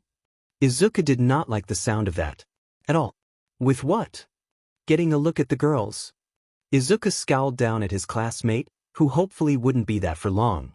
The look on Mineta's face was absolutely revolting. And he was smiling, as if Izuku would actually agree with the disgusting rat. "So, you want to distract them?" Izuku growled and opened his mouth. Mineta disappeared in a flash of tentacles and teeth. Izuku didn't like eating people, but he hated people like Mineta a lot more. He grumbled, shaking his head but keeping his mouth shut. Mineta tasted like overripe grapes and rat fur. The noise attracted attention though. From the girls and Aizawa-sensei at least. Their teacher came over while Izuku was pretending to act normal. Quite easy, considering Ned's lessons. Helped by the fact that Izuku didn't feel guilty by what he did. One look at his firmly shut mouth and Aizawa sighed heavily, pinching the bridge of his nose. "Midoriya, spit him out." "Buff he, as Inj." Izuku cried, his mouth staying mostly shut. "Nedza didn't teach you to do that so you could eat your classmates. Now spit him out." Izuku huffed, but spat Mineta out on the ground. The boy was covered in spit and small cuts from his teeth. He came out crying about how gross and disgusting it was. Izuku still didn't regret it. Aizawa-sensei lifted the small boy up by the back of his uniform. Everyone was watching by now, curious as to what just happened. None of them had seen more than Mineta appearing in a flash of red. "Mineta, what were you doing that made Midoriya do that?" "I don't know," he wailed. "I was just trying to get a look at the girls.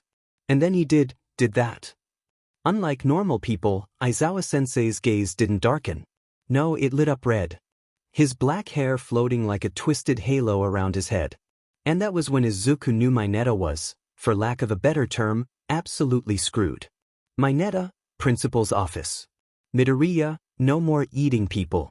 We will finish the tests with no more interruptions, understood?" They all nodded hastily. No one wanted to mess with an angry teacher, especially one that had threatened to expel them. Mineta was sent to Nedzu and the rest of the tests were completed. The scores were displayed not long after they finished. Izuku was in the top 10, which he was really happy with. Mineta, however, was at the very bottom, his score showing an. Aizawa stood in front of the board, watching as most of them breathed sighs of relief. "Mineta has been expelled." There were a few cries of surprise, none coming from the girls. Take this as a lesson. I will not tolerate inappropriate behavior or assault to another student in any form. Go back to the classroom to grab a syllabus. Dismissed. Izuku hummed as he walked back, the rest of his class trailing behind him again. They weren't wandering off to get lost in the halls, so he was fine with it. They were whispering though. Nothing he wasn't used to, but the topic had changed since middle school. Before it was how weak he was or how it was only a matter of time before Katsuki beat him up again. It was how a simple cat morph could teleport and make people disappear. It was a welcome change. Back in the classroom was when everyone really started chattering away. Izuku stayed far away from Katsuki. Instead, he talked with Uraraka and Ida. They were nice and both liked heroes. The topic of quirks came up somehow. Oh yeah, how did you do that this morning, Midoriya? I thought Bakugo said you were a cat morph? Uraraka asked, not unkindly. Yes. I too would like to know how you did that. Ida said a bit too loudly. Oh yay, the whole class was listening now. Izuku wanted to disappear, but knew that would just create more questions. My powers are a bit complicated. Complicated my butt. Katsuki yelled, stalking closer. Izuku stared at him, unblinking, until he stopped walking a few feet away. You're a cat morph, so how the F did you manage that bullshit? B because I'm not just a dash. The door opened, drawing everyone's attention away again. Izuku turned, visibly slumping in relief when he saw it was Shinso. His friend was glancing around the classroom with an almost bored expression. Izuku recognized it as him surveying the competition. Hey Mito, Pop made us bentos. Now that got Izuku's attention. He shot to his feet, buzzing with excitement. Yamada's food was the best. Next to Mom, of course. Then Shinsu's eyes landed on Katsuki, and Izuku got the distinct feeling of impending doom for his friend. Ah, the angry Pomeranian is here. And Izuku was ready to flee from the following explosion. Race you to the cafeteria. Izuku sprinted out of the classroom, Shinso following with a cry of, no teleporting.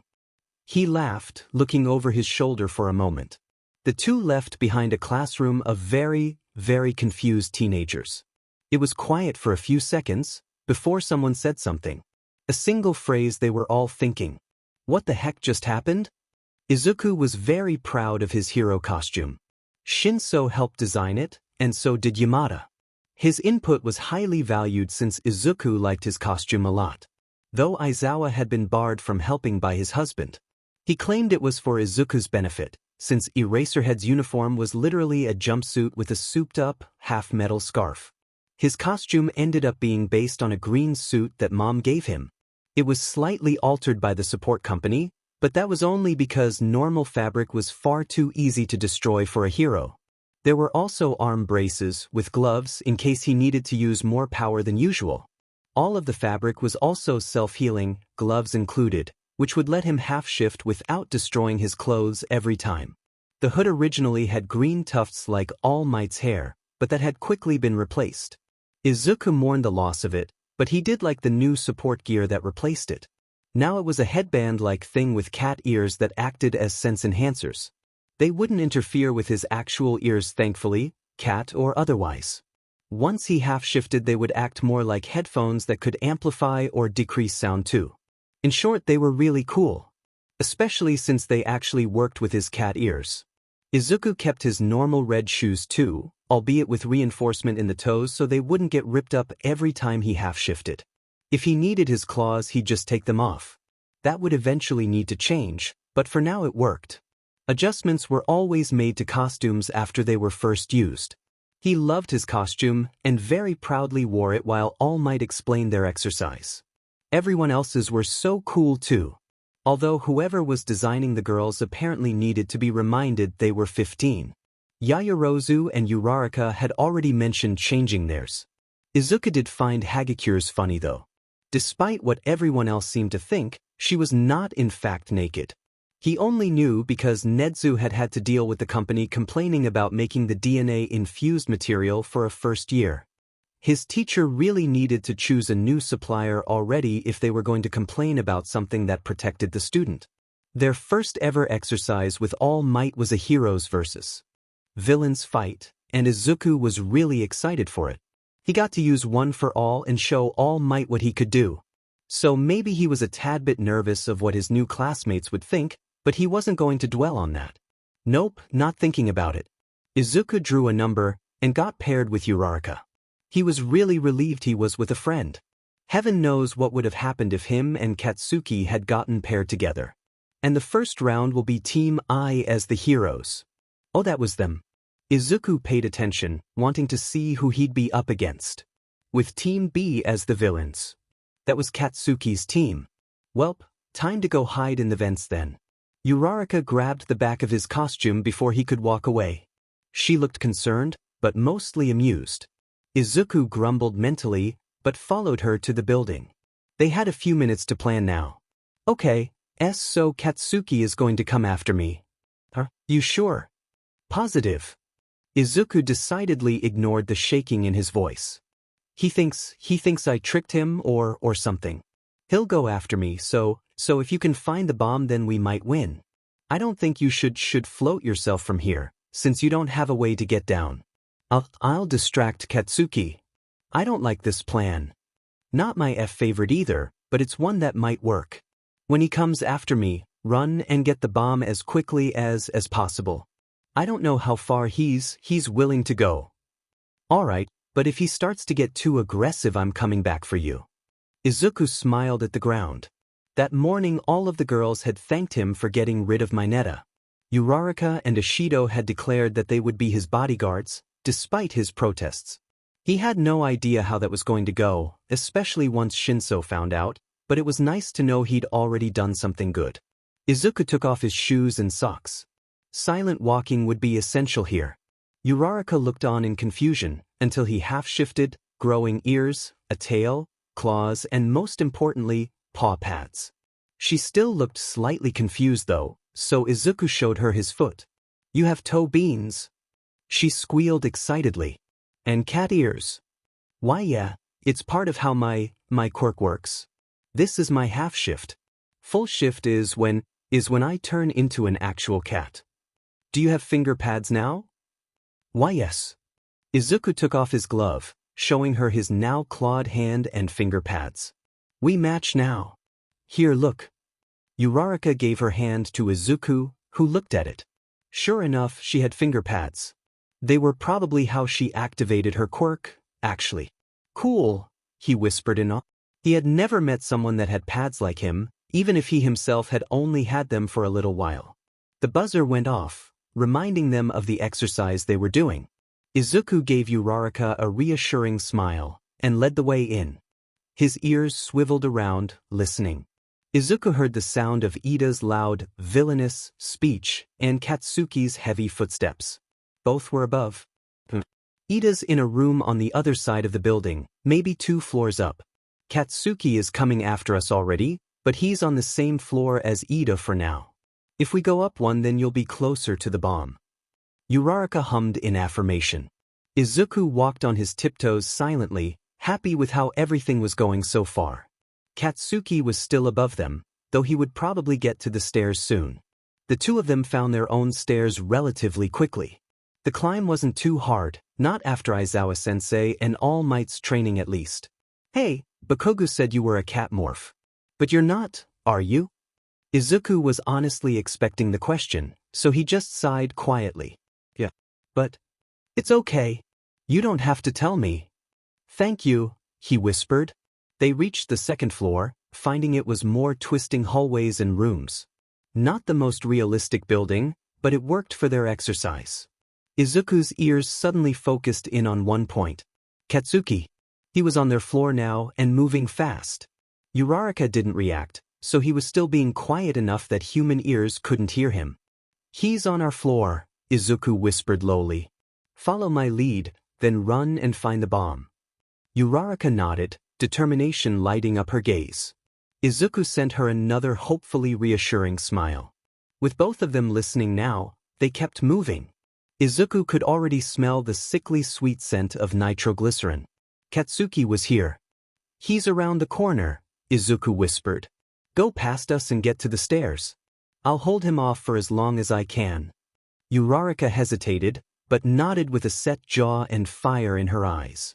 She readied herself behind Izuku, who stalked forward on padded feet. If Katsuki didn't know they were there, then he couldn't surprise them. Izuku crouched, before leaping in a straight line down the hallway. He flew past the opening to another hall, and Katsuki's glowing hand missed him by a few inches. Izuku skidded to a stop, getting back to his feet. His old bully screamed, blasting himself forward. Uraraka darted down the way he'd came.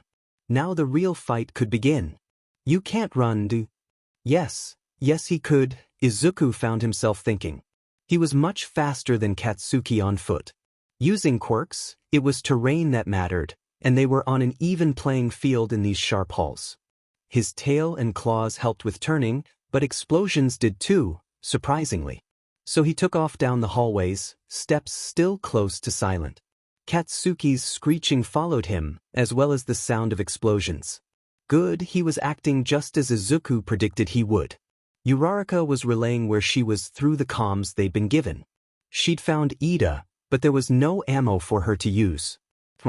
Izuku could hear Ida monologuing about it through his earpiece. Izuku was distracted with that. Ida was loud and it threw him off. Having enhanced hearing definitely had drawbacks. At least Uraraka had been kind enough to whisper, but Ida and Katsuki had no such qualms. Which was why he didn't notice Katsuki was beside him until he was being body slammed into a wall.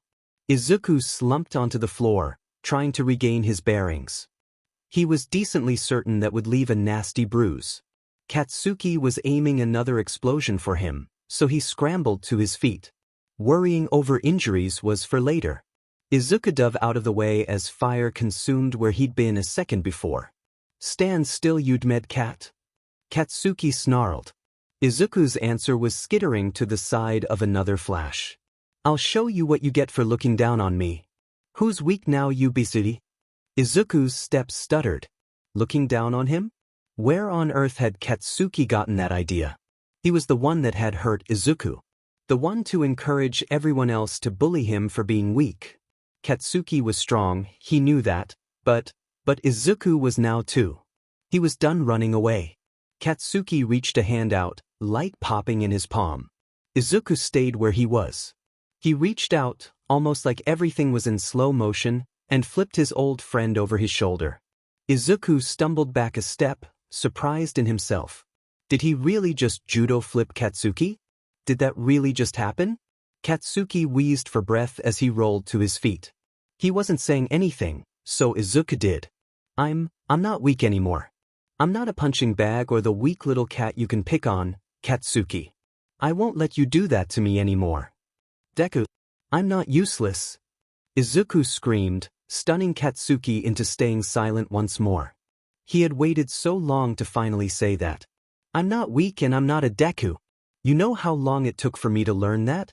Years, Katsuki. Years to undo what you did to me. What I did. The F are you on about? Who started bullying me? Izuku said lowly, his green eyes flashing as he activated One for All. Who started the trend of calling me cat? Of calling me Deku? Izuku stalked forward, fists at his sides and eyes never leaving a paralyzed Katsuki. Green lightning crackled over him. Who left burns on my arms? Who turned every single person in school against me for years? Who made my life a living hell? Who, Katsuki? I didn't, that's not Dash. Then who did, Katsuki? Izuku whispered, hardly more than a few feet away now. Tell me, who do you believe did it? Because you know what I think? I think that you know you're in the wrong, but you don't want to admit that. No one ever told you just how flawed you are. Izuku was so close he could reach out and touch Katsuki. His old bully was obviously shaken by his words. He could only hope the meaning was getting through his thick skull. I'm not weak, Katsuki said. I'm not you. I'm the strongest. I'll be number one and no one can stop me, especially a cat. Time seemed to slow as Katsuki, in a panic, reached for the pin in his grenade. Izuku knew how they worked. Nitroglycerin was filled in tanks and then detonated in a massive explosion. And with Izuku at point blank, he didn't want to find out what would. happen. But Katsuki was still pulling the pin. Izuku could hear All Might yelling for him to stop, but he wasn't listening. Uraraka was asking what was wrong. If Izuku didn't move then he'd be fried, but he wasn't fast enough. He knew he wasn't fast enough, teleporting or otherwise. Not for an explosion of that size. So he did the thing his instincts were screaming at him to do. Izuku opened his mouth and consumed. It burned. The fire burned his mouth and tentacles, but they just went farther, expanding to cover the explosion and Katsuki himself. Izuku felt the weight, felt the heat. What felt like an hour was really about 2 seconds. Izuku squeezed his eyes shut tight against the light and heat and pain. Katsuki's yelling cut off abruptly. The tentacles retracted, leaving Izuku in an empty hallway. His calm was silent, though he couldn't tell if it was broken or not. Izuku stood stock still. He had acted on instinct. He hadn't meant to that. Especially when the class was watching. He hadn't meant to do that. Izuku, something inside of him burned. Like he'd eaten a ghost pepper whole. He wasn't meant to hold fire. No one knew how he worked. Even he didn't know how he worked. For all he knew, Katsuki was burning up in his own explosion right now. That thought alone made Izuku's fear double. He stumbled backwards on shaking legs, his mind a mantra of I have to save him, I can't let him burn, I can't. Save him. No matter how much Katsuki had done to him, he would never let him get hurt. Not if Izuku could stop it. Izuku doubled over, gagging as the burning got more intense. It felt like he was coughing a lung out. But, no, that wasn't right. It was like the first time he tried to spit something out again, except this time it was a burning coal lodged in his throat. In an explosion, the irony wasn't quite lost on his hazy mind. Of tentacles, Katsuki was spat out onto the floor. The fire followed. Izuku hissed and reeled back from the flames that burst to life from his own mouth. He fell to his knees, looking towards the ceiling. All he could see was yellow and orange. The explosion took place just as it should have, but this time, it was aimed at the ceiling above Izuku's head. It hurt, a lot, but Izuku eventually coughed out the rest of it. With nothing to burn, the flames fizzled out quickly. He was left with a burnt mouth, a shell-shocked Katsuki, and more questions than answers. Oh yeah, and a hole in the ceiling. An announcement sounded a second later. The heroes won. They won. Katsuki still hadn't spoken a word. Izuku was just happy in the knowledge he was alive, even if he was staring at Izuku like he'd grown a second head. All Might's voice crackled over his earpiece, but Izuku hardly heard it. Was the ringing always so loud? Where was it coming from? When had every noise turned to static? Izuku got one last glance at Katsuki's wide crimson eyes, before everything faded away. Ochako considered herself resilient. Growing up poor, and on construction sites, tended to do that to a person. She wanted to be a hero, so it was a valuable skill. At first, she hadn't known what to make of Midoriya. He had appeared in a flash at the entrance exam, saved her from a Godzilla robot, and then disappeared just as fast. They met again on the first day of school, where he protected all the girls from a creep. Said creep was expelled now. Ochako had dubbed herself his bodyguard if he needed it, and just like that she'd found her first friend in Yue. She had been excited to be paired with him for their hero exercise. She got to work with a friend. He was nervous and stuttery at first, but that was okay. Ochako had dealt with people like that before. Her only worry was going against Bakugo, who seemed to hold a grudge against Midoriya for whatever reason. Then she heard his plan, and didn't like it one bit. He was essentially throwing himself at Bakugo to keep him away from her. Ochako was partly in awe at his heroic instinct, but mostly she just didn't want to see him get hurt. Although it didn't sound like he was going to budge, so she figured getting to the bomb as quickly as possible was the next best thing. She had been near the target room when the yelling started. Ochako couldn't hear what Bakugo was yelling, but what Midoriya was saying was extremely concerning. Something about bullying and calling Midoriya weak? Yeah, not good. Ochako hurried even faster towards the bomb. The sooner she finished this, the quicker Midoriya could get away from Bakugo. The only problem was that Ida had moved any projectiles she could have used. Bakugo was screaming again, loud enough for Ochako to make out a few words. Midoriya, I'm at the bomb, are you okay? Do you need me to come take care of Bakugu? Utter silence. Not good. Definitely not good. Especially when the next thing she heard sounded suspiciously like a roaring explosion. Midoriya? Midoriya? Ochako didn't care if she was giving herself away to Ida. Midoriya might be in actual danger. She couldn't just stay here if he was. She felt it, a few seconds before everything went to hell. Almost literally. The room suddenly got really hot, and the next second fire tore through the flooring. Ida was thankfully out of the blast zone. Baka was too. Honestly a miracle, all things considered. The fire disappeared a moment later, leaving a gaping hole in the floor. Ochako wondered what had happened to cause a delay in the sound and Bakugu setting it off, but she didn't have time to focus on that right now. All that mattered was ending this. She launched herself, gravity-free, to the bomb. One tap and they'd won. All Might called their victory, and to return immediately. Ochako smiled.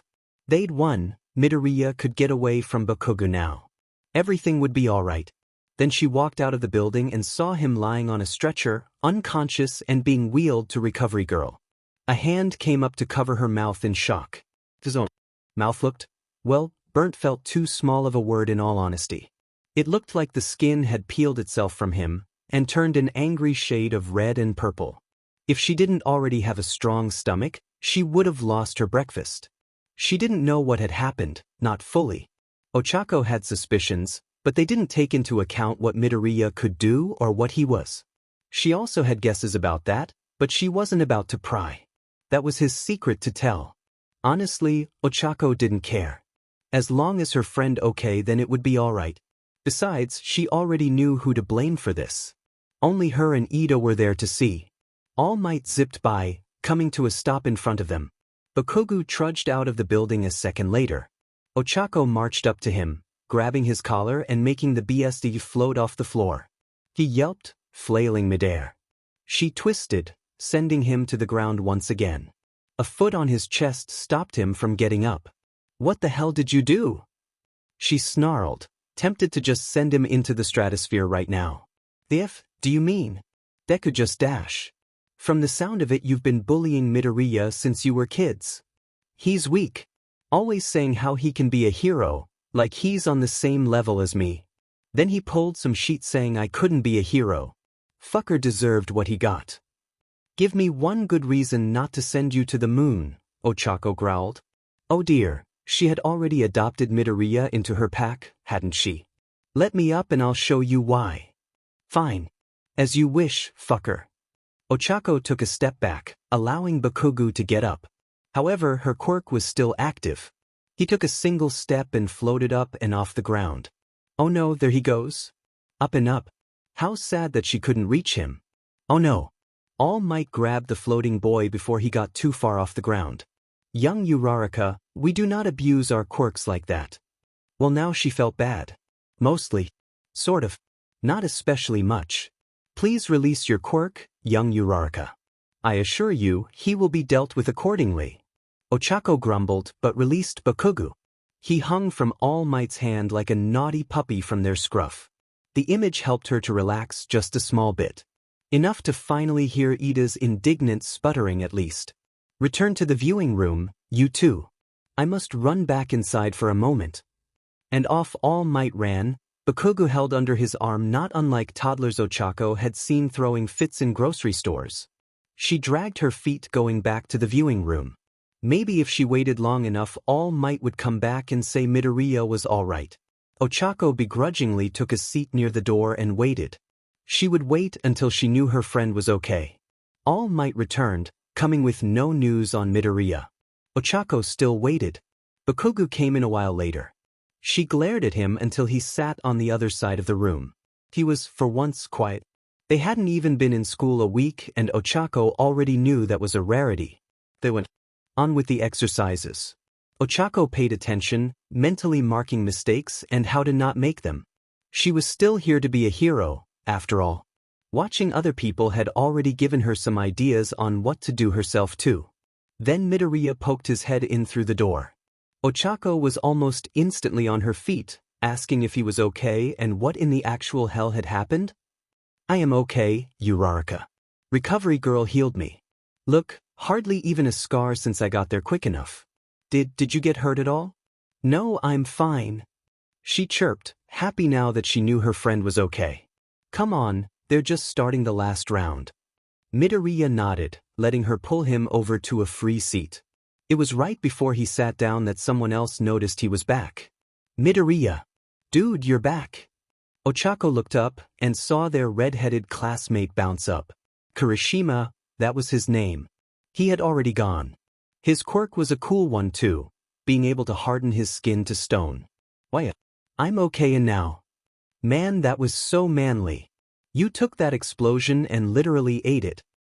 He what? Ochako said blankly. She had not been told this. He ate the explosion. Then he spit it out again. Still don't know how you did that, dude, but it was awesome. Deku. Oh well, guess Ochako was floating someone off the planet today after all. Bakugo was flying across the room on his explosions. Ochako tensed, ready to slap him back to the ceiling. Turns out she didn't have to. Midoriya calmly stepped in front of her and Kirishima. He opened his mouth, and Bakugo disappeared in a flurry of red and pink. Just gone. Ochako blinked and he was back, standing shockingly still where he was. Most of the class was watching now. Midoriya stared down Bakugo, braver than Ochako had seen him all day. She didn't know whether to be extremely impressed or mildly terrified. The former, most likely. Young Midoriya. All Might boomed from the front of the room. Bakugo still didn't move, but Midoriya looked up to their teacher. Are you feeling better? Why, sir? That is good. Your team won, young Midoriya. We already went over your battle, and young Ito won MVP for masterfully playing the part of the villain. However, your distraction was what allowed our teammate to assure your victory. A good plan, though try to not hurt yourself next time, alright. Ochako glanced over at Midoriya, only to see him hiding his very red face in his hands. Incoherent sounds were all that he seemed to make. All Might's smile never budged, but Ochako felt it was more amused now. You did wonderful, young Midoriya, as expected of Netsu's student. Now come. We must pay attention to the final match. Ochako found it funny how Midoriya reacted to All Might's praise.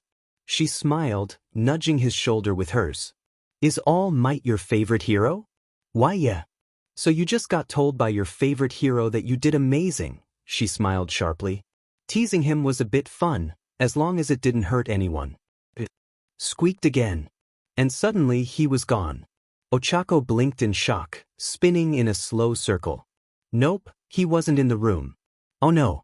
All Might. Midoriya disappeared. Oh my, he must have been truly flustered, All Might laughed. The sound echoed like a drum in the small room. Do not fear, young Uraraka. He is likely on the UA roof, and will return once he can teleport again. In the meantime, on to the next match. That solved only one of Ochako's many questions. She shrugged, paying attention like All Might had asked. Maybe those questions were supposed to be answered another day. In the meantime, she would wait for her friend. Katsuki's steps echoed down the empty hallway. His mind was filled with the mantra of what he'd heard. Static filled his ears, making his thoughts hazy. He wasn't expelled. Katsuki had almost done something he would regret for every day of his life, and he wasn't expelled. For all of his bravado screams of, die, he never wanted to kill anyone. And he almost did. Deku was the reason he was still here. The nerd was somehow awake after being healed, and the first thing he'd done was demand Netsu not expel Katsuki. He could still learn, is what Midoriya had said. That UA was the best place for him to do that. Schools are for learning, aren't they, Netsu-sensei? There were conditions, but they were nothing compared to being expelled from UA. Hardly a slap on the wrist as far as Katsuki was concerned. You will be watched closely, Bakugo. You understand this, yes? He had to take anger management along with normal therapy. Mom and Dad had to too. Deku wasn't an idiot, no matter how many times Katsuki repeated it, trying to convince himself he was better than the weak cat morph that couldn't possibly be better than him. He was going to be under supervision in all school activities. Quirk training was mandatory anyway, But he had to actually show effort now. Anything less and he'd be expelled on the spot. Katsuki didn't doubt that Aizawa-sensei meant it this time. If Katsuki can still be a hero, who am I to take that from him? How had his life lead to this? To being beaten by a cat morph that probably wasn't a cat morph? To owing Deku? How had someone as strong as him fallen down the ladder so far? Katsuki was angry. He always was in some way. Deku had beaten him, and he couldn't deny that. No one could. It wasn't fair. Since when had he gotten so strong? Since when had Deku the cat turned into someone that scared could stand up to people? To Katsuki? Why do you want to be a hero if all you've ever done is act like a villain? When had Deku's words, the ones he'd said more than a year ago, done anything but anger him? When had Katsuki stopped stewing on them and instead listened to what they meant? Before you're a hero, try being a better person, Kaken. When had Deku become confident? When had he stopped being the coward that didn't stand up for himself? You're no hero, Kaken. When had he stopped being Deku and Kat and turned into someone Katsuki didn't know? Goodbye, Katsuki. Izuku was really excited for today. Anyone else might have figured it was more hero training or English with present mic, but they would be wrong. Well, hero training still had a big part in it, but he was also excited for an entirely different reason. They were finally having lunch on campus. One that lined up with Shinsu's. Not that they hadn't seen each other in the past 2 days, but that had only been after school and before the whole eating fire thing. Izuku hadn't gotten to introduce his new friends to him yet either. Aizawa-sensei sent him a knowing look right before he dismissed them. Izuku rolled his eyes playfully, then shot out the door. Uraraka and Ida were trailing behind him, looking a bit confused but otherwise amused. Izuku was too excited to explain properly right now. It would just come out as words too fast for a normal person to understand. Izuku burst into the lunchroom, drawing a few stares but really not caring. His 2 friends walked in like normal people to stand beside him. Izuku scanned the room with his sharp eyes, looking for a familiar head of lilac. There he is. Shin. Izuku jumped up and down while waving his arms, effectively drawing the attention of literally everyone. At least Shinso was included in that number. He cracked a grin, shaking his head fondly as he finished getting his food. Izuku darted across the room towards him. Uraraka and Ida followed with matching confused squawks. Izuku nearly tackled him, but instead stopped himself and settled for affectionately headbutting his friend. It's like you didn't see me yesterday morning. What, is hero class really that boring? Shinso drawled, eyeing the other 2 trailing after Izuku. Nope, hero class was, well, it was good. I missed you anyway. Izuku plunked himself in the nearest free seat that had 3 others. Shinso set his tray down beside him, obviously not wanting to sit next to 2 people he didn't know. Uraraka glanced between the 2 with a bright smile. She and Ida took the 2 chairs across from Izuku and Shin. Shin, this is Uraraka and that's Ida, they're in the hero course with me. Guys, this is Shinso. Ah, you made friends all on your own, Mito? Shinso cooed, earning himself a smack on the arm from said person. Just eat your rice, Shin. If I may ask, Ida piped up, drawing their attention.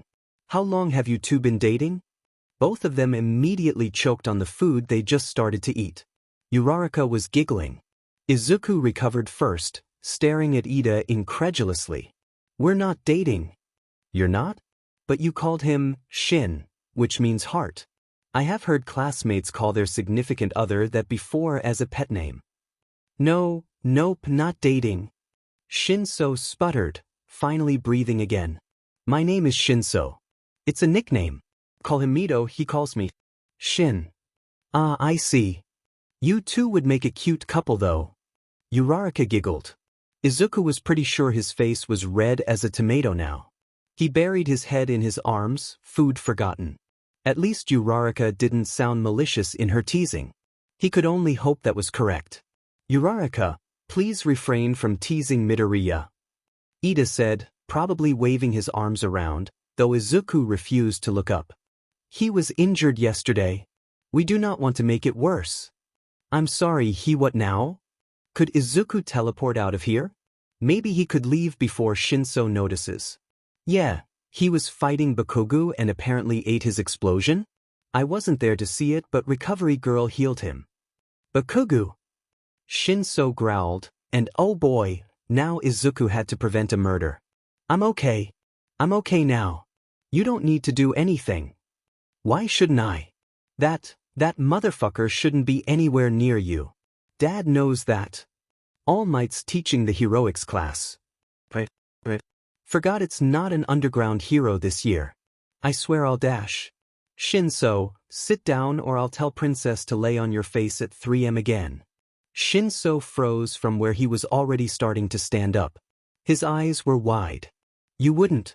We both know I would. Now sit down. Katsuki was dealt with. Yeah, Nedzu probably expelled him, right? Izuku was silent. He looked everywhere but his best friend. Right, Mito? I might have asked Nedzu to expel him. Izuku Midoriya, are you kidding me? If I may interrupt again, Ida said. Why do you not want Bakugo expelled, Midoriya? Did he not intend to harm you? I mean, probably. But he needs to learn. Expelling him wouldn't help anything. School is for learning, right? Yes, I suppose. You have shown much more mercy than most would, Midoriya. I've known Katsuki since we were kids. Izuku shrugged. I know he can be an amazing hero, if he just tried to be nice. Besides, what do you think he'd do if he got expelled? Peacefully go back to being a civilian? I suppose you do have a point, Midoriya.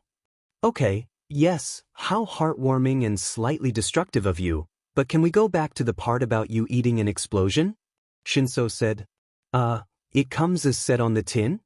Izuku said, eating his food to prevent more words from coming out. Dad is going to scold you so much. Heck. Wait, who's your dad, Shinso? Uraraka asked curiously.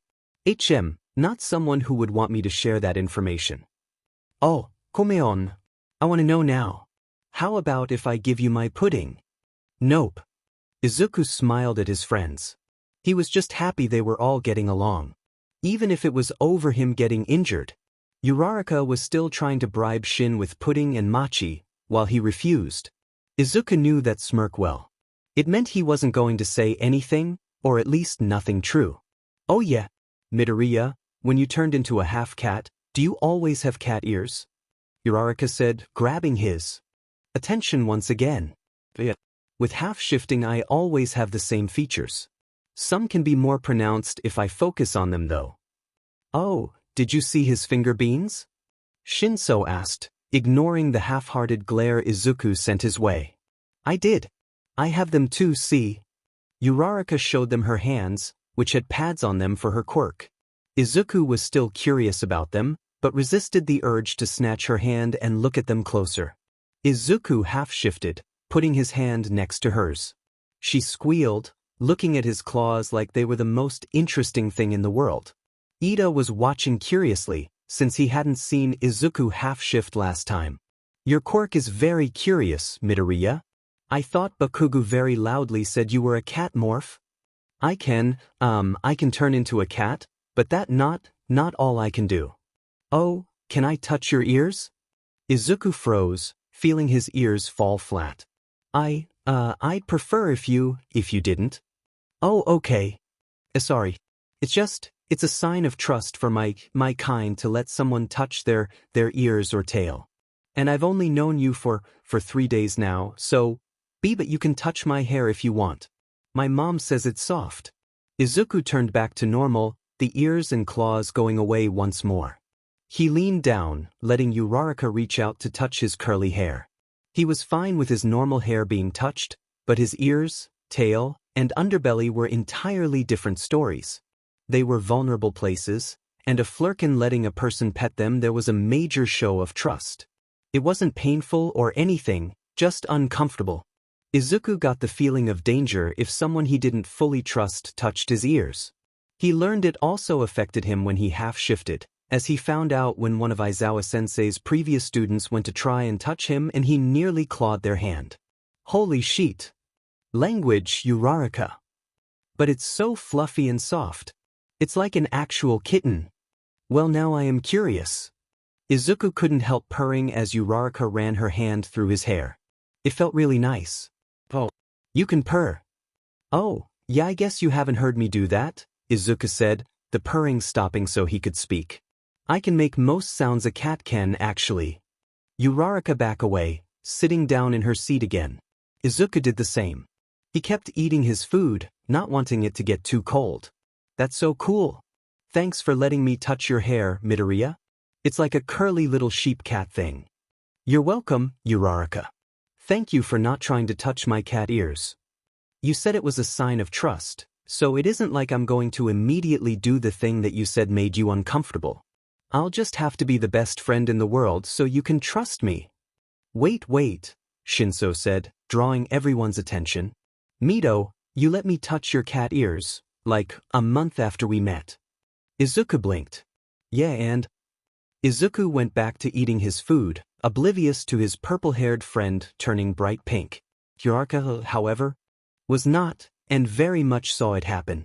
She wasn't going to say anything though. No, it would be better for teasing later. Izuku was about to say something else, but it was drowned out by an ear-piercing screeching. An alarm. The UA alarm. A level 3. Izuku knew what it meant. Someone had broken into UA. In an instant people were scrambling for the door, his table included. It was so loud. There were too many people in too little space and everything was too loud. Izuku's ears hurt and his heart was beating too fast and it was all too much. A second later Izuku found himself on UA's roof. He really needed to stop doing that, but at least he was away from the noise and chaos now. Even out here he could hear the shrill alarm blaring throughout the building. Izuku wasn't going back in there until it turned off, so the roof it was. He moved to the fenced-off edge to look over the UA grounds. Maybe he could see who or what broke in. Izuku looked down and saw that the gates were gone. Not retracted, just gone. Not there anymore. The press had taken the opportunity to swarm UA's front lawn. Aizawa and Yamada-sensei were down there trying to make them go away. Izuku was pretty sure they were a few seconds away from bodily flinging them back outside the walls. He idly wondered what kind of quirk could destroy the gate meant to resist brunt damage.